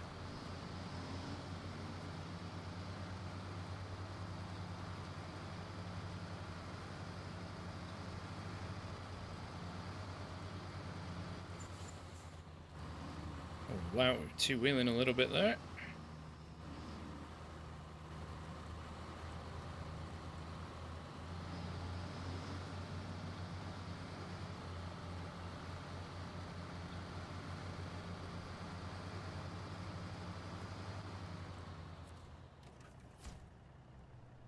Oh, where did the... What? Oh yeah, I'm only delivering one. Whoops.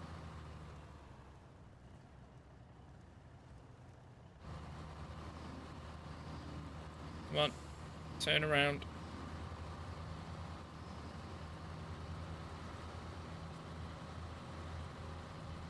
Alright, back to the aerodrome.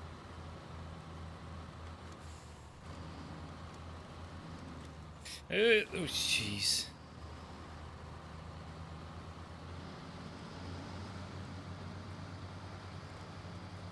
I mean, for the last 4.5 hours, I've essentially just been playing Alaskan Truck Simulator because I've just been on the roads. I've been playing Ice Road Truckers the game. Oh, that's a crash. Yep. Oh, that engine is... the engine's fine.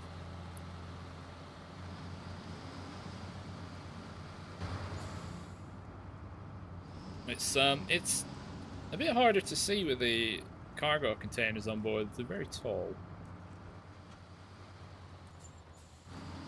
Right, I remember being here. Somehow tipping over the 8-slot trailer on this corner. Still not fully sure how I managed to do that.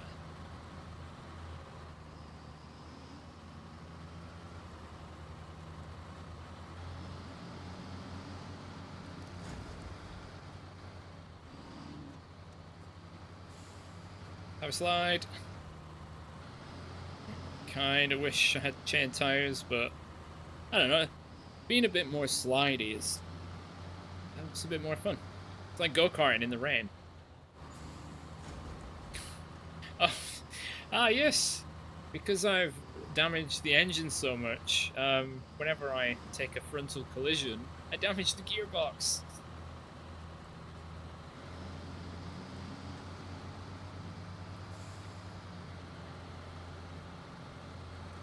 Just need an oil change. Just do some spark plugs, do an oil change, should be fine. Just understeering now.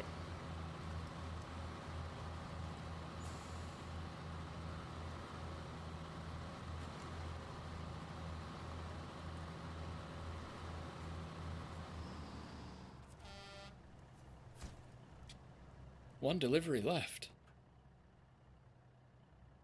And it's, are they from Mountain River? They are.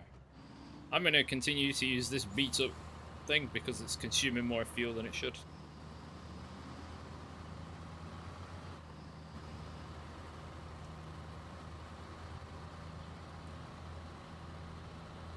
That and there's no garage in Mountain River. Alright, so I'm going to try take this route back through. Kind of made a bit of a hash of that.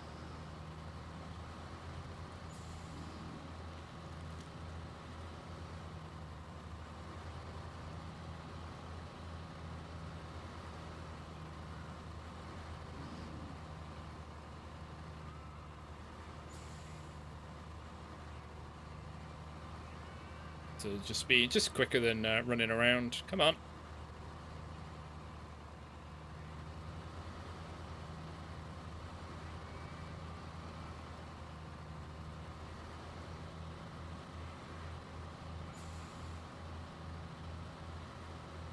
This is it. We're out for the last delivery.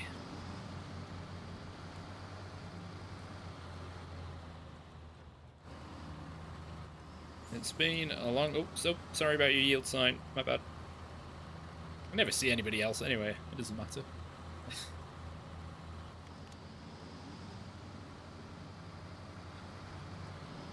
One delivery to go. Come on. Yeah, don't go off the road now. You know what, though? Even with all these bonus missions... So you've got, what, 2 or 3, or it might be 4 logging missions. The Cargo Apocalypse 1 and 2, or the Master Supreme. If you take those away, the amount of money you earn in Alaska is rubbish. It really is so low. If you look, payments received, 277,000.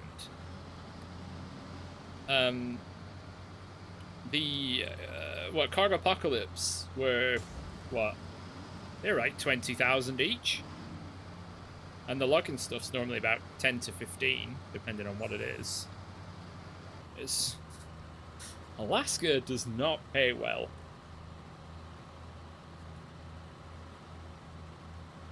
Yeah, exactly, might be that. Yeah, it goes double for hard mode.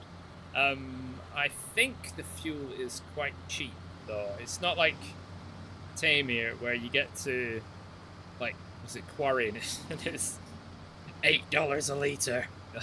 I think it's a shame there are no NPC traffic, like in ETS. Very apocalyptic. There's you giving... There's people giving you contracts, but you never see... Oh, apart from the dude that sits in the fishing boat in Season 10. There's a few fishermen you can see. There are more... In fact, there are more UFOs than people in Snowrunner.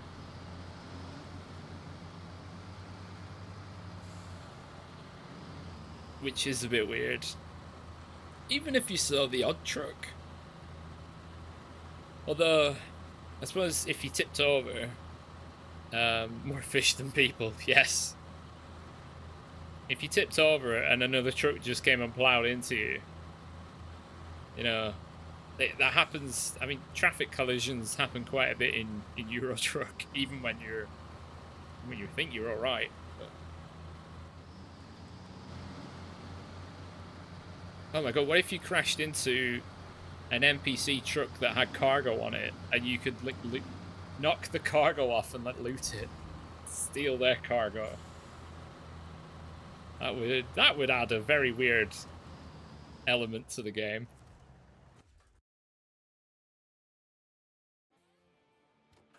It wouldn't be a looter shooter so much as a looter driver.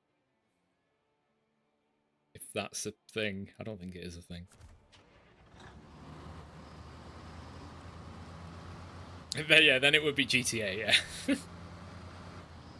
GTA with cranes.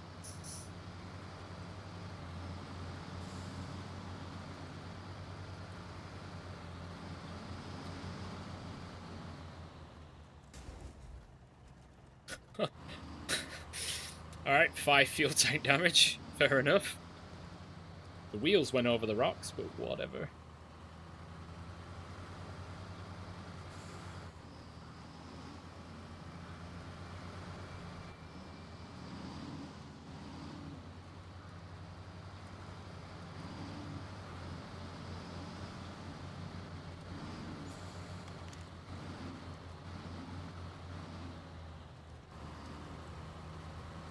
Yeah, I'm sure that wouldn't have just collapsed the suspension, that kind of impact. Drive over a twig and take 10 suspension damage. You do a jump like that, nothing. A jump like that, which would arguably cripple the truck. Nah.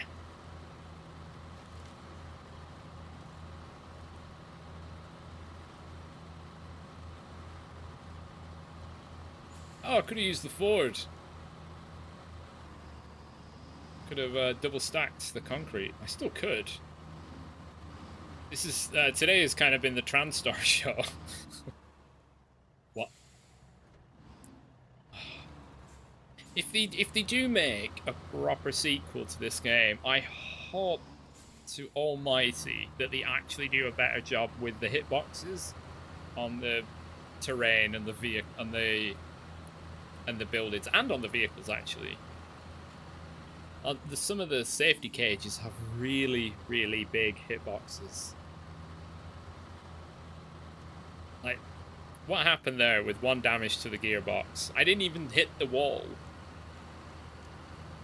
But the building, it's what you can see visually is smaller than the hitbox.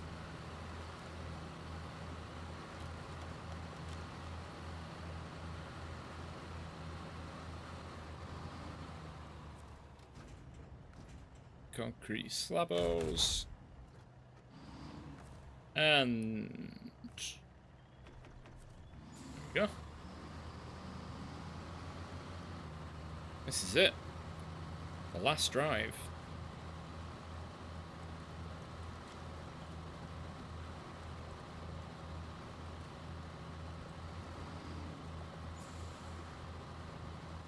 The last one before we leave the land of the free and join the land of the red.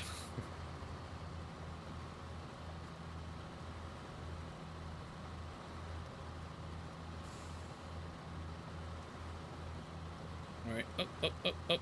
You got this. That was quite a bit of hang time.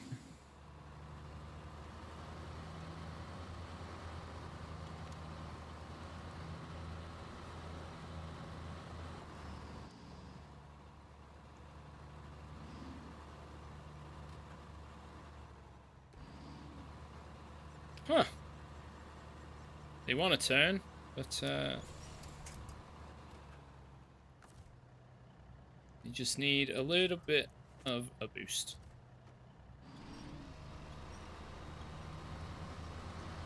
There we go.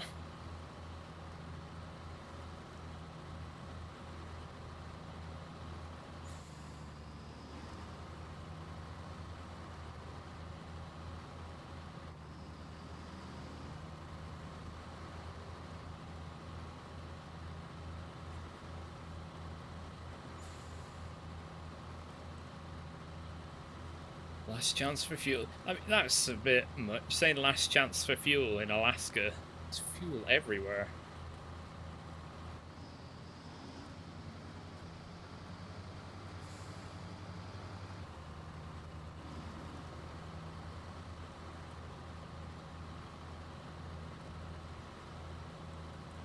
What are we at? Oh my god. Coming up on 4.5 hours.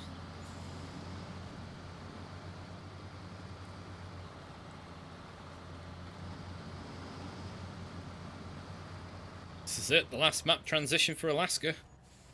White Valley.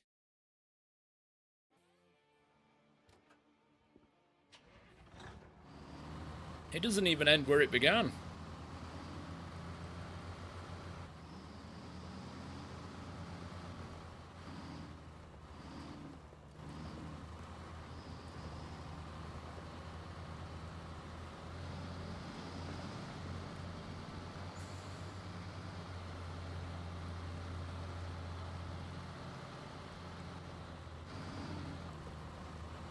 This is it, the last descent to the factory. Well, overall, Alaska's been pretty fun. A few frustrating aspects. The Derry Longhorn, the super heavy trailer in Northport, you know, going through the, well, even before I got to the big dirt patch, like tipping it over twice. Although the second time we got it back on its wheels. In fact, I think on every mission where I had to tow one of those trailers, I managed to tip it over. I'm fairly sure, which is probably going to be some kind of record. But apart from that, obviously it's not way up there in terms of difficulty. The snow in those contests was awful. That's probably the hardest and the dullest thing. But let's see. There you go. There's 30,000. Right, so I've made 300,000 now. 100% complete Alaska, with no wheel drive and no diff lock. 380 kilometers driven. 309,000. That's not a bad ratio of distance to payments. Obviously the newer seasons, it's way higher than that. But yeah, we've done it. 2 down. 1 to go. Oh, apparently I've done 18 kilometers in Tamir. When have I done that? No idea. But oh wow. What do I even say? Yeah, that's it. It's done. 2 maps done. 1 to go, and then the base game will be complete. I'm a fifth of the way through the game, apparently. So yeah, I want to thank you all ever so very much for joining me on this extra long 4.5 hour. Well, I guess for me it's more of a mega stream. It's 50% more than usual. Yeah, I'll be heading away on Sunday, but I'll be sure to keep in touch through the Discord with the link in the description. If you haven't joined that, it's free to do so, and of course with the YouTube channel posts. So I'm pretty sure like they don't actually get sent out to subscribers. What's the bloody point in using them? But anyway, hope you have a lovely weekend. Hope you enjoy the next couple of weeks, because I'll be gone for it's only actually a week's work, but it is January, so the weather is likely to be more than the actual operational time. Means more time for playing games. So yep, take care everybody. I will catch you when I get back. So, bye bye.